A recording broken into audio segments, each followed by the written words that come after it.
At the heart of Indonesia's industrial growth stands Indonesia Morowali Industrial Park, the largest nickel downstream industrial hub in Southeast Asia. With 52 companies operating within the park, producing high-tech nickel-based products, we support the global energy transition from stainless steel to electric vehicle battery materials. Beyond industry, we are committed to sustainability, reducing emissions, advancing clean energy, restoring the environment, and uplifting local communities. Indonesia Morowali Industrial Park, building a globally competitive, environmentally responsible industry, and contributing to the world's green economy.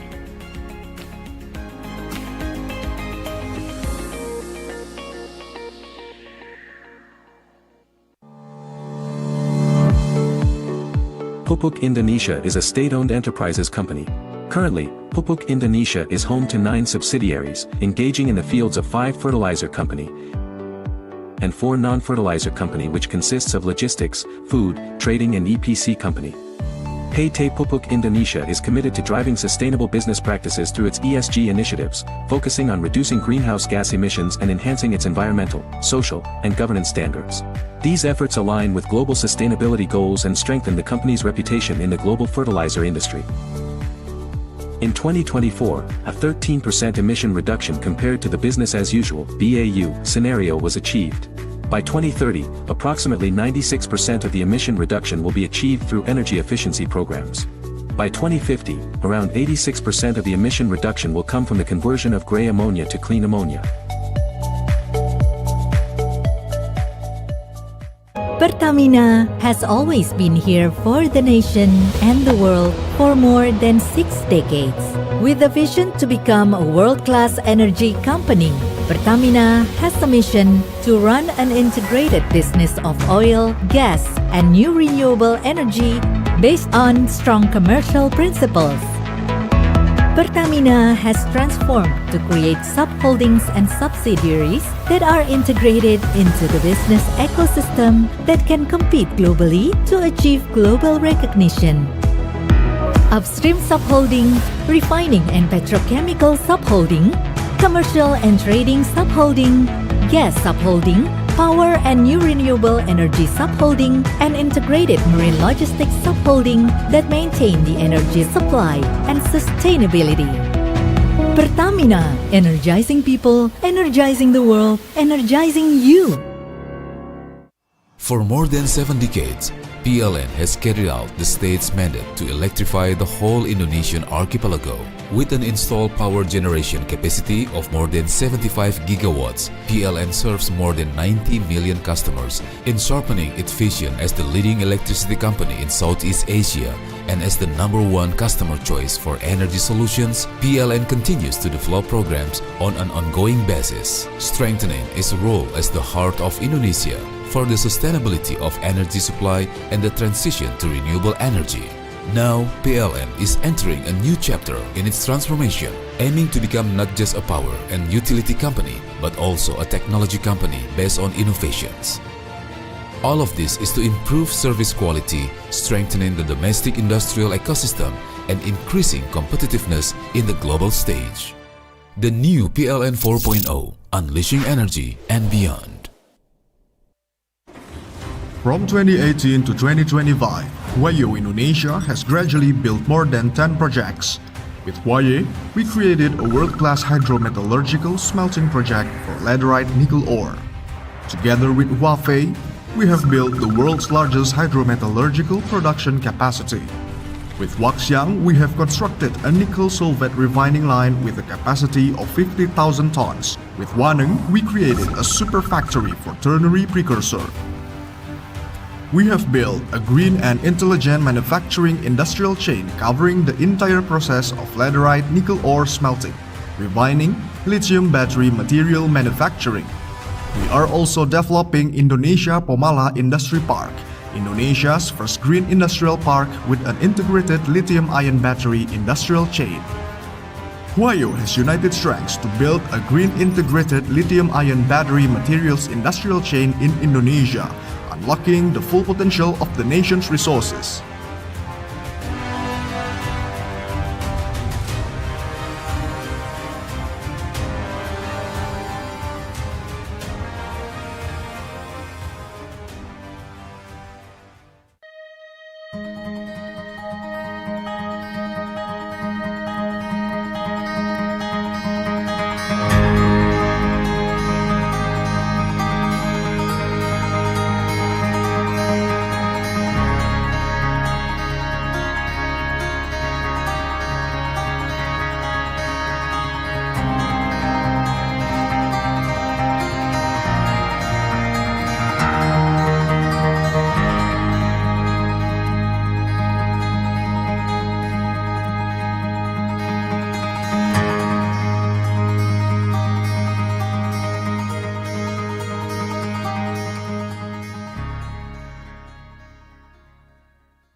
These extraordinary landscapes are home to some of the richest biodiversity on the planet. And at APP, we recognize that we too have a responsibility and an opportunity to be part of the solution. Regenesis, restoring nature, empowering communities, and driving responsible growth. Regenesis is APP's ambition for a sustainable future. It is our commitment to conserving and restoring the forests and biodiversity while also managing carbon, driving innovation, empowering communities, and fostering partnerships. Our new Forest Positive policy marks the first step of Regenesis and the next phase of our sustainability journey. Having already developed a catalog of native species and piloted restoration areas, we're now scaling up our efforts by identifying larger areas with the highest potential for restoration and expanding our impact across critical landscapes. Our goal is to create shared value for nature, climate, and people across our value chain. We're not starting from zero. Together with our suppliers, we have been deforestation-free since 2013. We've invested in flagship livelihood programs and built the foundations for restoration. We are building on our progress to date. Through Regenesis, we are continuing our journey to more sustainable business operations. Join us on the journey as we work towards a more sustainable future.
Our homeland, a place where the stories of life are passed down through generations, blessed with abundant resources, gifts from God for us to nurture and protect with wisdom and care. Here, our journey begins, a dream for our nation.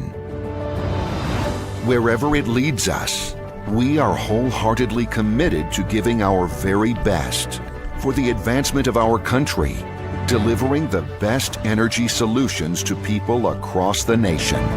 Integrated, spanning shore to shore, providing reliable and affordable energy to all, from the bustling cities to the remote villages. We pledge to preserve our homeland's treasures, striking a balance between generating energy and protecting the environment for future generations.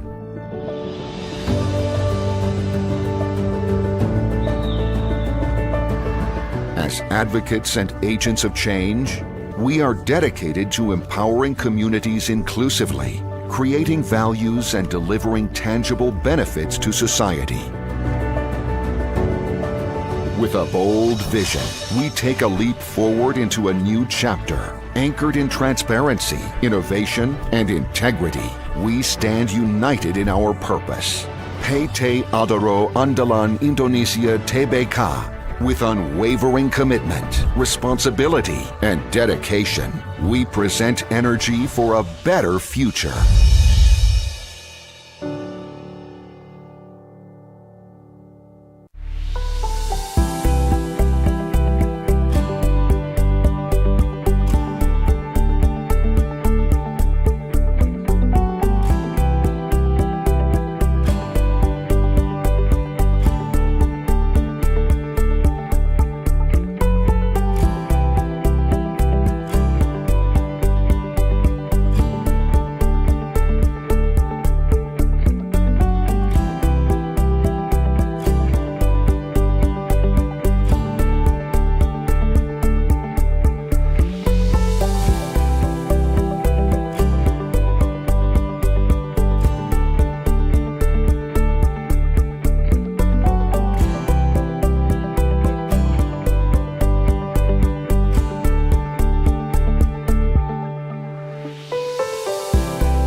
Nickel fuels the green energy, but sustainable mining defines its true impact.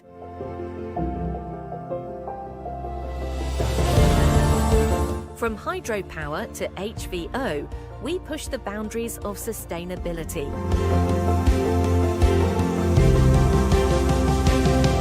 At PT Valley, our mission goes beyond carbon.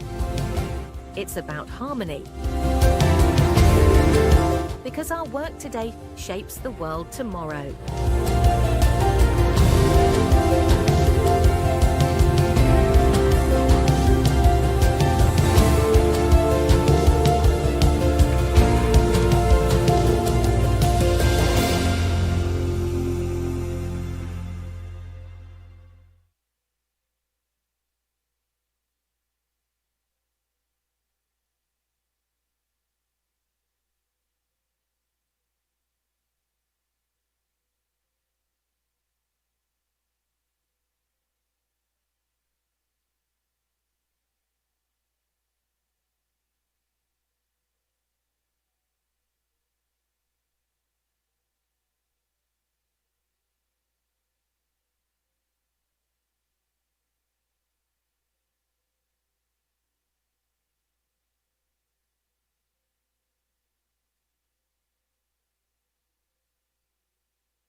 Medco Energy, a leading Southeast Asia energy and natural resources company. In the oil and gas business, we are a cost leader, operating fields producing over 300 million barrels of oil equivalent per day, of which 70% is gas production. In the power business, we generate more than 4,000 gigawatt hour per year. Cleaner energy is our way to move forward. And with our power business, we aim to support the transition towards low-carbon energy, championing geothermal resources and the power of the sun. Through the copper and gold mining business, we contribute to the energy electrification, supporting the climate change agenda. Medco Energy remains committed to sustainable growth and the well-being of future generations for many years to come.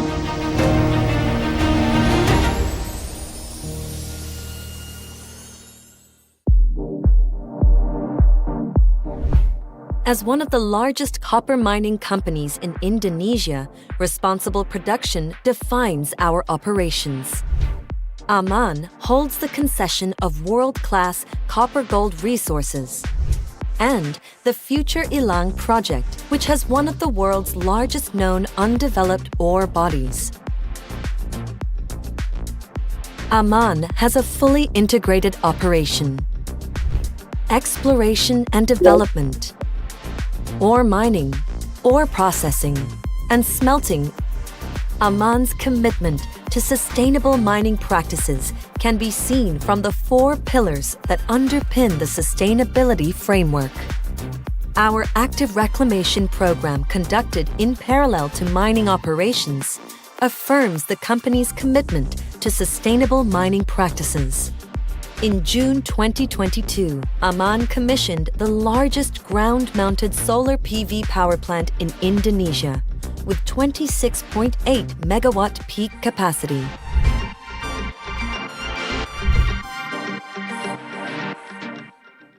Did you know that blue carbon ecosystems like seagrasses absorb carbon dioxide up to 35 times faster than trees? The ocean is in crisis, but with action, it can become a sustainable driver of economic growth. GGGI works across Asia, Africa, the Pacific, and Latin America and the Caribbean to restore ecosystems, empower communities, and build a resilient blue economy.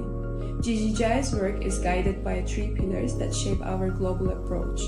Pillar 1 is resilient blue bioeconomy. Pillar 2 is marine industries and low carbon transport. Pillar 3 is blue carbon and sustainable finance, which we unlock climate finance through blue carbon markets, blue bonds, and debt for nature swaps to support long-term coastal resilience.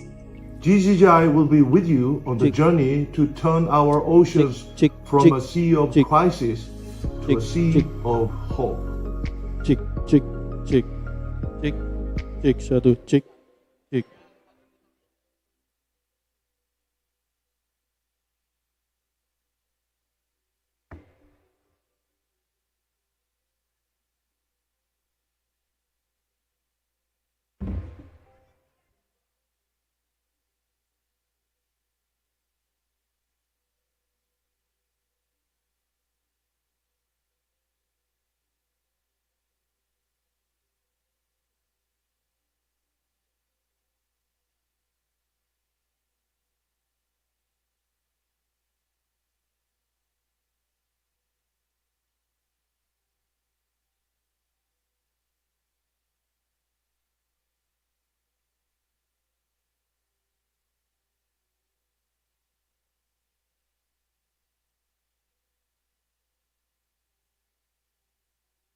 Indonesia, the world's largest archipelagic nation, our ocean holds our planet's future. But today,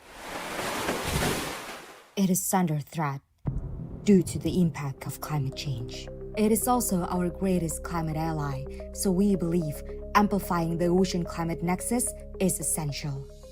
Indonesia Ocean Justice Initiative is a think tank committed to ensuring justice for the ocean and for those who depend on it. We support Indonesia through several strategic programs.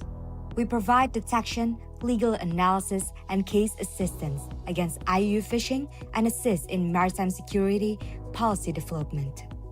We advocate for the protection of fishers' rights, including decent work, legal protection, and equitable access to marine resources.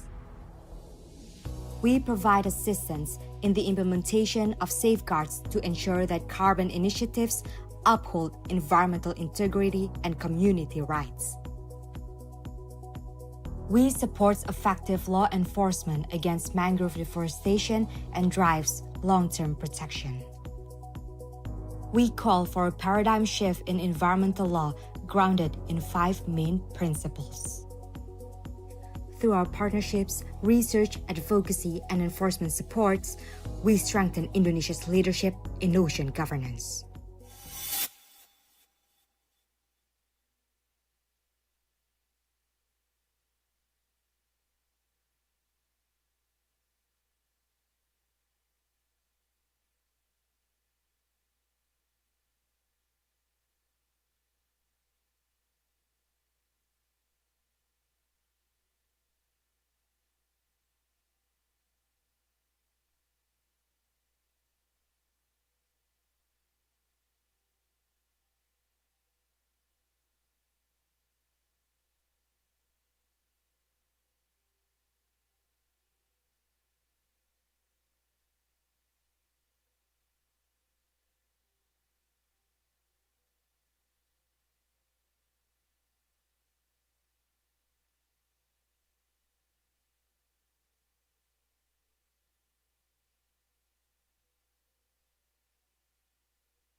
Check.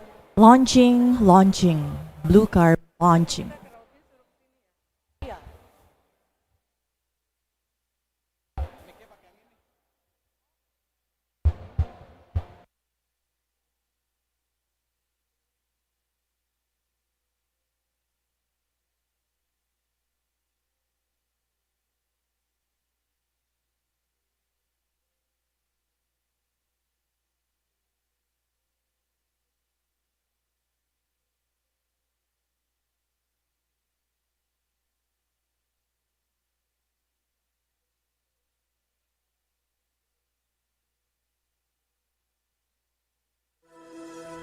Each day comes with great possibilities. Because we must keep moving. drive solutions. So we can construct a better, stronger, and more resilient future. We are SIG. We're a leading building solutions company in Indonesia. Our innovations and solutions enable us to deliver effective results every single time. They're efficient, high-performing, and environment-friendly. Together, they support sustainable transformations and go beyond next with SIG.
At the heart of Indonesia's industrial growth stands Indonesia Morowali Industrial Park, the largest nickel downstream industrial hub in Southeast Asia.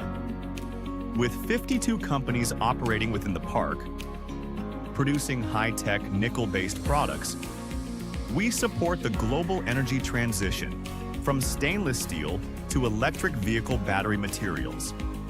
Beyond industry, we are committed to sustainability, reducing emissions, advancing clean energy, restoring the environment, and uplifting local communities. Indonesia Morowali Industrial Park, building a globally competitive, environmentally responsible industry, and contributing to the world's green economy.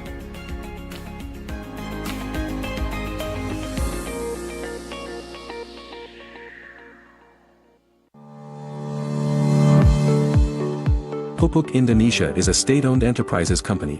Currently, Pupuk Indonesia is home to 9 subsidiaries, engaging in the fields of 5 fertilizer company and 4 non-fertilizer company, which consists of logistics, food, trading and EPC company.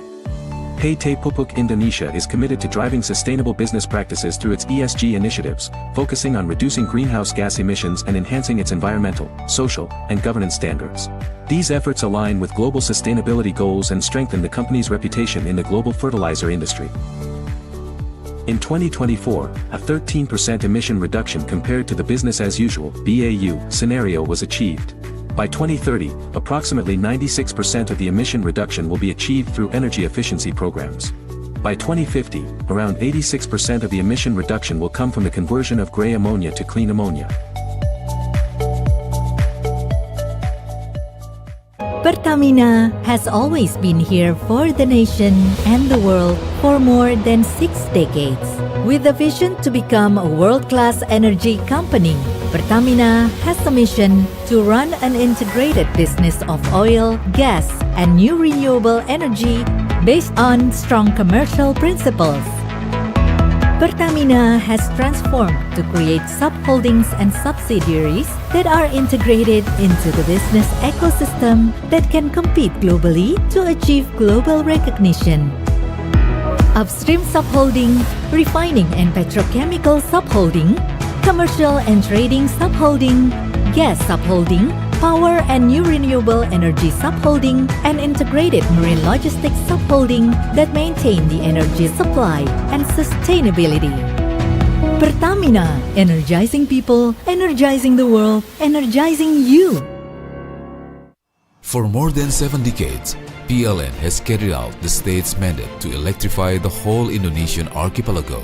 With an installed power generation capacity of more than 75 gigawatts, PLN serves more than 90 million customers in sharpening its vision as the leading electricity company in Southeast Asia and as the #1 customer choice for energy solutions. PLN continues to develop programs on an ongoing basis, strengthening its role as the heart of Indonesia for the sustainability of energy supply and the transition to renewable energy.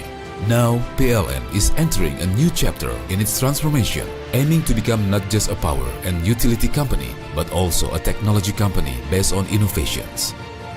All of this is to improve service quality, strengthening the domestic industrial ecosystem, and increasing competitiveness in the global stage. The new PLN 4.0, unleashing energy and beyond. From 2018 to 2025, Huayo Indonesia has gradually built more than 10 projects. With Huaye, we created a world-class hydrometallurgical smelting project for laterite nickel ore. Together with Huafei, we have built the world's largest hydrometallurgical production capacity. With Huaxiang, we have constructed a nickel sulfate refining line with a capacity of 50,000 tons. With Waneng, we created a super factory for ternary precursor. We have built a green and intelligent manufacturing industrial chain covering the entire process of laterite nickel ore smelting, refining, lithium battery material manufacturing. We are also developing Indonesia Pomala Industry Park, Indonesia's first green industrial park with an integrated lithium-ion battery industrial chain. Huayo has united strengths to build a green integrated lithium-ion battery materials industrial chain in Indonesia, unlocking the full potential of the nation's resources.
These extraordinary landscapes are home to some of the richest biodiversity on the planet. And at APP, we recognize that we too have a responsibility and an opportunity to be part of the solution. Regenesis, restoring nature, empowering communities, and driving responsible growth. Regenesis is APP's ambition for a sustainable future. It is our commitment to conserving and restoring the forests and biodiversity while also managing carbon, driving innovation, empowering communities, and fostering partnerships. Our new Forest Positive policy marks the first step of Regenesis and the next phase of our sustainability journey. Having already developed a catalog of native species and piloted restoration areas, we're now scaling up our efforts by identifying larger areas with the highest potential for restoration and expanding our impact across critical landscapes. Our goal is to create shared value for nature, climate, and people across our value chain. We're not starting from zero. Together with our suppliers, we have been deforestation-free since 2013. We've invested in flagship livelihood programs and built the foundations for restoration. We are building on our progress to date. Through Regenesis, we are continuing our journey to more sustainable business operations. Join us on the journey as we work towards a more sustainable future.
our homeland, a place where the stories of life are passed down through generations, blessed with abundant resources, gifts from God for us to nurture and protect with wisdom and care. Here, our journey begins, a dream for our nation. Wherever it leads us, we are wholeheartedly committed to giving our very best for the advancement of our country, delivering the best energy solutions to people across the nation.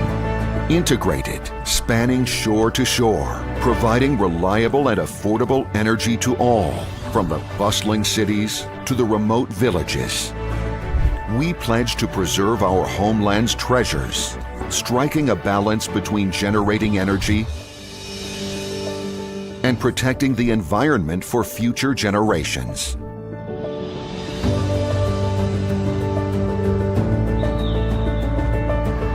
As advocates and agents of change, we are dedicated to empowering communities inclusively, creating values and delivering tangible benefits to society. With a bold vision, we take a leap forward into a new chapter, anchored in transparency, innovation, and integrity. We stand united in our purpose. PT Adaro Andalan Indonesia Tbk. With unwavering commitment, responsibility, and dedication, we present energy for a better future.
Nickel fuels the green energy, but sustainable mining defines its true impact.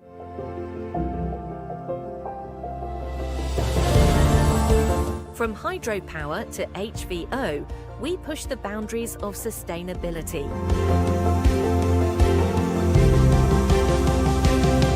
At PT Valley, our mission goes beyond carbon. It's about harmony. Because our work today shapes the world tomorrow.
Medco Energy, a leading Southeast Asia energy and natural resources company.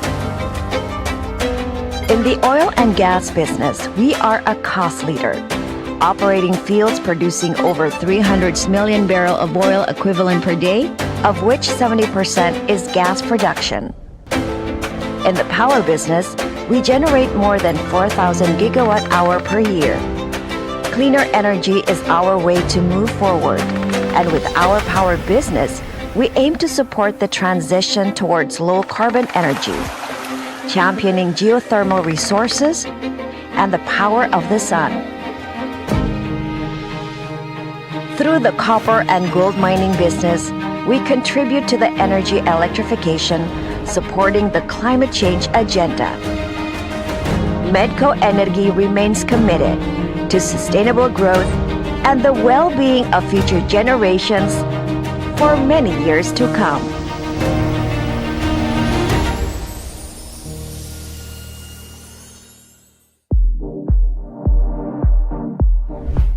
As one of the largest copper mining companies in Indonesia, responsible production defines our operations.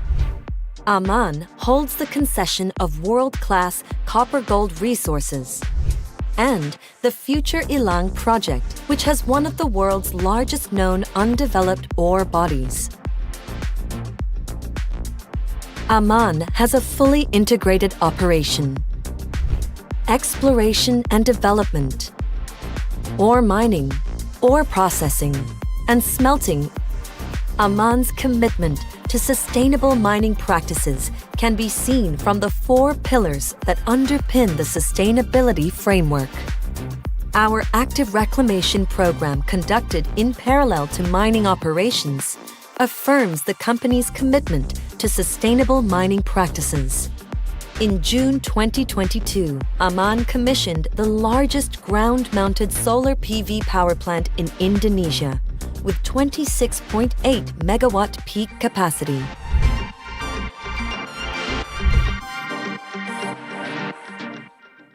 Did you know that blue carbon ecosystems like seagrasses absorb carbon dioxide up to 35 times faster than trees? The ocean is in crisis, but with action, it can become a sustainable driver of economic growth. GGGI works across Asia, Africa, the Pacific, and Latin America and the Caribbean to restore ecosystems, empower communities, and build a resilient blue economy. GGGI's work is guided by 3 pillars that shape our global approach. Pillar 1 is resilient blue bioeconomy. Pillar 2 is marine industries and low carbon transport. Pillar 3 is blue carbon and sustainable finance, which we unlock climate finance through blue carbon markets, blue bonds, and debt for nature swaps to support long-term coastal resilience. GGGI will be with you on the journey to turn our oceans from a sea of crisis to a sea of hope.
Indonesia, the world's largest archipelagic nation, our ocean holds our planet's future. But today, it is under threat due to the impact of climate change. It is also our greatest climate ally, so we believe amplifying the ocean climate nexus is essential. Indonesia Ocean Justice Initiative is a think tank committed to ensuring justice for the ocean and for those who depend on it. We support Indonesia through several strategic programs. We provide detection, legal analysis, and case assistance against IUU fishing and assist in maritime security policy development. We advocate for the protection of fishers' rights, including decent work, legal protection, and equitable access to marine resources. We provide assistance in the implementation of safeguards to ensure that carbon initiatives uphold environmental integrity and community rights. We support effective law enforcement against mangrove deforestation and drives long-term protection. We call for a paradigm shift in environmental law grounded in 5 main principles. Through our partnerships, research, advocacy, and enforcement supports, we strengthen Indonesia's leadership in ocean governance.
Naikin lagi, naik naikin lagi.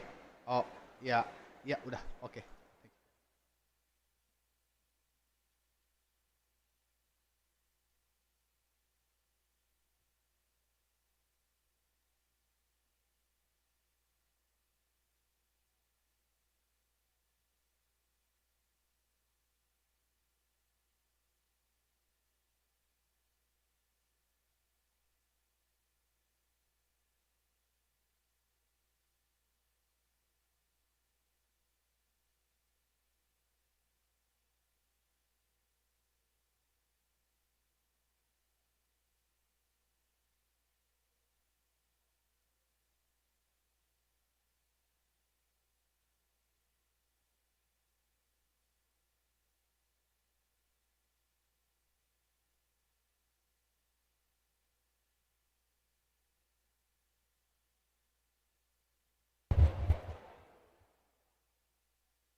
good morning, Your Excellency, all dignitaries, ladies and gentlemen.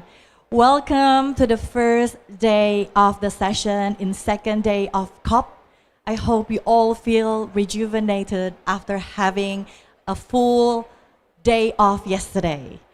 So this morning, we'll be highlighting the progress post-integrating blue carbon into SNDC or second NDC, how to mobilize climate finance to scale the blue carbon initiatives, and the speakers will also set off coastal mitigation and adaptation pathways as well as the national targets, explore ocean climate initiatives and lessons learned from the counterpartner. To lead the session, allow me to welcome the moderator. He's the Environmental Policy Officer from Triple GI, Bapak Taswin Munir, to stage.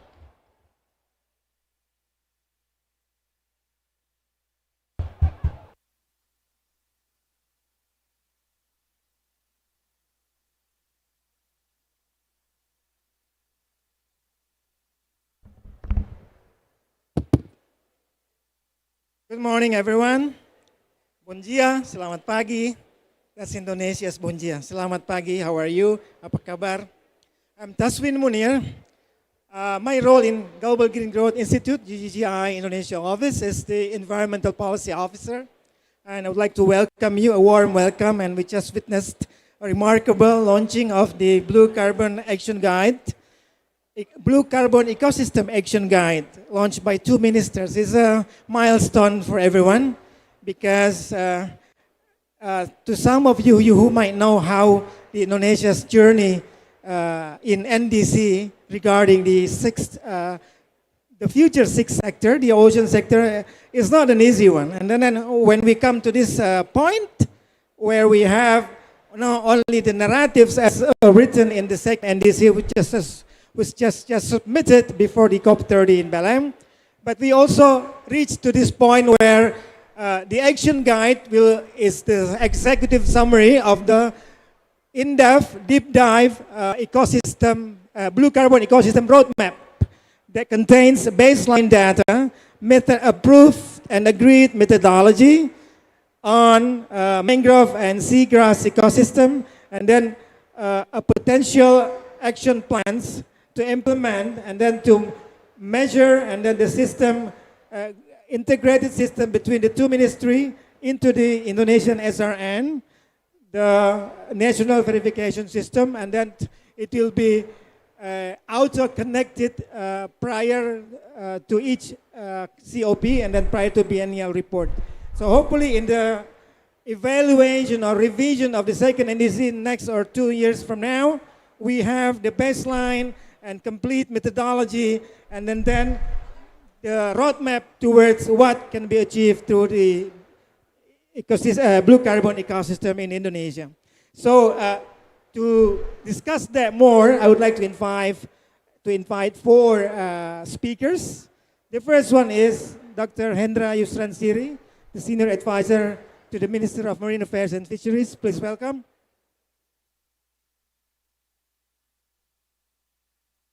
The second one is Dr. Haruki Agustina, the Director of Climate Change Mitigation from the Ministry of Environment.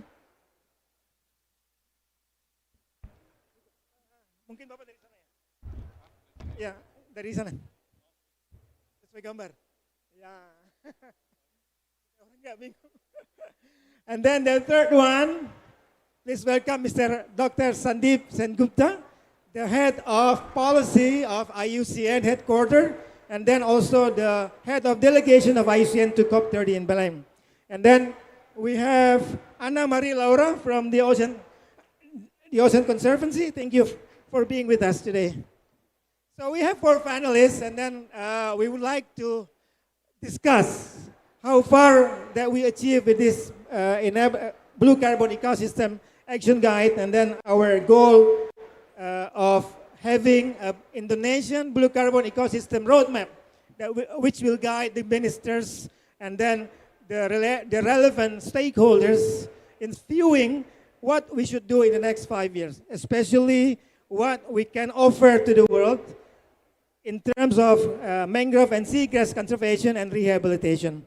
Okay, not to take too long time, I would like to give the first chance, opportunity to Dr. Hendra Yusran Siri. Do you have any presentation? You have a guidance questions, right? Yeah, we have the guidance questions.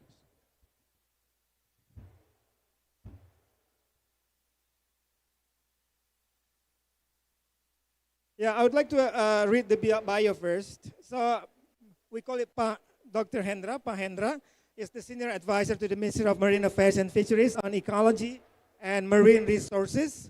He was also the acting DG of Marine Spatial Planning and Management. And then he got his PhD from NU, Australian National University, and Coastal and Marine Management. So the first guiding question for Dr. Hendra is, we already get to this stage.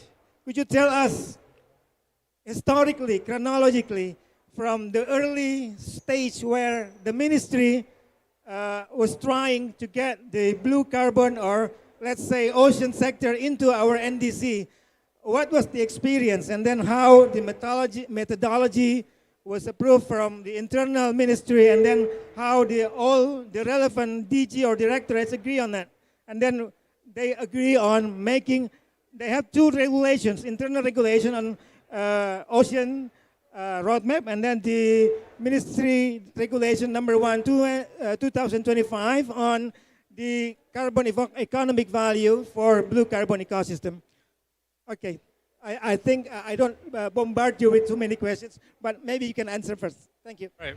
Thank you, Pat Aswin. Very good morning to all of us, and thank you, Pat Aswin, for the questions.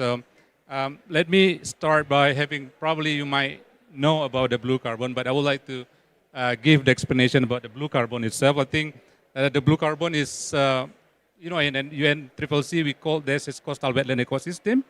This is like the carbon storage in the coastal and marine ecosystems, such as like mangrove, seagrass meadow, and salt marsh. So this is actually have a more productive and have powerful absorption of the carbon compared to the tropical forest. So that's why it's really good, because Indonesia itself, we have like we share 17% of the blue carbon ecosystem to the world. So part of that, the blue carbon also have any additionality, what we call this, such as like supporting the fisheries and also protecting the coastline and also sustaining the coastal communities. So I think if we conserve the blue carbon itself, this also can be resilience for the coastal communities. So back to your question, Pak Taswin, about the timeline and also the historic pathway of our launching the methodology today. It's again, as you can see, that we start from 2022, and we need to strengthen what we call this MRV methodology for monitoring, measuring, reporting, and verification. So Indonesia is also already integrated the blue carbon itself in NDC. You mentioned, and our excellencies this morning already mentioned about that, because we integrating the blue carbon ecosystem to our NDC as part of the adaptation and mitigation effort. And I think Indonesia, as I mentioned, and also you can see this morning, we share the largest and most carbon-dense coastal ecosystem globally. This is substantially increase our national mitigation potential. That's why, of course, this is still new, but we would like to encourage and acknowledge that will become of the potential for our carbon value of the carbon. And of course, our Ministry of Marine Affairs and Fisheries is like, we lead the implementation for the blue carbon ecosystem, especially for the seagrass meadow and also some of the mangrove areas. And I think as the archipelagic countries, we share our concern and our common goal with the other countries, how we strengthen our ocean as part of the climate solutions. So I believe that, Taswin, this guidebook that we launched this morning is really, we can say that it's a first step, and also it can be living document for us how to strengthen the blue carbon and integrated it into our NDCs and also our carbon value. The guidebook also translates NDC commitment into the practical coastal ecosystem. Of course, we have how the methodology to measure it, reporting it, and also verify it. And it is also strengthened because the guidebook itself, it's collaborative effort among the ministries, our ministries, Ministry of Environment, and also Ministry of Forestry. So I would like to say, and I'm proud to say that it's also strengthened our coordination across the ministry, and not forget that it's also our international partners and also development partners to make the guidance happens and also launched this morning.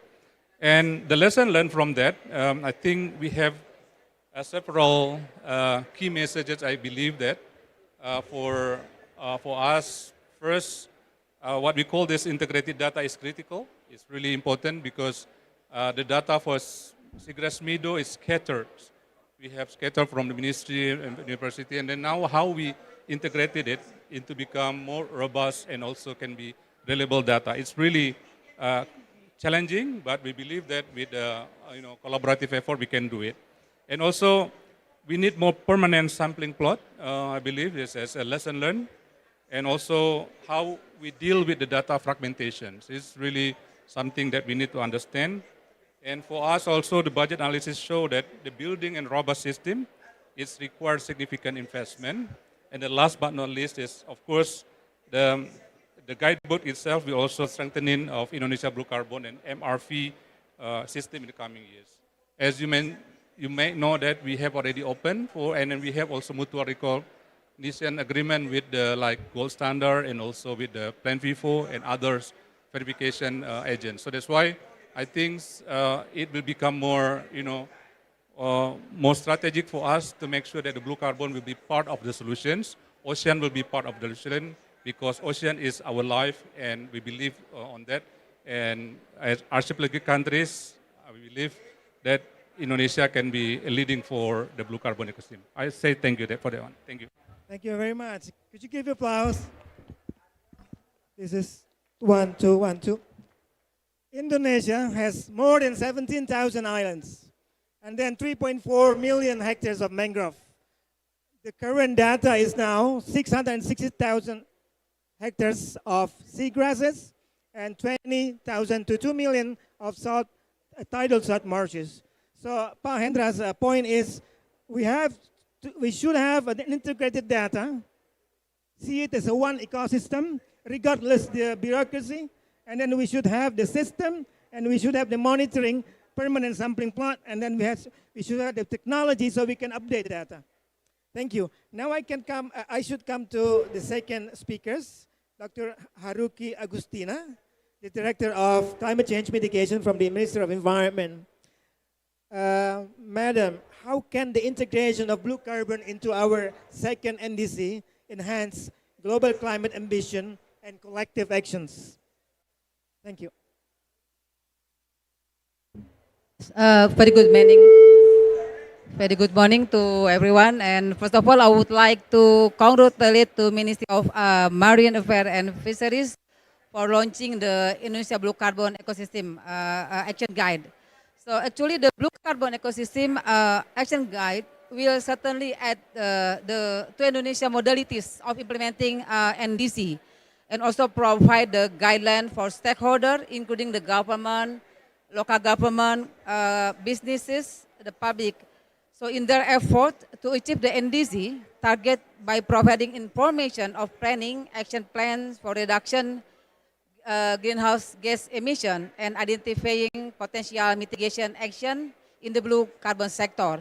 So furthermore, the guide is expected to bridge the gap between the blue carbon science and national climate policy through the development of the methodologies, governance, benefit sharing and incentive mechanism, and recommendation to enable coastal ecosystem to contribute significantly measurably, accountably to the achievement of Indonesia's NDC target?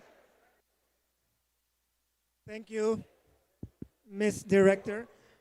As you know, that we just submitted our second NDC, and hopefully in 1 to 2 years to come, we'll revise that with a good baseline data and then good forecasting on what we should do in a blue carbon ecosystem that we're doing now.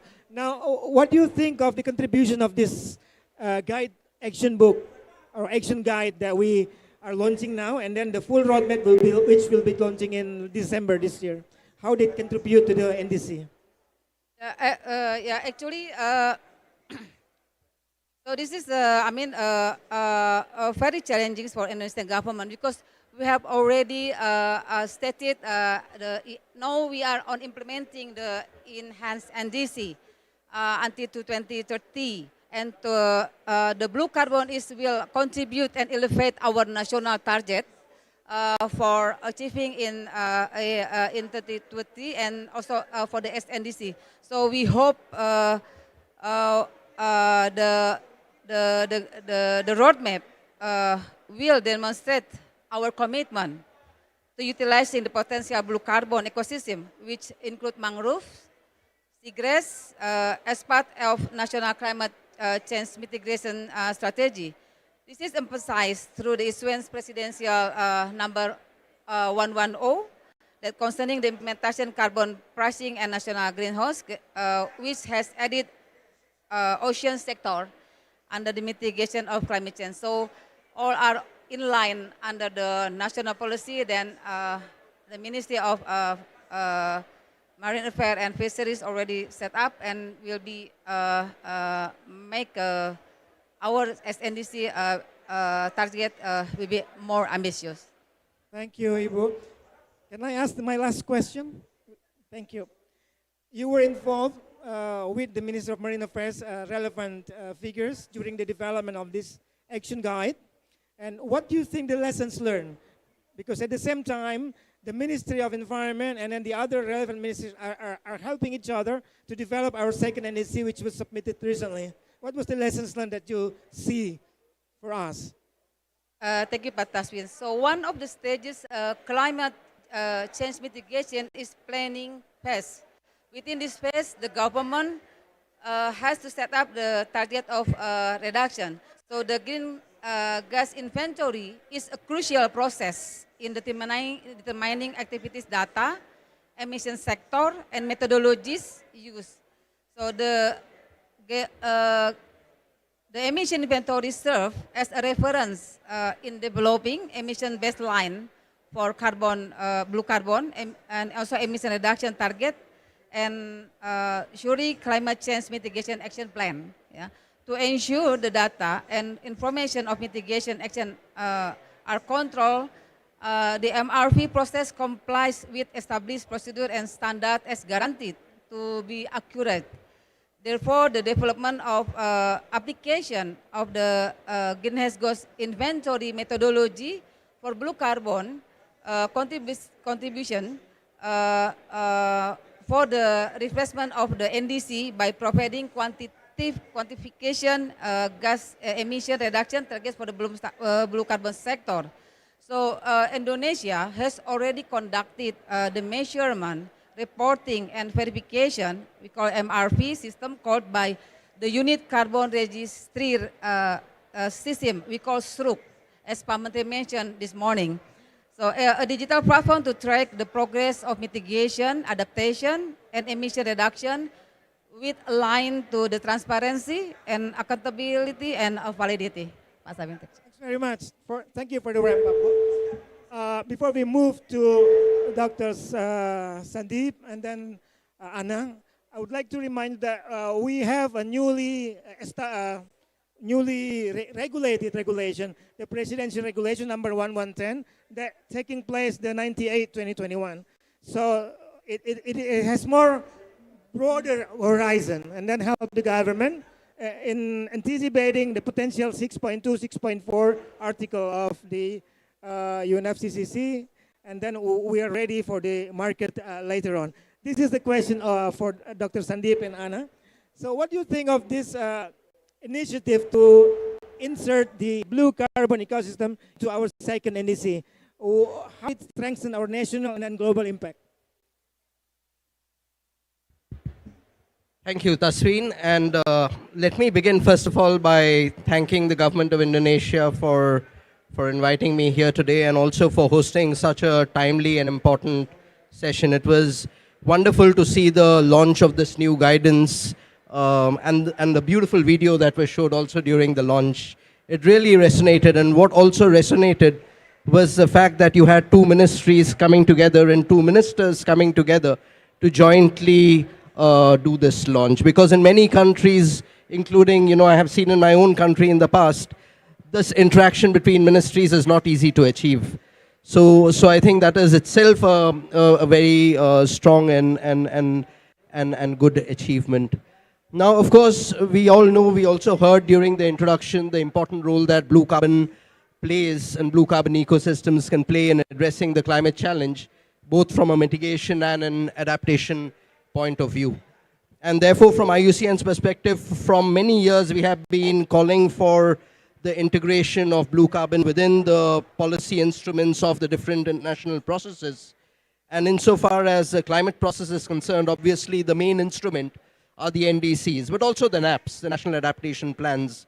And in fact, when we originally did the analysis of all the NDCs that had been submitted in the first round of NDCs back in 2020, we did an analysis of the extent to which countries had included nature-based solutions, even blue carbon ecosystems within them. And what we had found back then was that there were about 67% of the countries had made some references to nature-based solutions and nature, but very little had been put in concrete terms. And even less so in the case of coastal ecosystems.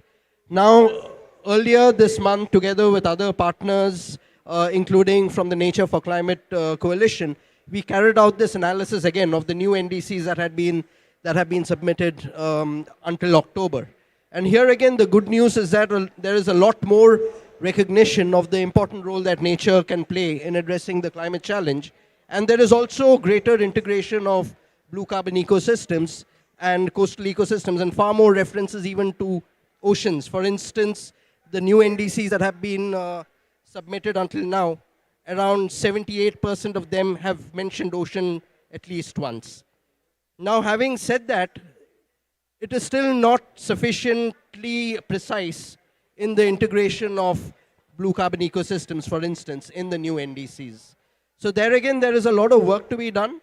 But what is really gratifying is the fact that Indonesia, through the launch of this guidance for integrating blue carbon in implementation terms, has already taken it forward from integrating it into the policy instruments to taking it to, okay, how do we actually implement it on the ground? And let me just conclude by saying that we are meeting here in Belém, where in a sense the forest is meeting the ocean. And it is really a unique opportunity that this COP has to strengthen this recognition of ecosystems in general, but in particular of blue carbon ecosystems, of ocean ecosystems, in addressing this challenge in a joint up and integrated manner. Thank you. Wow. What an observation. Sorry about my microphone. Well, the fact is we have the longest coastal line, second longest coastal line, 108 kilometers, 5.4 hectares of marine zone. We should be leading. And then how do you observe all this time? Are we on the right track? And then what about the carbon finance mechanism that are out there?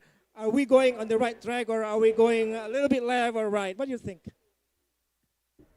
Yeah, thank you. It's a very good question, but also a very difficult question, because I think, all countries in a sense are part of that same journey. And maybe the answer to that question is, given the scale and urgency of the challenge that the world is facing, maybe no country is doing what is needed to be done to keep 1.5 within reach. So the need for raising ambition is something that all countries across the board needs to do.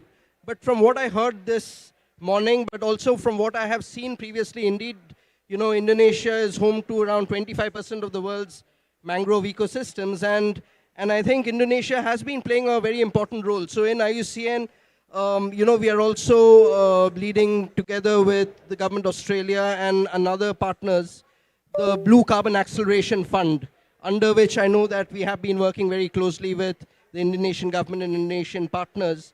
We're also part of the International Partnership for Blue Carbon and other initiatives. So I think there is a lot that Indonesia can, in a sense, demonstrate to the world, especially for countries that have mangrove ecosystems, on actually how to scale that up further. And not just mangrove ecosystems. I think this morning we also heard about other coastal and marine ecosystems like seagrasses, for instance. And I think Indonesia is playing quite an innovative and leadership role in many ways in integrating seagrasses within its blue carbon inventories and also within its NDC, because I'm not sure if very many countries have done that to date. So it's a big challenge. The last point I would mention is that, we also know that many of these ecosystems are under threat from climate change itself. So IUCN had launched a study in 2023 in Dubai, which as part of the IUCN Red List for ecosystems, which showed that 50% of the world's ecosystems were also under threat from climate change, and including 25% of mangrove ecosystems and under threat from sea level rise. So what this tells us is that action and ambition is needed, not only in the blue carbon sector, not only in the nature sector, but across all sectors, including to bring about the sort of decarbonization that is needed to keep 1.5 degrees within reach. Thank you. Thank you very much. It's really, could you give applause? It's really striking, though. We have the potentials, and then also actions are needed. Collective actions are needed for mitigation and adaptation. And maybe we can have different perspective from Anna Marie, Laura. But before then, I would like to introduce her. I didn't read the introduction later clearly. So she's the Senior Director of Climate Policy at Ocean Conservancy, and she's also worked to elevate ocean climate solutions globally in the UN framework in UNFCCC. She was also an advisor to one of US Senator on climate, is it? Okay, please welcome Anna Marie Laura from Ocean Conservancy. I would like to ask the same questions. Indonesian ambitions in blue carbon ecosystem to be inserted into the second NDC or to our NDC from now to the future NDC. How do you what is your concern on this, on strengthening our national and then global ambition, and then support the climate action, the collective action? Thank you. Thank you. Is this working? Yes. Thank you. And also, I just want to echo the congratulations to Indonesia and MMAF and the Ministry of Environment on the launch of this action guide, because this ability to take, in theory, the blue carbon ecosystems and all of the science that's been done using the IPCC wetland supplement and translating this into the NDC as both a target and as something that needs continuous MRV is really exactly what we're hoping to see on integration of ocean climate solutions into NDCs.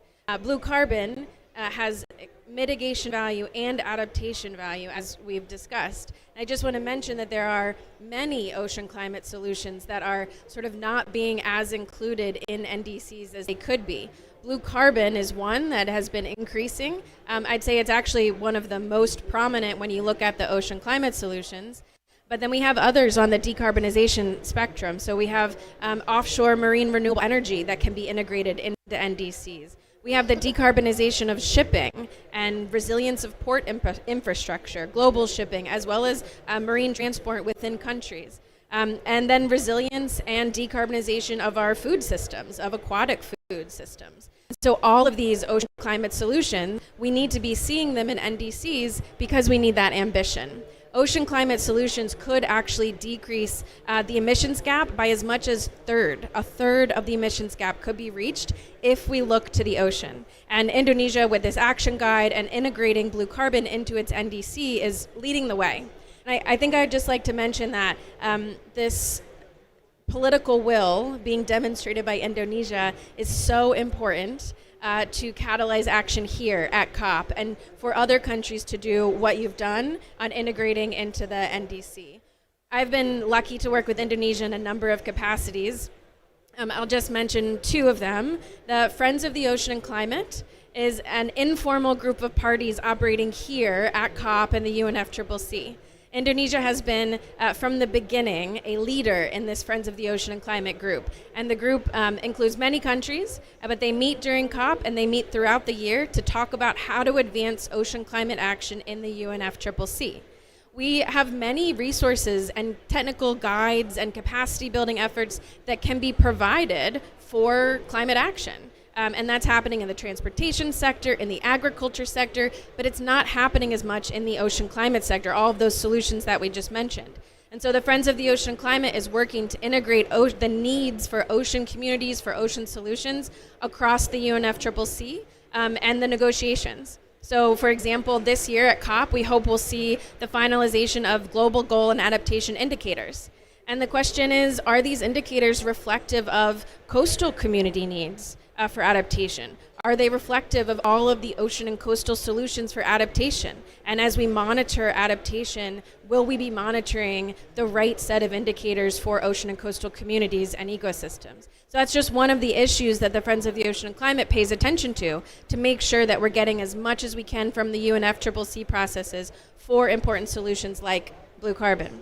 And then I'll just mention one other, which is the Blue NDC Challenge. This challenge was launched at the UN Ocean Conference in Nice just this past summer.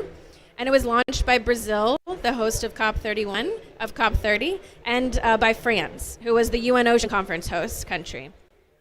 And so this was a very demonstration of a high amount of political will, and they were joined by 8 countries for the launch of this challenge. By tomorrow, for some new announcements, we'll be up to about 15 countries.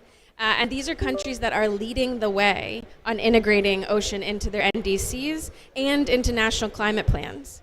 Some anecdotal evidence about what this means: when your country joins a challenge like this, a political initiative. So these countries are politically saying, we care about this, we're going to use ocean climate solutions because we know we have to do more. That means for countries like that, Indonesia is already doing this work across ministries, but I have heard countries joining the challenge, they've actually sparked conversations between the ministries responsible for creating the NDC and those working on ocean climate solutions. And that just, as we've all said, it doesn't always happen. But when at the highest levels of your government you say, we care about ocean for climate solutions, then you start to see this working together that we really need. So just some examples of the benefits where Indonesia has been a leader, and we see that global partnerships across countries and global statements of political will are really important to get the resources and actions that we want to see on the ground for protecting the ocean by addressing climate change. Wow, what an observation. Thank you. I think some people here from the Ministry of Marine Affairs have been involved in so many discussions, but not negotiations, discussions on ocean sectors. I think since 2018, it's intensified, and then we would like to see more now and in the coming COPs. And for Indonesia, this is the first time our Minister of Marine Affairs and Fisheries really attend the COP and then launch. Thank you. But we're happy because we also actually are facing the same problem. But then we can get out of it and see it as a one ecosystem approach, regardless the bureaucracy. So my next questions, with your international and global experience, how could we see these initiatives in the future could impact other countries? And we can call for global actions. Yeah, thank you. I think globally, many initiatives like the action guide being launched today and the partnerships are starting to elevate ocean climate here within the COP. But we have a consistent challenge of the finance needed to implement these solutions. And I think globally, as partnerships of countries with civil society, we really need to be looking at how to mobilize the resources in the right way. And so we look, even just looking at the UNFCCC processes, how could we do that? There are climate finance mechanisms here, the Green Climate Fund, the Global Environment Facility, the Adaptation Fund that is emerging, the Loss and Damage Fund. this climate mechanisms, these climate architecture should be making it available for ocean climate solutions, and we're not seeing that as much. We know that SDG 14, life below water, is still the least invested in SDG, and that translates over on the climate side. So globally, we as groups of countries and civil society can work together to raise the needs that we have. NDCs are a critical tool for doing this. When you include an action in NDC, it's really, you're including it in your investment plan for your country. And so we have a couple of opportunities this coming year. The Standing Committee in Finance, which is a body within the UNFCCC, for the first time will have a focus on oceans. Their forum in 2026 will be on climate action for water systems and oceans. This is a huge opportunity for countries that are part of Friends of the Ocean and Climate, the Blue Challenge, the mangrove breakthrough, for them to express the needs they have on implementing ocean climate solutions so that we get the climate finance mechanisms responding and making funds and resources and technology transfer available to implement them. This is the implementation COP. And so if we're going to work together globally, I think really mobilizing finance for these solutions is what we need to see. I will just mention too, with ocean, it's so important because these ecosystems are not in one country, more than even some of the other really important ecosystems. If we're not working together and mobilizing resources for multiple countries at the same time for protection and for mitigation, then we won't achieve as much as we could. Thank you. Could you give applause to all the panelists? Thank you. This is really inspiring. And I think we should not only look at Global Mangrove Alliance or Global Seagrass Alliance or Global Coastal Alliance or small islands. But we could see it as a Blue Carbon Ecosystem Alliance. And then all the ecosystems spread over all the atmosphere. And then, tropical equator and then southern and northern hemisphere. We should see it as a one collective world and then one collective ecosystem, and we should take it as global collective actions. Okay, I don't have much time. I think I have like 8 minutes. I should invite at least 2 questions from the audience. Is there any? 1, 2. Okay. Your time, sir and ma'am. Perfect, Grant. Thank you. Name and institution, please. So good morning, everyone. So my name is Luca, and I'm representing Trinity. I am representing Trinity College Dublin, Ireland here, and I'm a PhD researcher in law. And considering your topic itself, it's very relevant, especially considering international collaboration within other different countries. And so my question is, considering basically this initiative itself, on your personal thoughts about, does it important also just to collaborate with the other countries, in particular maybe with the Ireland or with the other, I could say, small island countries itself in this regard, just to making sure that, this initiative could be going into the power like internationally? And my second question is, considering also some different fundings options here, does it also important? And so what do you think about that? Thank you. Sorry, I didn't get your name right. What is it? So it's Luca. Luca. Yeah, exactly. From Ireland? Yeah, from Ireland. Trinity College Dublin, yeah. Thank you. Dublin. Nice. I need to... Do you direct to the ministers? Yeah, exactly. It's going to be perfect, yeah, if okay, Minister the minister could answer. and then from Dr. Sandeep and Anabani. Okay, perfect. Thank you.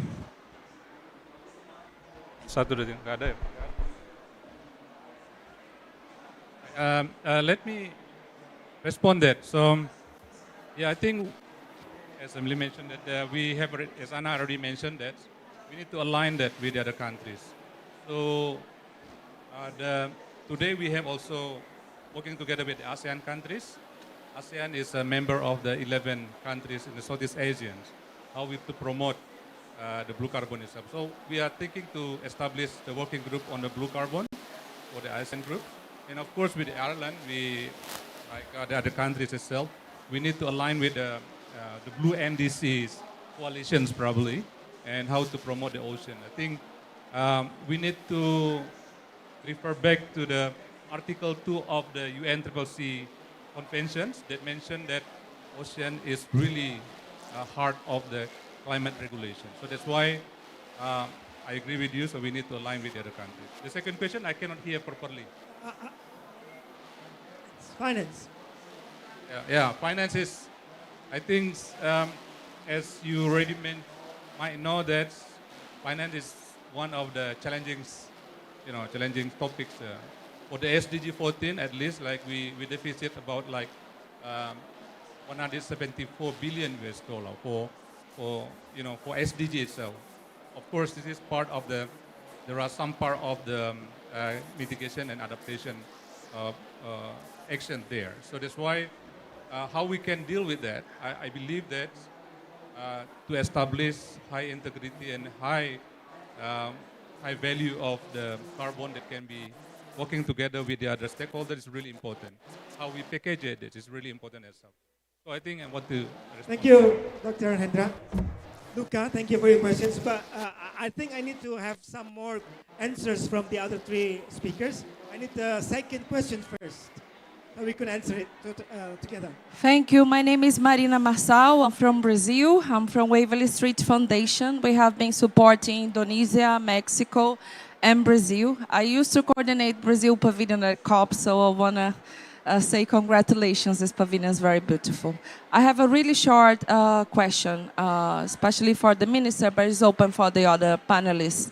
At Waverly, we have been supporting fishing communities with renewable energy to help them through solar panels to have cold storage for fishing. But I would like to hear if there are any cases of deep sea mining in Indonesia that could be a problem or barrier for the Blue Carbon Coalition in Indonesia. Thank you.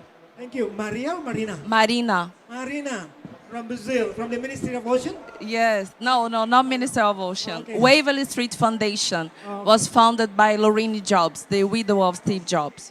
Thank you. Thank you for your questions. Start with Mahendra first, or yeah. Obrigado, Marina. I believe that we, the country with the 17,000 islands, not like continent as Brazil.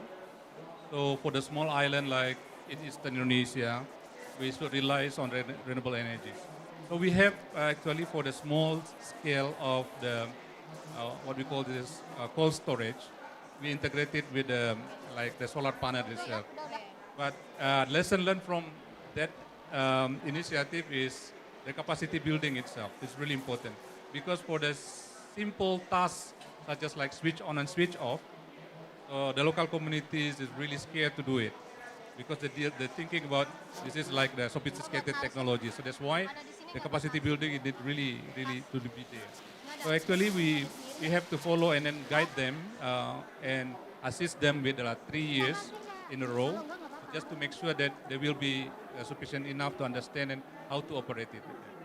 For deep sea mining, so far, not really. We don't have any like for the BBNG itself. We have a BBNG in the western part of Sumatra and also in Papua, in eastern Indonesia, but so far we don't have any experience on that. But I think we can put it there. This is kind of like the modalities and discussion for the BBNG agreement. So thank you very much for the one. Thank you. Yeah. Thank you for the question. Actually, our national determined contribution, so solar panels is under renewable energy. So the blue carbon sector is always will develop the action plan for the cold storage using by the solar panel. So it could contribute to the national emission reduction from the cold storage.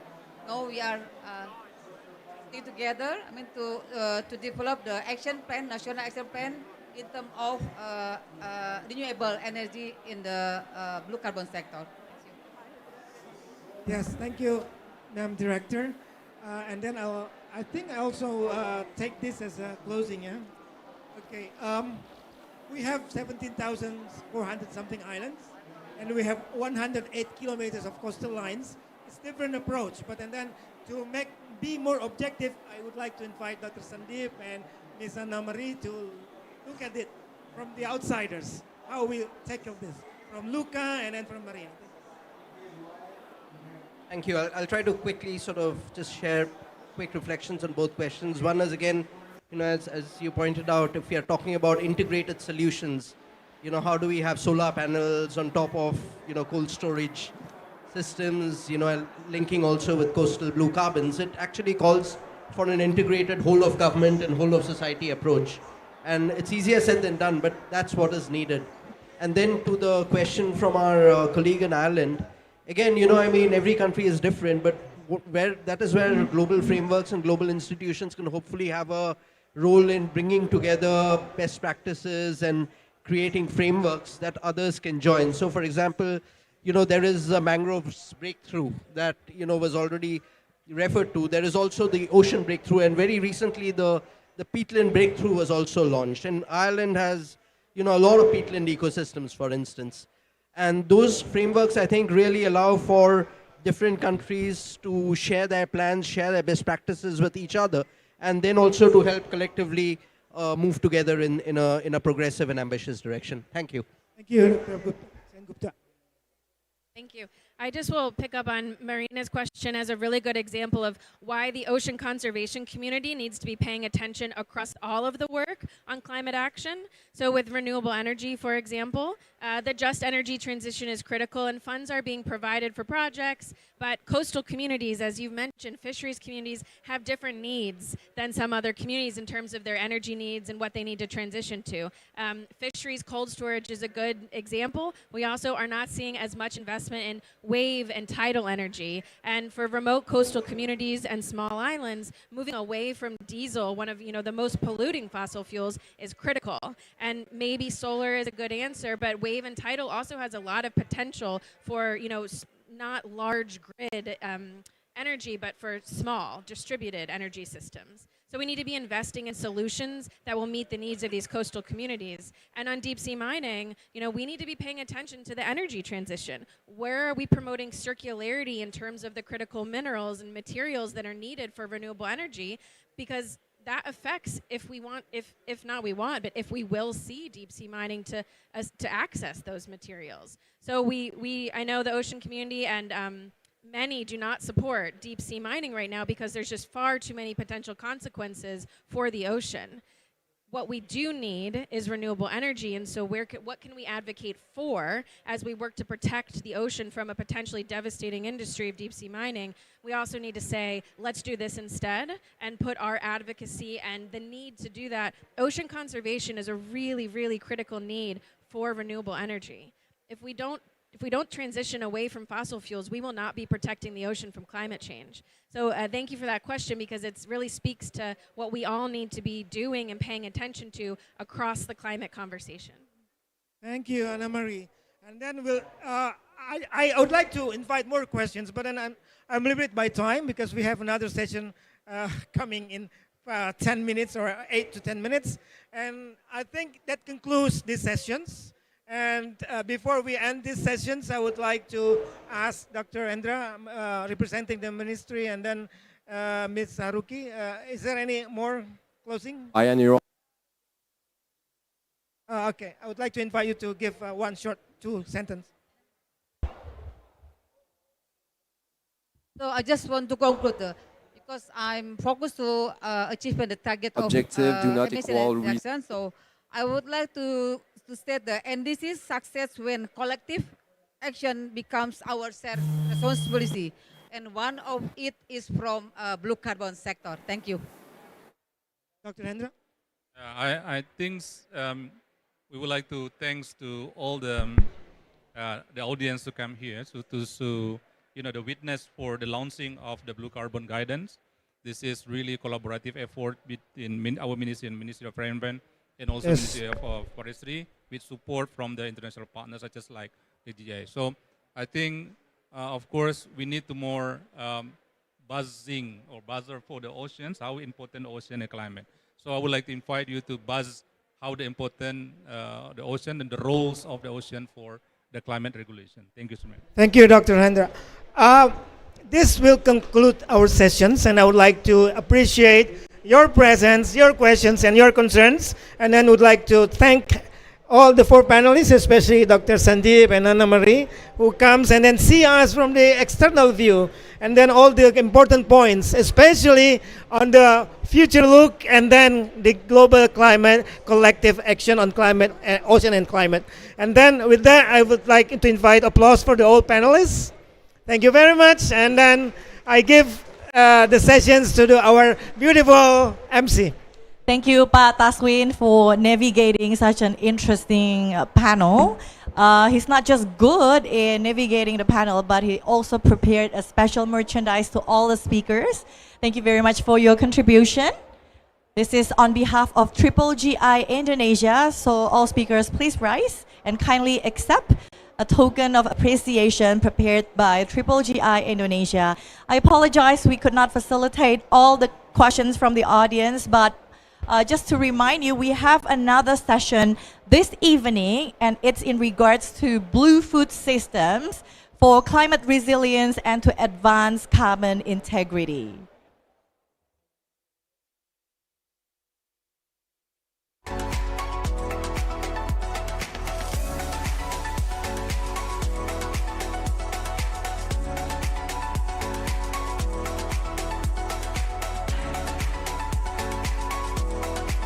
Thank you, Pa Enggar. He is the Director of Marine Services from the Ministry of Marine Affairs and Fisheries, Republic of Indonesia. And please take a center stage, Pa Enggar, among the speakers.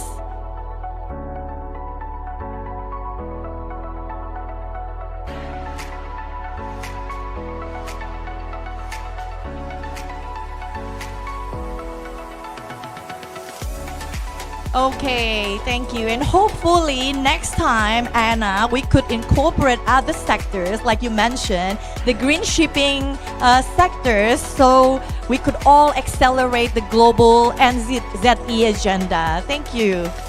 Okay, we're going to move on to the next one. That's the Carbon Connection for Climate Action Seller Mid-Buyer Agenda. That's putting aside in the past couple of days, but now it's come back again and ready for you all. So please stay around and we'll be back shortly. Thank you.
Bio-CNG is used in Unilever to replace natural gas to achieve decarbonization to move towards net zero of Unilever, and transported to Unilever in Bio-CNG driven truck. Commercial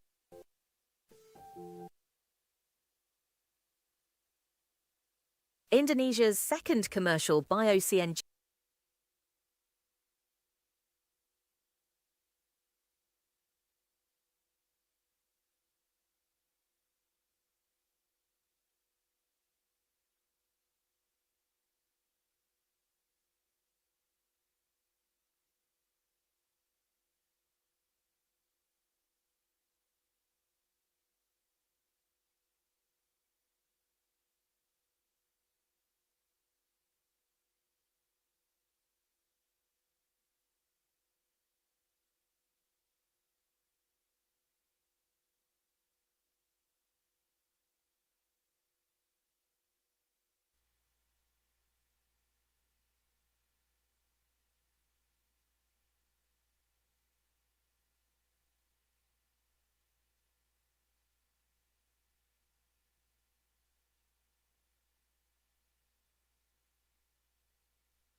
Cek. Ah, ah, ah, ah. Ah. Ah, ah, ah.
Hello and welcome everyone.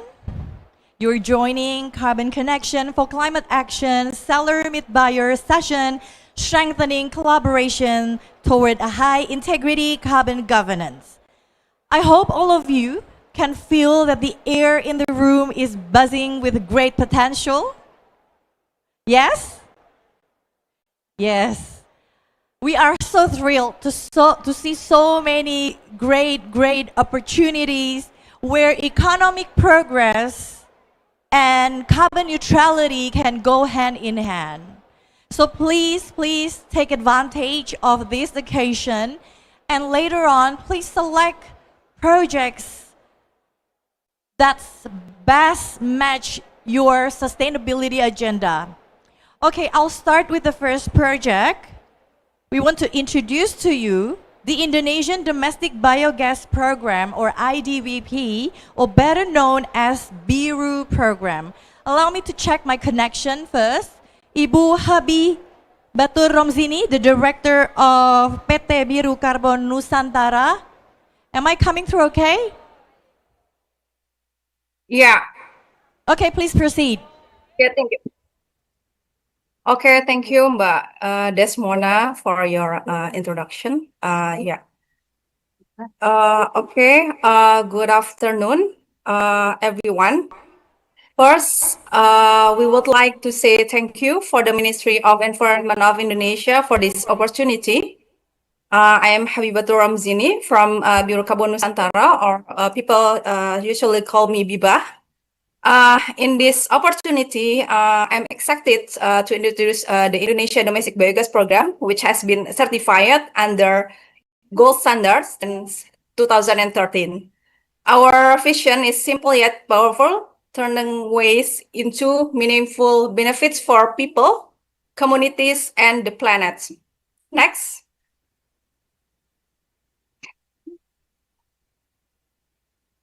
Yeah. Our belief is that waste can be transformed into value through biogas technology. We produce clean energy that supports community well-being and strengthens environmental sustainability. We develop circular economy solutions by promoting biogas systems that drive climate resilience, reduce poverty, and improve access to clean energy, food security, and agriculture productivity. Every action we take is aimed at ensuring that the transition toward a green economy delivers real, measurable benefits for today and future generations. Next, please. With fact in Indonesia, the cattle population in 2019 was 17 million head, and it's expected to reach 26 million head by 2035, and 90% of the manure is still unmanaged. And secondly, methane content in livestock manure is 65%, and Indonesia is the fourth largest methane producers in the world. The third fact, the projected GHG emission produced by livestock in Indonesia will reach 21 million tons CO2 equivalent by 2035. And a total of more than 21 million of villages, equivalent to 7.2 million households, still use firewood for cooking. And Indonesia Domestic Biogas Program is present as a solution to these challenges.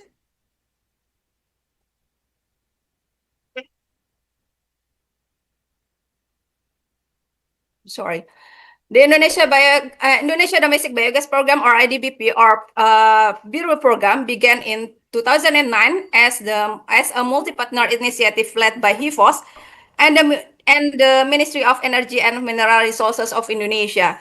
In 2012, the program was locally implemented by Yayasan Rumah Energy, and starting in 2030, the program is fully managed and operated by PT Biru Karbon Nusantara.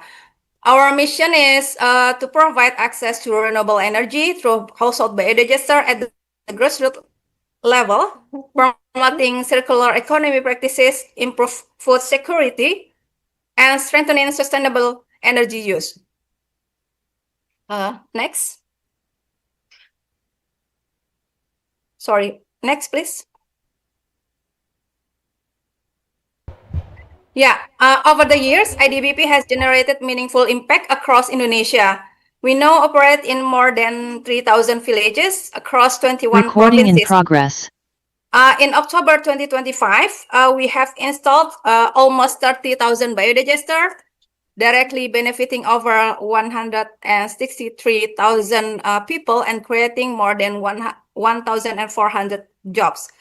Until August 2025, collectively, we have contributed to reducing more than 584,000 tons of CO2 equivalent. Next. Biogas provides solution to multiple challenges faced by rural households and farmers. First, it offers a clean and renewable source of cooking energy, replacing conventional fuels such as LPG and firewood. Second, it helps capture methane emission. And third, biogas support better waste and manure management. Bioslurry, the byproduct of biogas, also strengthen sustainable land management. And overall, biogas plays a crucial role in building climate resilience for farmers. Next, please. As I mentioned before, IDBP has been certified under the Gold Standard Impact Registry since 2013. We follow two gold standard methodologies, the TPDD-TEH, which focus on technologies replacing decentralized thermal energy consumption, and the methodology for animal manure management and biogas use for thermal energy generation. Our registered gold standard ID, POA for 1172 and two VPAs, 1174 and 5303.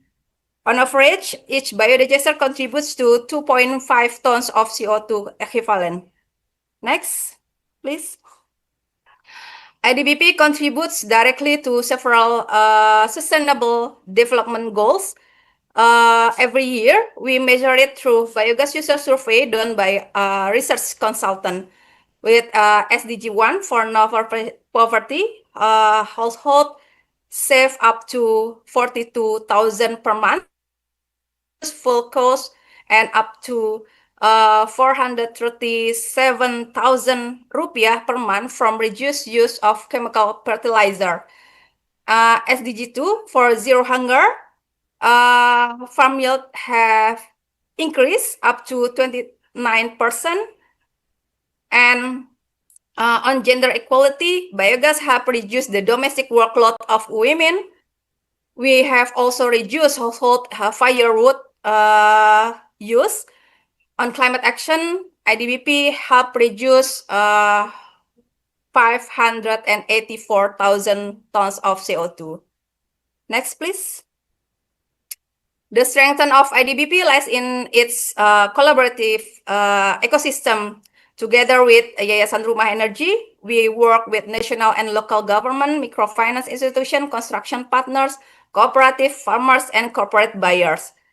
Our ecosystem covers the full value chain from policy making, financing, financing, biodigester construction, user training, after-sale service, R&D, and this integrated approach ensures that biogas delivers long-term value not only for household but also to institution and markets.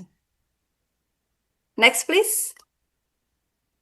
And here is an overview of our financial model. From every carbon fund we manage, a portion allocated back to community in the form of subsidies for biogas and construction.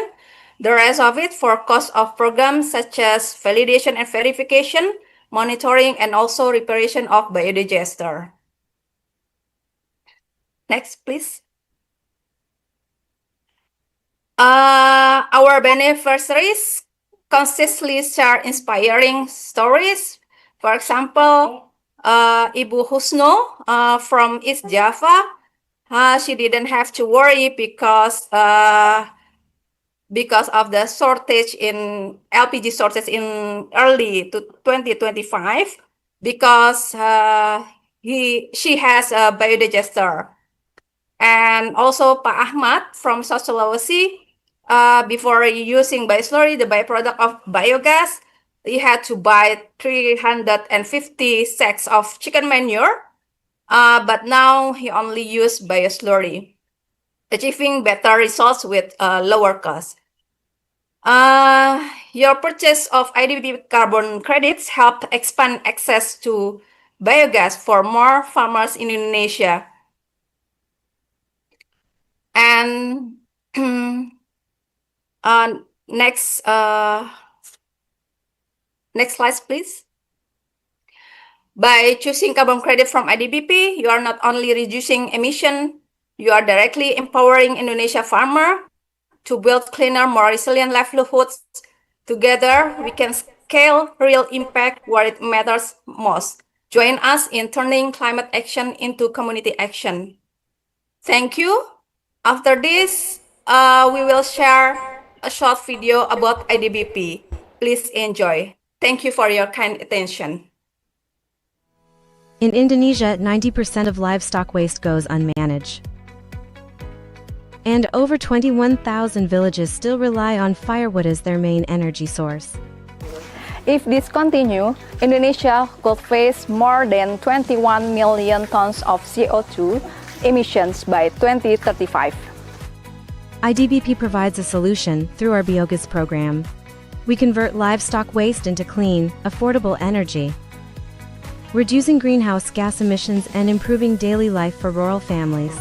Our carbon reductions are verified with strong MRV systems and international standards, ensuring every credit represents real, measurable impact. And with every carbon credit purchased, we reinvest a portion back to the community, building more biogas units and reaching more farmers across Indonesia. Choose IDBP carbon credits, reduce emissions, empower farmers, and help scale clean energy solutions across Indonesia. Let's turn climate action into community impact together. Thank you, Ibu Wiba, for introducing the multi-purpose of biogas and bioslurry. And I do appreciate your time. It's 9:00 p.m. at night in Jakarta. So she did manage well. It's supposed to be bedtime already, we understand. So we do appreciate how you manage your time between work and as well as time with your family. Thank you, Ibu Wiba. Okay, so for the next 30 minutes, we will present to you some projects developed by our next project developer. It's from PT Knowledge Integration Services, or KISS Group. Please welcome the head of HSE, Luisa Jessica.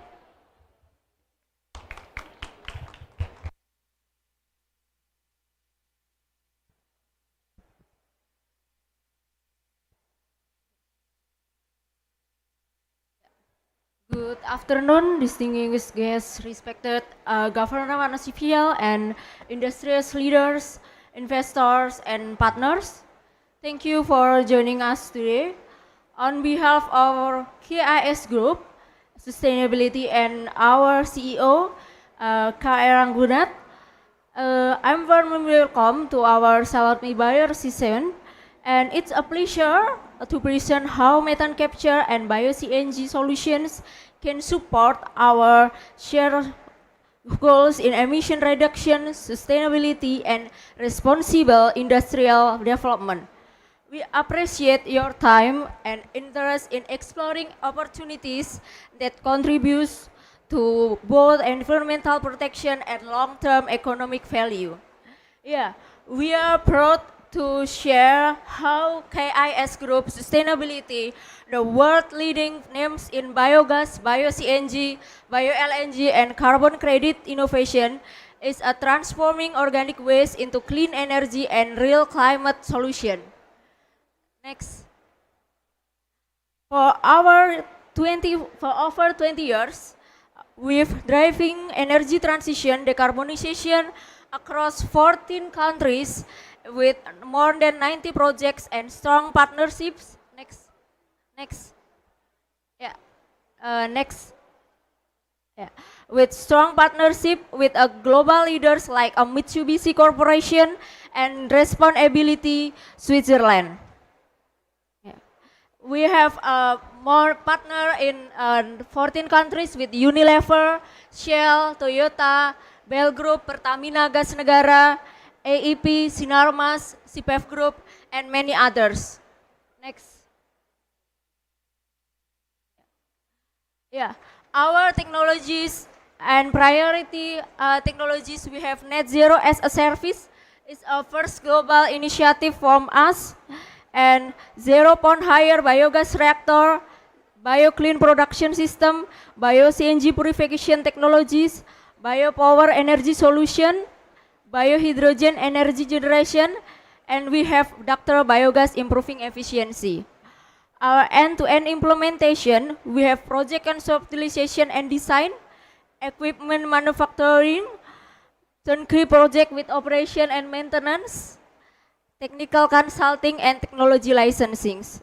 With our business model, we production supply of biomethane, bio-CNG, and bio-LNG with a concept BOOM, build on operates model, and we have carbon origination, carbon credit origination, management and tradings. Next.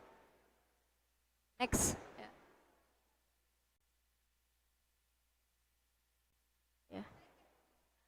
Okay, next. Yeah. Next. Yeah. Our types of feedstock, we have organic waste from palm or palm oil, meal effluent, EFB, press mud, cow dung, sago waste, and many others organic waste. And we develop with our technologies handle to different feedstock with a zero-point higher biogas, Siger, hybrids, and two-seat tank system with a bio-clean scrubber, VPSA, and hybrid type of bio-CNG and membrane type. And the result of our bioproduct is biogas power, biomethane, bio-LNG, bio-CO2, bio-liquid fertilizer, biochar, and biosulfur recovery, and also carbon credit. Next. Yeah, let's look our Indonesia success story in a real example of success and partnership. Yeah, from our flagship project, PT Yukindo in North Sumatra, their combines palm oil mill in North Sumatra. Like, look, from palm oil mill plantation, from a pome and methane capture, we deliver with a biomethane plant, and we deliver bio-CNG by truck to Unilever and decarbonize industry. And our three major achievements highlighted, we have 55 tons of CO2 emission reduction annually to achieve through methane capture and fossil fuel displacement, directly supporting Indonesia national decarbonization pathway. And for energy security enhancement, the plant produce around 180,000 MMBTU per year of bio-CNG to replacing fossil fuel for major industrial client. And also industrial decarbonization companies like Unilever and many other benefit from a reliable renewable biomethane to lower scope emission in their processing facilities. In the middle, using the green truck, this is a bio-CNG transport system that delivers renewable gas to buyers. Overall, a Yukindo project represents a complete and proven model from biomethane capture at a mill level to renewable energy supply to clear and measurable energy emission reduction. Next. Yeah. An Indonesia commercial bio-CNG plant successfully operating since January 2024. Our first commercial bio-CNG plant in PT Yukindo has been operated successfully since January 24 and followed with by PT Tasik Raja in April 2025.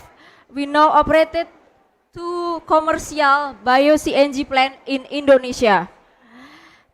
PT Yukindo operating, we produce 380 MMBTU per day biogas bio-CNG capacity, and with Tasik Raja operating since April 2025 and produce 530 MMBTU per day bio-CNG capacity. This plant supply renewable gas to industrial buyers and demonstrate full-scale commercial readiness.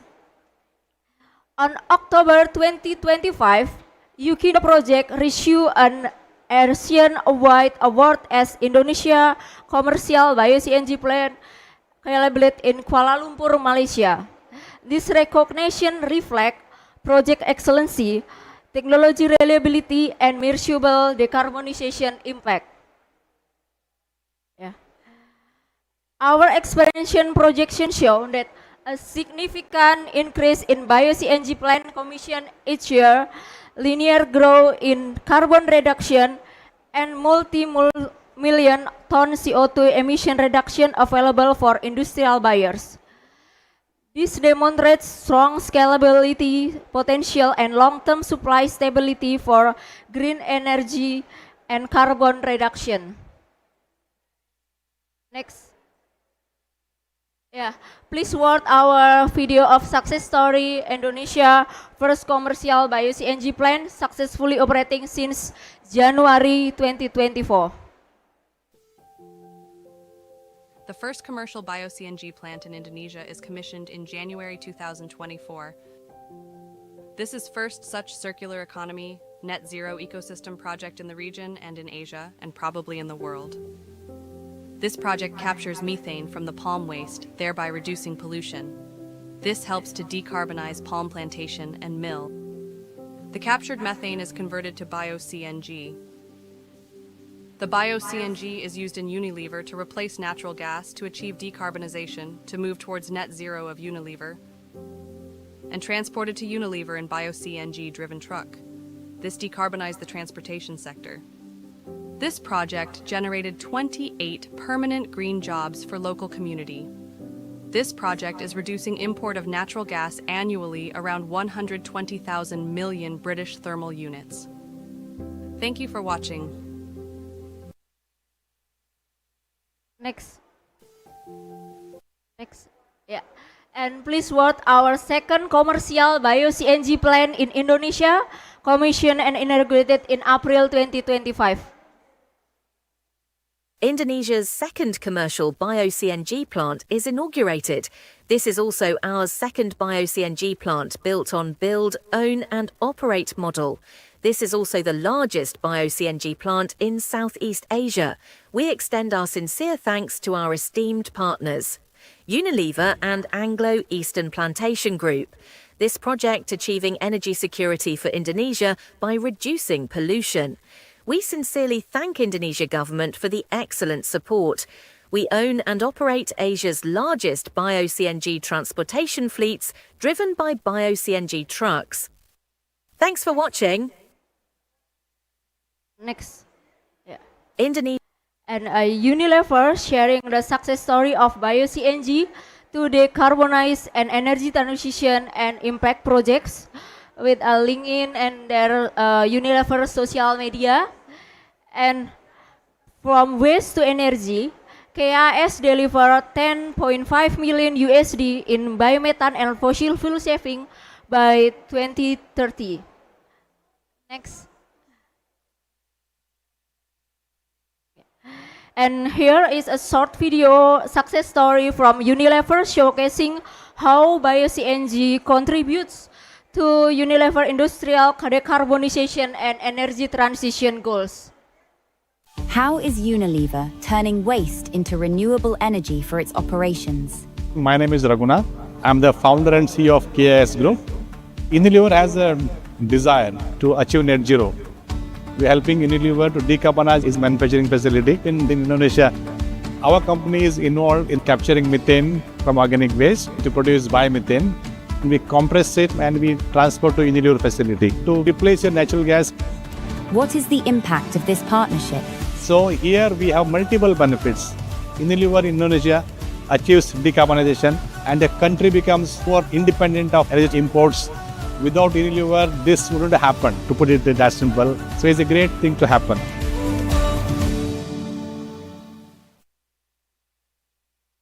Next. How is Okay. And navigating the path to carbon neutrality through methane capturing from organic agriculture waste. Ladies and gentlemen, this slide summarizes the core what we do at KIS Group Sustainability, capturing methane from organic agriculture waste and transforming it into clean energy and measurable climate impact. On the left side, you can see the case one, biomethane production from POME or EFB. This is a methane that would normally be emitted from open lagoon. By capturing it, we prevent a powerful greenhouse gas from entering the atmosphere and convert it into useful renewable energy. This process generates emission reduction that can be clearly measurable. On the right, can you see in the case 2, biomethane from energy crops, and the case in this case is a different. It does not generate methane emissions, so there are no methane reduction credits, but it still produces renewable methane without pollution. Yeah, our integrated and our complete pathway from the capture, convert, replace, and earn. We capture methane from the waste stream. We convert it into bio-CNG or biomethane, and we replace fossil fuel in industry and transportation. We earn emission reduction that are transparent and database. In the right box, you will see what KIS can offer. Turnkey waste to energy solution, biomethane upgrading technologies, carbon credit origination support, and green energy supply for industry through a net zero as a service model. Yeah. Yes, next. For 20 years, a proven technical excellency, we have our verified emission reduction and availability for immediately sale. Yeah, the slides show our portfolio of methane recovery projects that have generated verified emission reduction and are available for transaction. On left, we have 9197 in North Sumatra, methane recovery from wastewater treatment, emission annual reduction around 57,000 tons CO2 emission, and now currently under transition status. And the next is project Tuna 2621 in Labuan Batu Selatan, North Sumatra. From 2009 to 2023, total emission reduction around 74,000 ton ton CO2 emission and status issue. And the next project 7894 with emission reduction around 123,000 ton CO2 emission total reduction. And the next project CPA4 or 7864 0004 with emission reduction 55,000 ton CO2 emission annual reduction. And the last one is project CA5 in Central Kalimantan, estimate annual reduction around 58,000 ton CO2 emission. These projects are supported by long-term methane monitoring and transparent documentation. They provide reliability option for buyers seeking high integrity emission reduction based on methane mitigation from industrial wastewater. Yeah, next. Our verified project interested note. We have also KIS Biofuel Yukindo project, KIS Biofuel BPG, KIS Biofuel PHLM, KIS Biofuel LPUM, and KIS Biofuel BSP. We are capture more, decarbonize faster, trade smarter with KIS carbon solution. And please explore more detail through the link below, our leaflet, catalog, and LinkedIn, and our climate journey continues. Okay, thank you all, and looking forward to collaboration with KIS Group Sustainability. Thank you. Thank you, Louisa, Jessica, on behalf of KIS Group for the project presentation, and shared some success stories of converting the waste from POMI into bio-CNG, as well as the treatment of hazardous waste, that's methane, into biomethane. Okay, next we're going to witness the progress, the development of Indonesia's carbon market in Indonesia by witnessing signing for offtake of a project developed by Feratmos. But to give us a better idea about the project, please welcome Natalia Rialuki.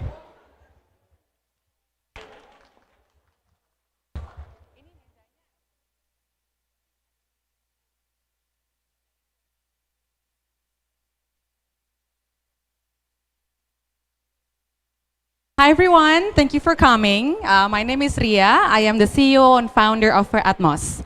Feratmos is a Southeast Asia landscape restoration and blue carbon project developer. We have worked with over 600 asset owners, processing over than 60 million hectares of forest potential, finding ways to find carbon credits eligibility. And today I'm very pleased to be sharing one of our projects that we have been working for the past 2 years, the Muara Teweh Conservation Project. Just to give you a little bit of sense about how the project looks like, I would love for the committee to help me to play the video.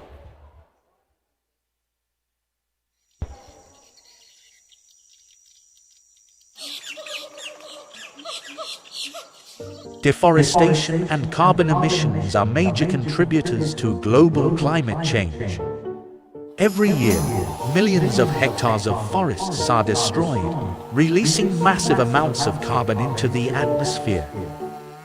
According to a report by the World Resources Institute, if current deforestation rates continue, an additional 1.5 billion hectares of forest will be lost by 2030.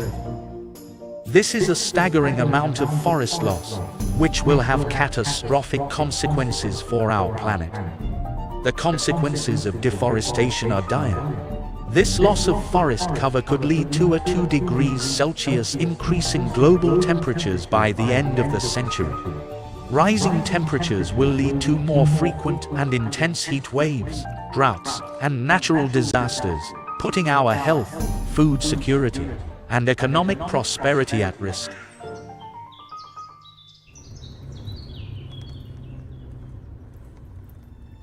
But there is hope. Indonesia is home to the second largest expanse of tropical forests on Earth. The Muracua project is located in the heart of Borneo and will conserve 255,000 hectares of forest area. That's about 2 times the size of Los Angeles. This area is home to the Dayak indigenous tribes and thousands forest-dependent communities. It's also home to a diverse range of ecosystems, including tropical rainforests, biodiversity and local communities. By preserving the natural habitat, supporting sustainable livelihoods. Through collaboration and innovation, we can make a real difference in the world, one community at a time. The Muara Tewe project is an improved forest management, designed to completely stop timber extraction from taking place in this lush forest area.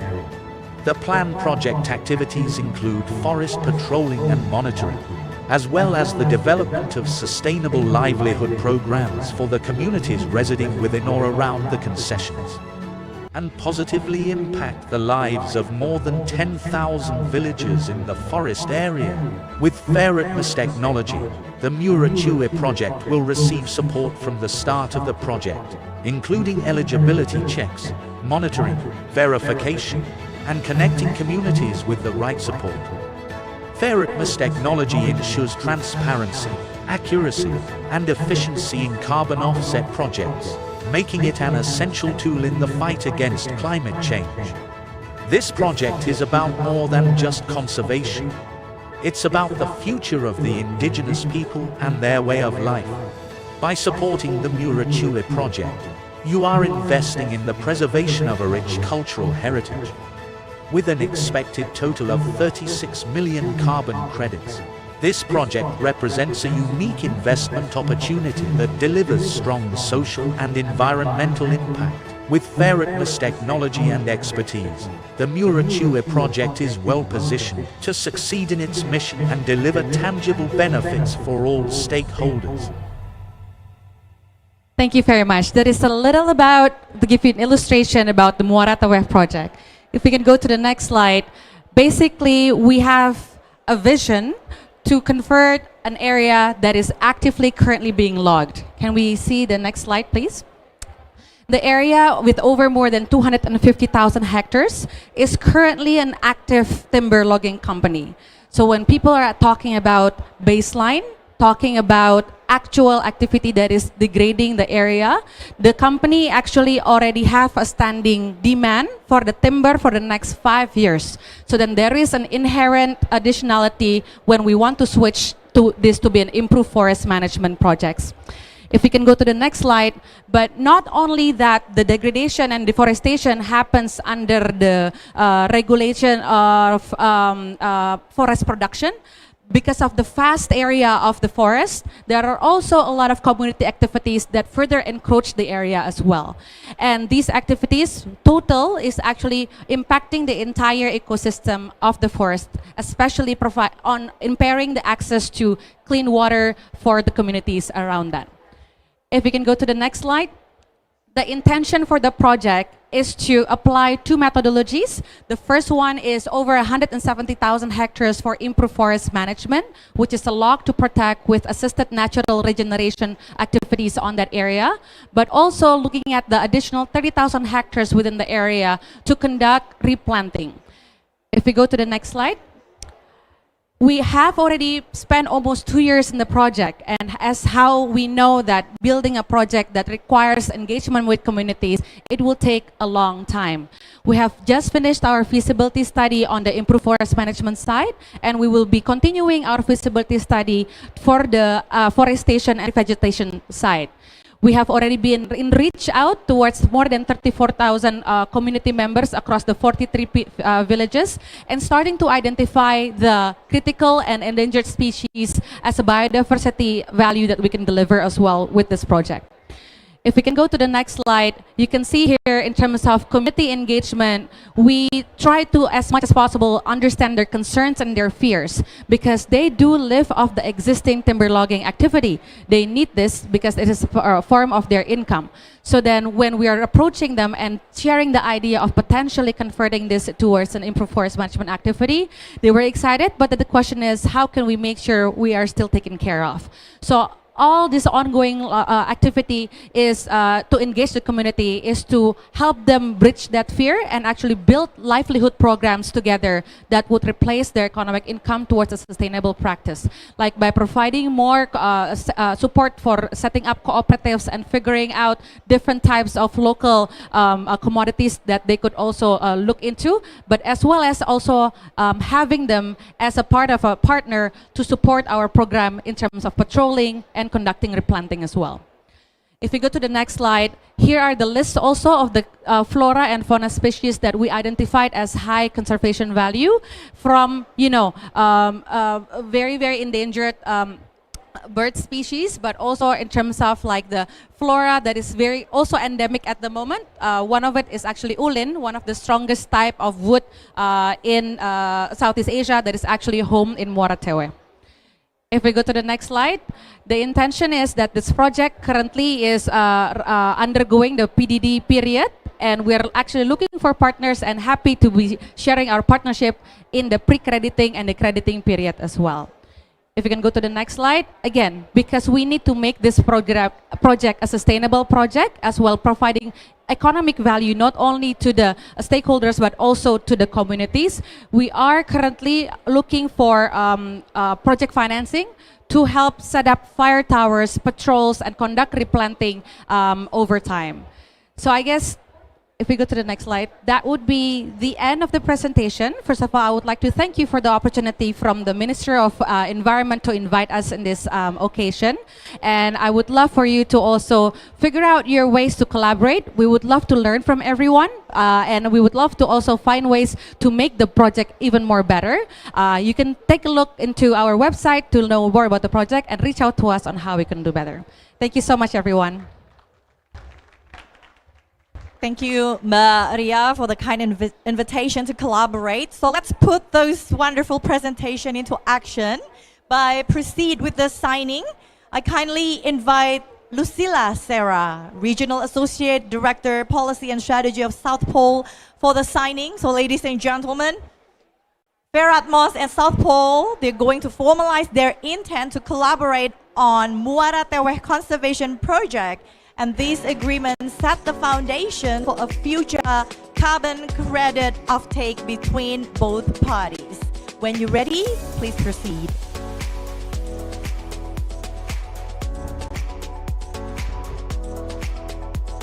So ladies and gentlemen, this marks a shared commitment to advance transparent and high integrity carbon projects in Indonesia. Please give them a huge round of applause one more time.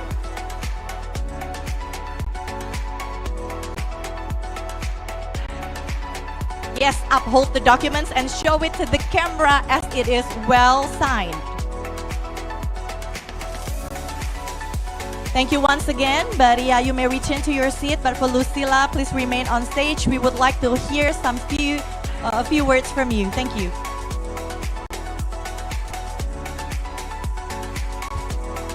Thank you. Can you hear me well? Okay, thank you so much.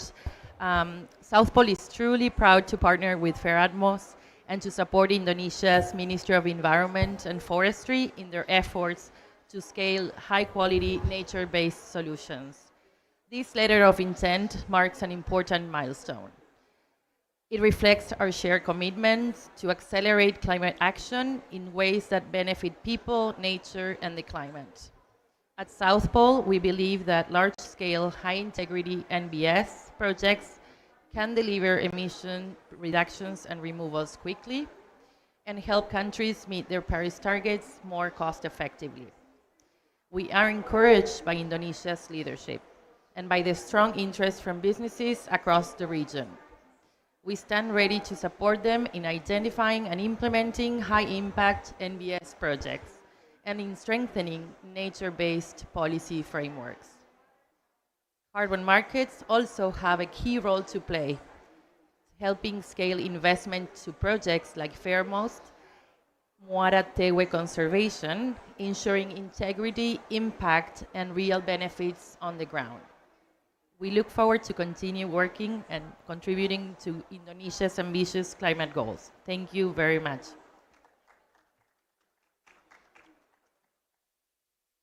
Susila from South Pole, hopefully from this occasion would encourage more and more partnerships in the future. Okay, before I let you go, I have few messages to announce. First is, if you have any interest or queries or questions on the proposed projects that's being presented, please do not hesitate to scan the QR code that's going to be shown in front of you on the LED screen. There will be a list of projects that you could select from, maybe the previous project that was presented and the upcoming one. Okay, this is the IDX Carbon Coaching Clinic. So if you want to find out more about the carbon market exchange in Indonesia, you can scan this QR code to get an appointment. You can ask, you can actually interact with a representative from IDX. We will get you the appointment the next day between 1 to 3. Okay, and switch please. This is a code if you want to have any, if you want to ask questions or queries in relation to the projects that we presented and going to, you can scan. And also we have a lot of projects that's being presented, and if you still want to know further detail into that, we have a section that's located at the front left corner of this pavilion. There's a huge, humongous LED screen that you can play around with, and you can find a lot of information about the projects there. Okay, I think that's it. Oh, one more. If you think that this forum is interesting and you want to see somebody and to ask questions in person, we can organize a room for you to meet up. So please come and approach one of our staff, and we'll try to organize that for you. I think that's it. So let's conclude the Carbon Connection for Climate Action Seller Meet Buyer today, strengthening collaboration towards a high integrity carbon governance. Hopefully Indonesia carbon market will continue to grow and significantly contribute to national emission reduction goal. Thank you very much for your attention. See you around.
Good day, ladies and gentlemen. Since we have a big panel today, as you all can see, we better start now.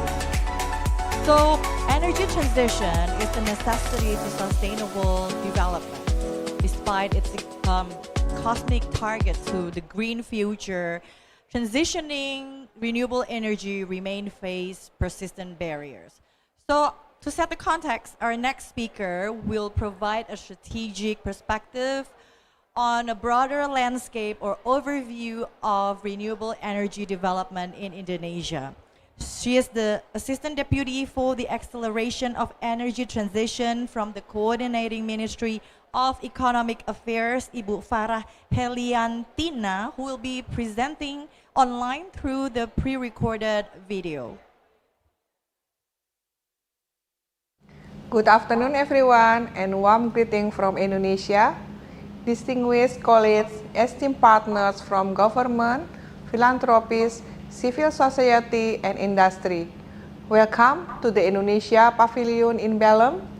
It's an honor for me to open this senior officials and partners dialogue on Indonesia journey toward a low carbon, inclusive, and competitive economy.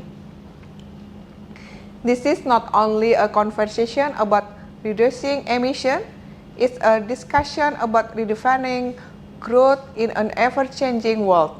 It's about turning our energy transition into true transformation.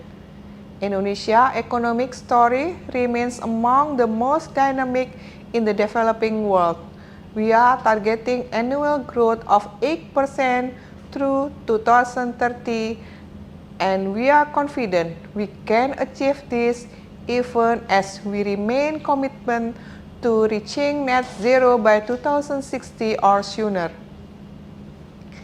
This dual ambition, growth and decarbonization, defines Indonesia's path is becoming an upper-income economy and cementing our place in a more resilient global trade. In the energy sector, we are scaling new and renewable capacity, guided by the Just Energy Transition Partnership or JETP, a $21.4 billion framework with our international partners, in which an updated CIPP is currently under development. In land use, emissions have already fallen by over 600 metric tons CO2 equivalent since 2015, driven by strength forest protection and peatland restoration based on the 2023 BPS study on Indonesia National GHG Inventory. In industry, we are driving green competitiveness through downstreaming focus on clean technology sectors such as solar PV and batteries, and the decarbonization process supported by clean energy-ready special economic zones. We see the energy transition not as a constraint, but as the next industrial revolution for Indonesia. But all of this must be achieved through Indonesia's own hand and commitment. Through the Green Job Initiative with ILO and the UN PACE, as well as programs led by the Ministry of Manpower and CMEA, we are preparing our 153 million strong labor force based on BPS 2025 labor force release for future-ready skill from renewable energy, maintenance to sustainable tourism and nature restoration. We also recognize that the informal economy, which represents over half of Indonesia workers, must be part of these efforts. Transition at scale requires investment at scale. Indonesia needs an estimate $470 billion in green finance by 2030. To remain aligned with our newly submitted second NDC, our current focus is to make green investment bankable and investable. On top of Indonesia's own effort, international financing, both multilateral development financial institutions and philanthropy, can play a catalytic role in bridging equity gaps. First, on the risking early-stage projects, blended finance, concessional lending, and a transitional mechanism must now prioritize speed and scale. Project developers and the private sector are our frontline innovators. They face real-world barriers from grid bottlenecks to financing costs. At the same time, social safeguards must be embedded in every major transaction. CMME mission is to ensure that the investment climate clear and predictable, so developers can move faster, financing flow more easily, and projects can deliver positive impact to communities sooner rather than later.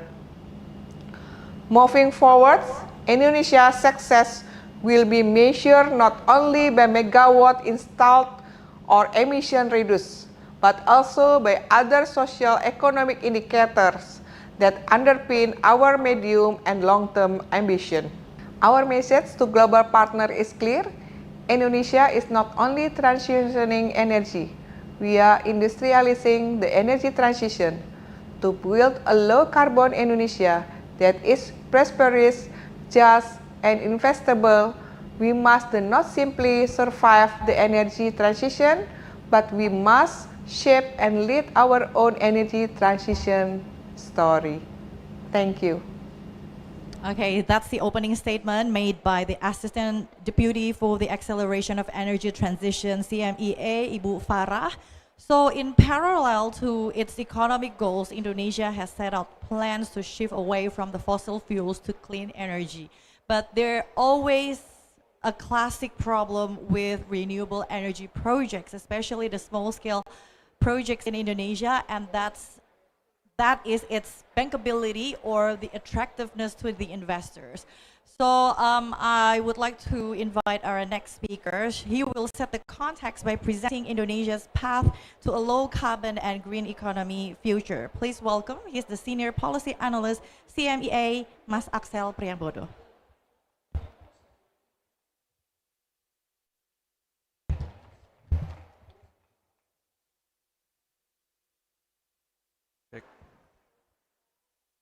Good afternoon, everyone. Welcome to the Indonesian Pavilion. My name is Axel Priambodo. I'm the Senior Policy Analyst from Coordinating Ministry for Economic Affairs. So thank you very much for coming.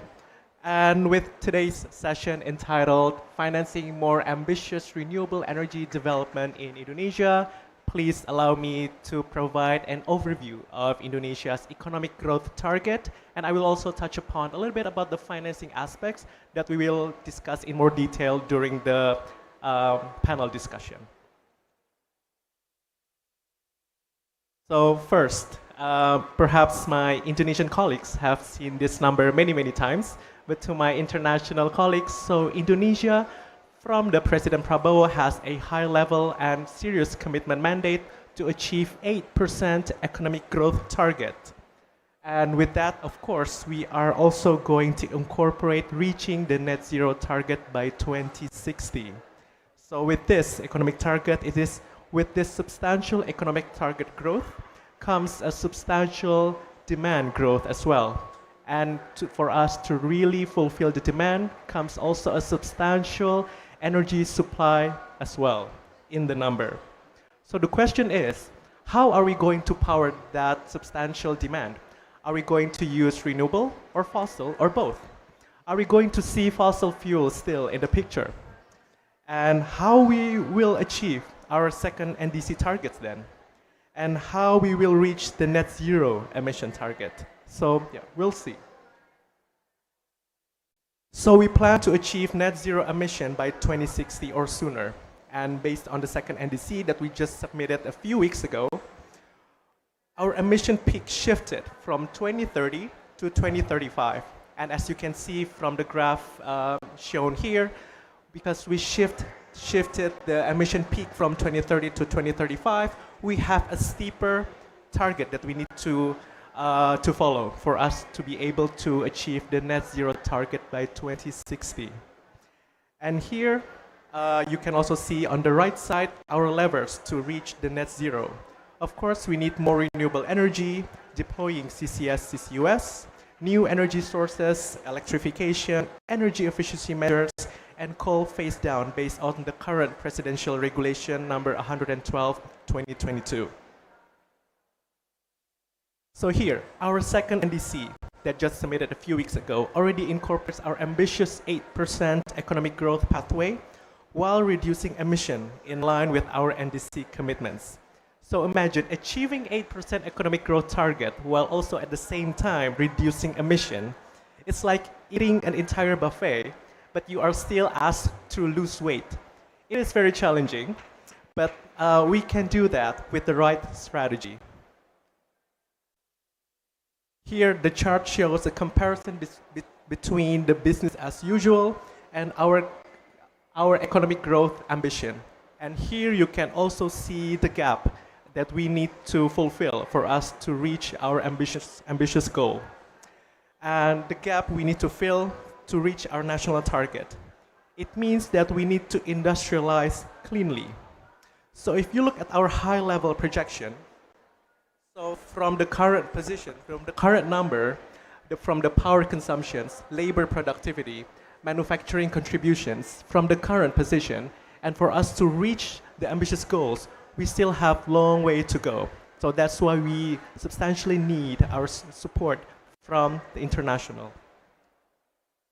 But can we actually reach those targets? Do we have the capacity as a country for us to fulfill those gaps? So Indonesia is blessed with so many resources from end-to-end clean energy value chain, starting from the upstream to the downstream. And we can see here that Indonesia can be a clean tech manufacturing hub. So you can see here, for example, we have the world's biggest nickel reserves. We are the second biggest tin reserve. We are the sixth biggest bauxite reserve and the seventh biggest copper reserves. And also, we have also abundant resources of renewables as well. So those numbers and those blessed resources are taken into account by investors. So the investors have seen those numbers and have seen the potential. So we have seen the substantial increase in renewable energy investment in the first half of 2025, reaching almost $1.5 billion alone, and it's the biggest one in this decade. This indicates rising investor confidence, progress towards regulatory clarity, and a stronger domestic project pipeline. So after we manage the supply side, we must connect it to the demand side, especially industries such as smelters, data centers, and others. Clean energy can power Indonesia's special economic zones, which already offer a long list of government-prepared incentives, as you can see on the slides. And integrating clean energy with labor-intensive industries and digital industry growth can potentially unlock significant value added, creating around 40,000 jobs. And here we can see that integrating clean energy into industrial reform not only reduces emissions, but also creates new export sectors and quality jobs. But to achieve this, we need strong multi-stakeholder coordination. So, you can also here see the potential outcomes if we integrate those ambitious targets and with proper executions. From end to end, from upstream to downstream, we can see the huge potential that we can achieve if we manage and execute everything well. And in order to do that, the government has just formed the National Energy Transition and Green Economy Task Force. Consists of multi-stakeholders, consists of multi-governments, led by CMEA, and also consists of many other ministries as well, including Ministry of Finance, Ministry of Energy, and also state-owned enterprises. We are talking about PLN, our state-owned enterprise utility company, and also Pertamina, our national energy, oil and gas company as well. So this task force, the main task is to align national policy, fiscal instruments, and project pipelines to assure the energy transition that drives green economy. So under the task force, we have the JETP, which Pak Paul will explain in more detail. It is a very important and significant initiatives agreed between the government of Indonesia, the IPG, and GFANZ, which is also coordinated under this task force. And as you can see here on the slides, has already delivered several successful projects and programs, mobilizing $20 billion commitment, starting from Muara Laboh geothermal project, Saguling floating solar panel, MRT North-South line, and also MRT Jakarta East-West line.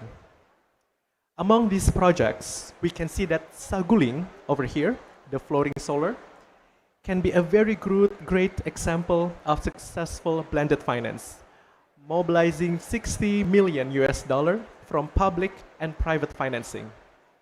So here we have DEG, the Germany's public financier, Proparco from France, the private arm from AFD, and also Standard Chartered, a commercial bank, in collaboration with PT PLN Indonesia Power and also Aqua Power. Here, I want to give a broader overview of a global perspective. How much financing is needed for us to reach our climate target? And on the right side, you also see Indonesia's needs for investment for us to achieve our energy transition. Based on the PLN electricity planning, or RUPTL, from 2025 until 2034, we need $100 billion investment for us to deploy the energy transition projects. Imagine $100 billion in 9 to 10 years, which means that in 1 year, we need roughly like almost $10 billion invested into projects. And the message here is very clear, that public finance alone is not enough. We need others to step in as well.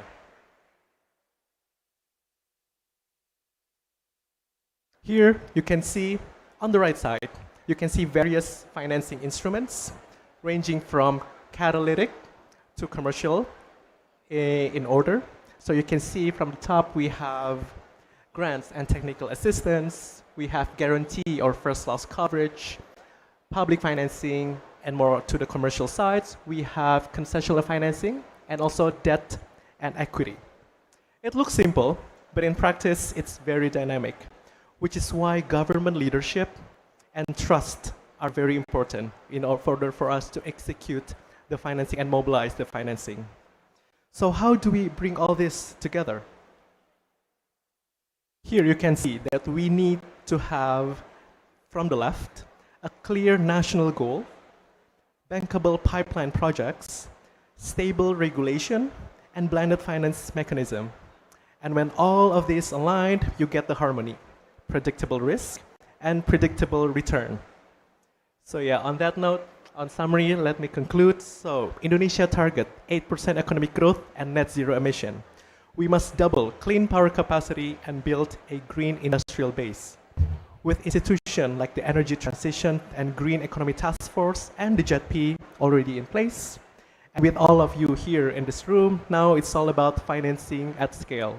Hopefully we can move from good intentions to good transactions. Thank you very much. Thank you, Mas Alex. Okay, he'll be one of our speakers, so don't worry if you have any questions. He'll be on stage and can answer to your questions later on.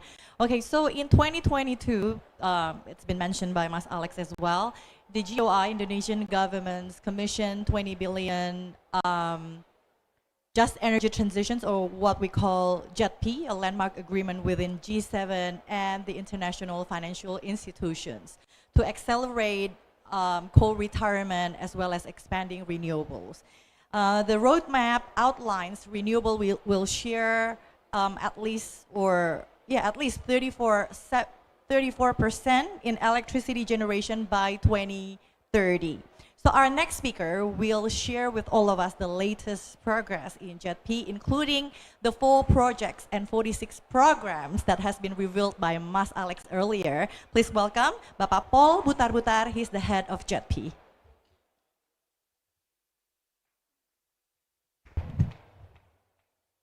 Yeah, good afternoon, ladies and gentlemen, and thank you, Miss MC.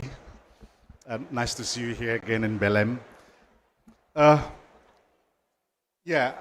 We at this JETP Secretariat, we have already, let's say, prepared a so-called a kind of scenario. We call it JETP scenario that actually respond to the announcement of the JETP back in 2022.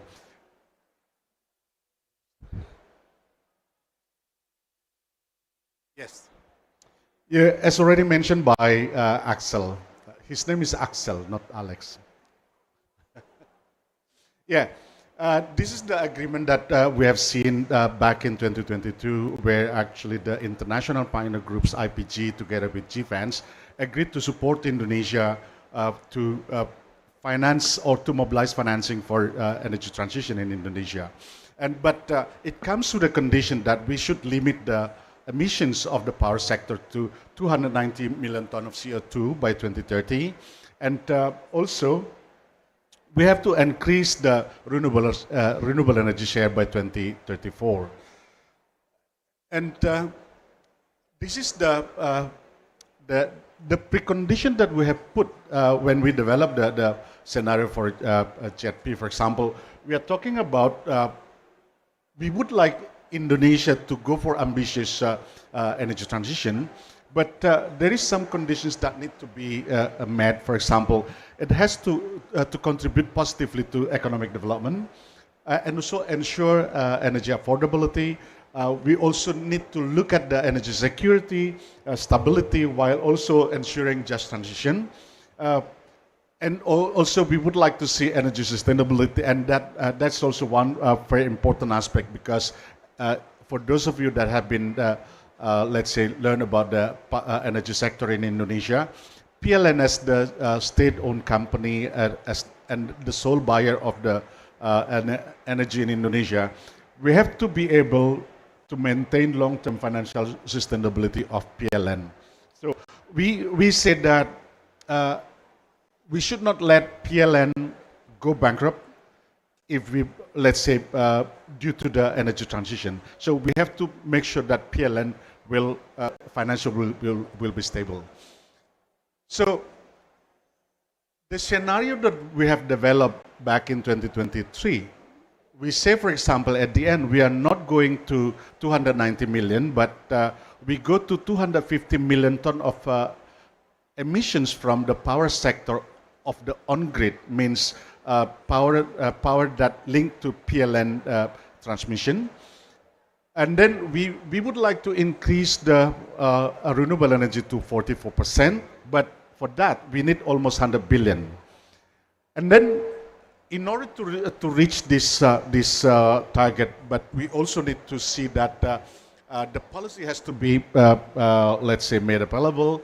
Financing also has to be made available. Just as we mentioned before, the pledge is only about 20 billion, but we need 100.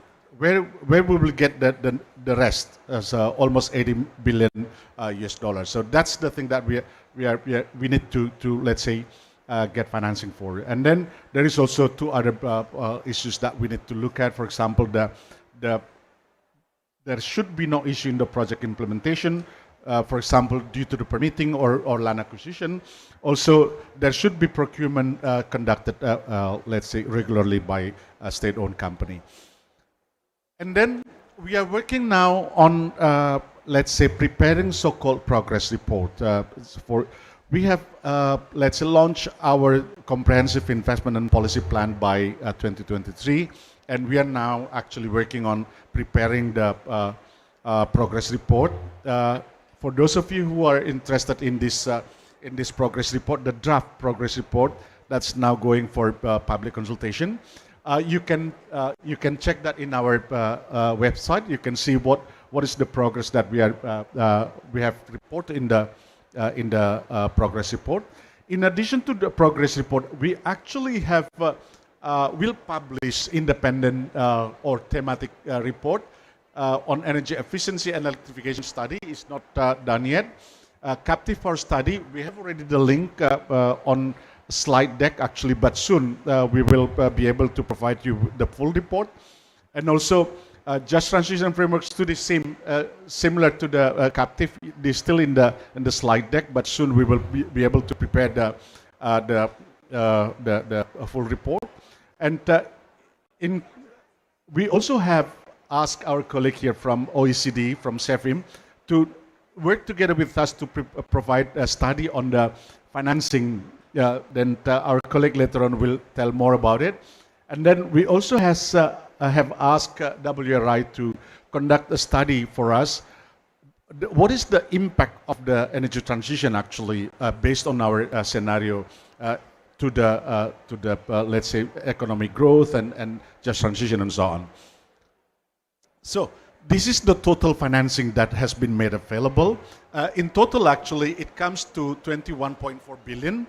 You see here how much is country contribute to the financing, and we actually, with the withdrawal of US from the JETP, then we have to take out the 2 billion.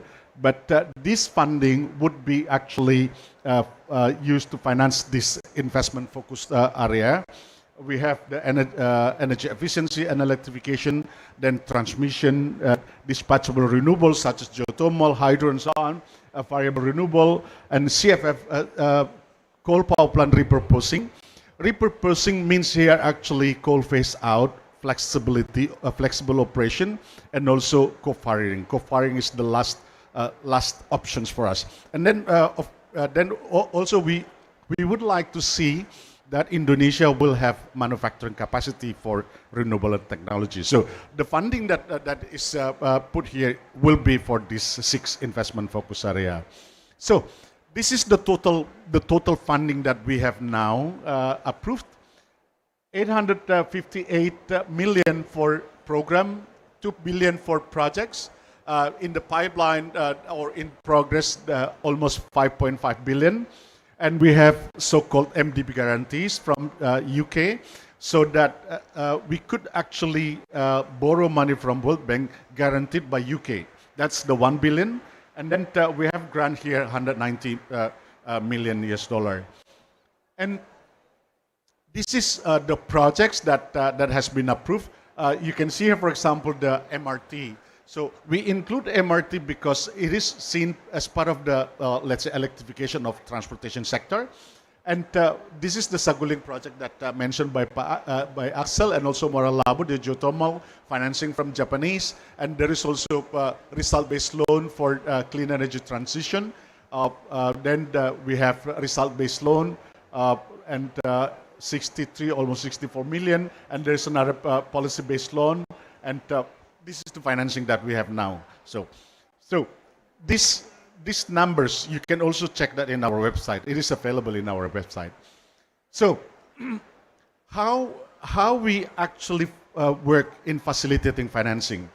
So private sector, IPG or GFANs can actually submit a project to us, and then we will check, we will do a kind of initial screening about the project. Then we communicate, let's say, with the task force that mentioned by Axel before, to check whether the financing or the project proposal actually in line with the investment focus area and so on. Then we will conduct the kind of facilitation. Last time, for example, we invited the financial institution to let's say, listen to project developers on their projects. So it was a geothermal company that would like to develop their pipeline and looking for financing. We will do the same thing for any projects. But once there is a communication, direct communication between the project developers and the financial institution, then we from JP Secretariat only need to monitor the progress. If they have issues or they need support from us to facilitate further discussion, then we will step in, including the government. If there is some support needed from the government, then that's the role of JP Secretariat or government, the task force, to step in to do the bottlenecking. So this is the communication, how we communicate with government from JP Secretariat, communicate directly with the task force, as well to the IPG and GFANS. So we, for example, have a bi-weekly call with the IPG and GFANS to update them what is going on with the project and so on, and what is the backlog and so on. That's how we communicate. And one of the core of the JETP is actually this part, the Just Transition Framework. We developed the Just Transition Framework together with our colleague, with our working group. We say that any projects involved as part of the JETP or developed as part of the JETP has to implement this Just Transition Framework. The basis is the human right, gender equality, and empowerment and accountability, with two pillars: no one left behind and sustainability and resilience. And then we have these 9 standards. The standard 1 to 8 is actually already standard that has already been typically applied by international financial institutions when they assess projects. And then we add so-called economic diversification and transformation. We would like to see that people impacted by the project will be better off instead of worse off, actually. And we have seen already a lot of cases where people actually, let's say, disbenefit from the project construction. So we would like that every project known as JETP project will have to implement this Just Transition Framework. So I mentioned before, the policy is one of the conditions in order to reach the JETP target, and we have actually prepared a kind of policy recommendation. 11 policy recommendations that we have, let's say, will be part of the report. Some of them actually have already been submitted to government back in 2023. 1 to 7 is already submitted. We have additional policy recommendation submitted to the government. The good thing is actually that government has already taken some actions. For example, government has revised regulation related to the local content, related to procurement and power purchase agreement. There is already regulation on early decommissioning. So government tried to really look at how they could implement regulation. But are the regulations that have been already developed perfect? No. There's still input needed, so we're still working on how to let's say, provide more, let's say, stable regulations so that will be utilized to help in meeting the target of JETP. I would stop here.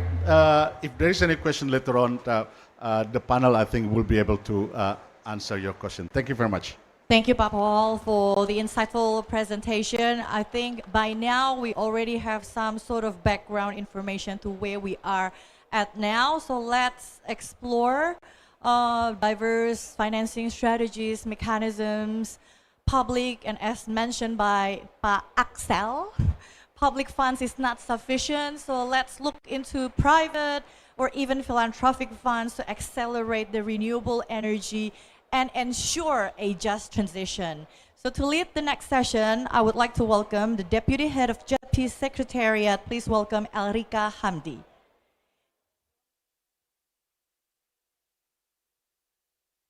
I will call upon all the speakers, being the first one, again, Senior Policy Analyst, CMEA, Axel Priambodo, Program Officer of Natural Resource and Climate Change Ford Foundation, Ibu Mariati Prayitno, Program Director, ICEL, Ibu Marsha Mutmainah.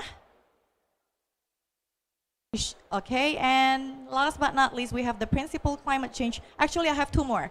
Principal Climate Change Specialist from ADB, Esmira Javier. and Dumisani Sumalo from the Presidential Climate Commission. Yes, I'm talking about you. Over to you. Test, test, test. Is my voice clear? Okay, thank you. Thank you, Ms. MC, for the introduction, and welcome everyone for the for this event session, which is a little bit bright here on the panel. Let me just adjust a little bit. I would like to thank you for everyone who is here, and for the next session, for the next panel, I would like to probably begin with how we've heard from the CMEA that Indonesia is strongly committed to energy transition, strongly committed to decarbonizing the sector, the power sector, but meanwhile, Indonesia still needs to grow. So to quote what Pa Axel mentioned previously, it's kind of like we're eating a buffet, a full buffet, but we need to stay slim. So this is a challenge. And this is a challenge for us all, not just on the financing part, but also maybe on the financial, on the technical, and on the legal side of it. We learned that Indonesia currently have our newly published second NDC, and it is stated there that around US 472 billion of US dollars is needed. Meanwhile, PLN document, planning document, stated that they need at least 100 billion US dollars in the next 10 years. So JETP alone, which has a commitment of about 20 billion, is not enough. And it will never be enough. So it is clear that we need to find a way how to get this financing going, how to get this investment going. So I would like to start this discussion with a question to Mr. Axel. With how you describe the buffet versus being slim, what is exactly the government's planning on this? What is the government's priority to balance the target of economic growth and the target of ambition to decarbonize the sector? Check. Yeah, thank you very much, Ibu Erika. So as I mentioned earlier, it really sounds counterintuitive to have two sounds opposing targets at the same time. But that's the beauty of it. So we, Indonesia, remain commitments in those two goals. Achieving the 8% economic growth target, which is already very ambitious, but at the same time achieving the net zero target by 2060, and also by our just submitted a few weeks ago, the second NDC, we just submitted also a very ambitious target to achieve the peak emission by 2035. And of course, we don't see that as two opposing agendas. So because we really need to balance those two in terms of the implementation. So right now, the government is focusing to align and to connect from the energy supply and to the energy demand. So with that two in place, by connecting those two entities, we really hope that we can get more investments, more green jobs, and that also at the same time, for us to be able to mobilize those two initiatives, we need the investments. As Ibu Erika already mentioned earlier, that in order for us to achieve those two targets, public alone is not enough. The government alone is not enough. We really need to have this collaboration from the public and also the private sectors. But also at the same time, we also need support from our friends from philanthropies in this case. Thank you, Ms. Axel. Maybe if I can elaborate more on the questions. You mentioned in your presentation that one of the plan from the government is to create special economic zones for industries in order to probably create a greener demand.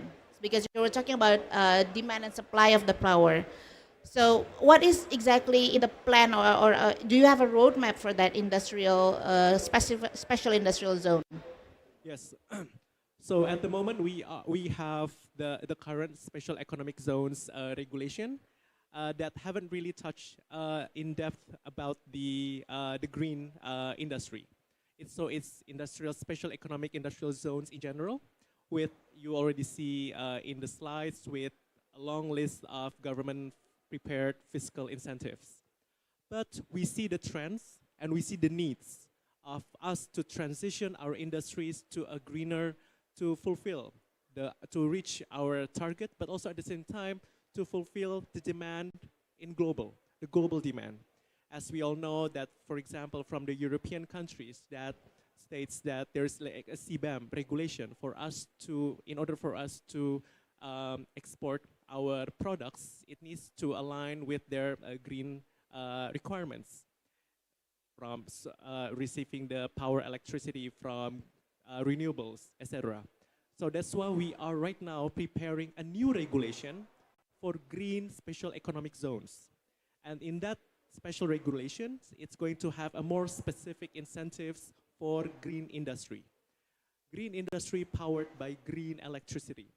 In order for us to, again, to transition, in order for us to fulfill the demand from the global, and hopefully we can also at the same time see this transition not as an economy burden, but this is like a hand in line target, hand in hand with our net zero emission target as well. Okay, thank you, Mr. Axel. Now that we've heard from the Indonesian government how their plan is to create the demand, and there is also, of course, supply will follow the demand. But in terms of the financing side, maybe I will turn into ADB now, Ms. Esmaira. We know that financial or public finance is not enough. So what is ADB as part of the MDBs globally? What is ADB's plan to mobilize a larger private capital, you know, on top of the concessional capital that you have, which is probably limited? So what is the plan there from all of these NDBs, or maybe from ADB yourself? Thank you for that question, but thank you as well for CIMEA and JETP Indonesia for the kind invitation to the Asian Development Bank to be part of this timely discussion.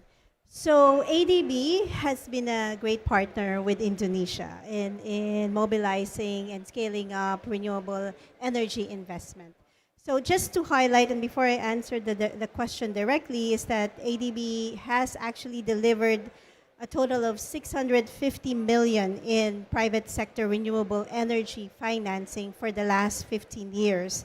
Backing flagship projects like the Eastern Indonesia Renewable Energy Project, the Rantau Depap Geothermal, as well as the Maura Labo Geothermal Project. So these projects actually proves that large-scale geothermal and renewable energy projects or energy can be developed and operated by the strong private sector of Indonesia.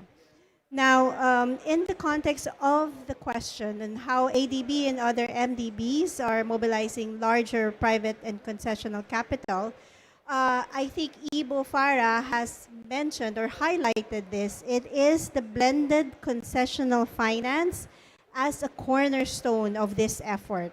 So ADB as well as other MDBs combine concessional resources of our own with commercial co-financing. In fact, ADB has deployed 270 million of concessional finance that actually unlock 3.5 billion additional financing from the private sector. So you can imagine the ratio or the leverage of that co-financing from 270 billion. Now, projects like the Maura Labo Geothermal as well as the TBS Electrum EV swap and go stations are among these projects that have leveraged that much private sector interest. Now, of course, this demonstrate blended finance with concessional financing can actually help de-risk projects and attract private capital.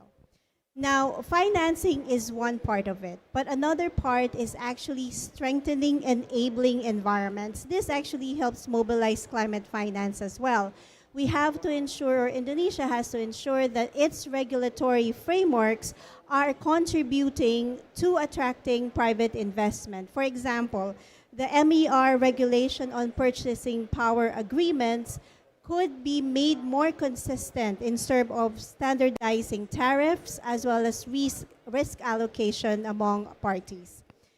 Now, another part is policy-based lending, and I think this has come out with from both the presentations from Simea and JETP, is that policy-based lending is quite a critical factor because it helps establish enabling environments that actually accelerate renewable energy deployment, improves governance, and strengthen institutional capacity. In fact, we do have a policy-based loan with Indonesia, the Affordable and Sustainable Energy Transition Program, specifically targeting policy action that will bring renewable energy investment at scale.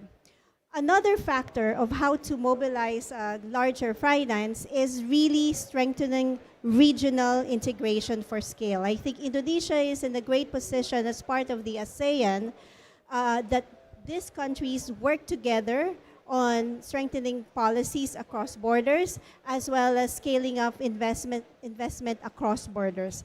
So for example, initiatives such as the ASEAN Power Grid Financing was set up by ADB with the World Bank to actually scale up large investments in renewable energy projects. I think with those concepts of collaboration, policy, but of course financing at scale with blended finance, I'll stop with those. Thank you, Esmira, for that. It's interesting because then we come up to the, not just the blended financing from the banks or from the public financiers, we also have a kind of blended capital that can be used from the philanthropy. Here we have Ms. Mariati, which is from Ford Foundation. Just from the Ford Foundation's perspective, Ms. Mariati, how do you think the philanthropic capital can be deployed to ensure that the just part of the whole energy transition is embedded at the core of the financing? What is the role of the philanthropic capital here? Yeah, thank you, Ms. Elrica. So good afternoon, everyone. I'm Mariati from the Ford Foundation Office, Jakarta. Ford Foundation, as the philanthropy that has worked in Indonesia for more than 70 years, we are committed with the key mission on achieving social justice and addressing inequality. And in terms of the just energy transition, we particularly committed to support partners who enable filling the gap of capacity in terms of the just energy transition in various elements of transition, from historical justice, from transformational justice of view, particularly also working with the government in the specific project level, and also working on the policy side. So for example, we are enabled to provide a grant to conduct a study, like feasibility study or like impact study, and also helping partner and JETP Secretariat to conduct inclusive and participatory consultation when they provide the CIPP for the JETP itself. And we also are enabled to ensure that community, local government, and stakeholder in the project level are heard, and also they can enable to voice the right of the people in the ground, particularly for the people who are directly affected by the just energy transition. And not just in the area of coal phase out, as we know that JETP has particularly this area, but also to enable, based on this topic today, is renewable energy. How to accelerate, and also how the impact of renewable energy, like in energy efficiency, not indirectly, but also covering critical mineral, And beside of just energy transition, Food Foundation Indonesia, through the program we call it Natural Resource and Climate Justice, we also support on the follow nexus energy transition. So forest and land use, how are affected by just energy transition, and also in terms of the how to reduce the emissions in line with the forest and land use program. So beside of provide grant, we are enabled to alignment grant with other funder. So for example, our office also provide like seed funding to the Indonesia Environmental Fund to enable access of fund by the community directly on the Terra Fund, for example, on how they also protect forests in surrounding community. The other thing I think in terms of capacity building, we are very flexible on that, and particularly we have also encouraged the approach of the multi-stakeholder engagement, which is in terms of the trust building. The other example, ICEL also, for example, conduct a study on the worker justice in terms of the phase out of the coal power plant in Cirebon, and another grant. Also, we provide for CCSF University Indonesia, for example. They enable to study on the finance instrument that enable for the upskilling, reskilling the worker, and so on. So I think that's kind of the main approach. Thank you, thank you. So we have the financier's perspective, we have the philanthropist perspective in this blended finance. I would like to draw back to what Ms. Asmira said about enabling policies. You mentioned about enabling policies maybe from the business perspective, because it was about procurement and about PPAs. But I would like to ask from the community's perspective, or from the CSO perspective, Ms. Marcia, how do you think, what is needed in terms of legal and policy framework to ensure that the level of financing or the innovative financing that is applicable is and will remain equitable and will respect the social and environmental safeguard? What is your view on this? Right. Check. Thank you, Ms. Erika. Okay. Oh, so as Rose Capone said, that law is a tool of social engineering, right? And it shapes behavior and aligns incentive, as Ms. From ADB said that. And it corrects market failure that voluntary measures fail to address. So unlike voluntary standards, law can impose binding uniform rules that ensure environmental protection, labor rights, and equity obligation are consistently applied across all financing instruments.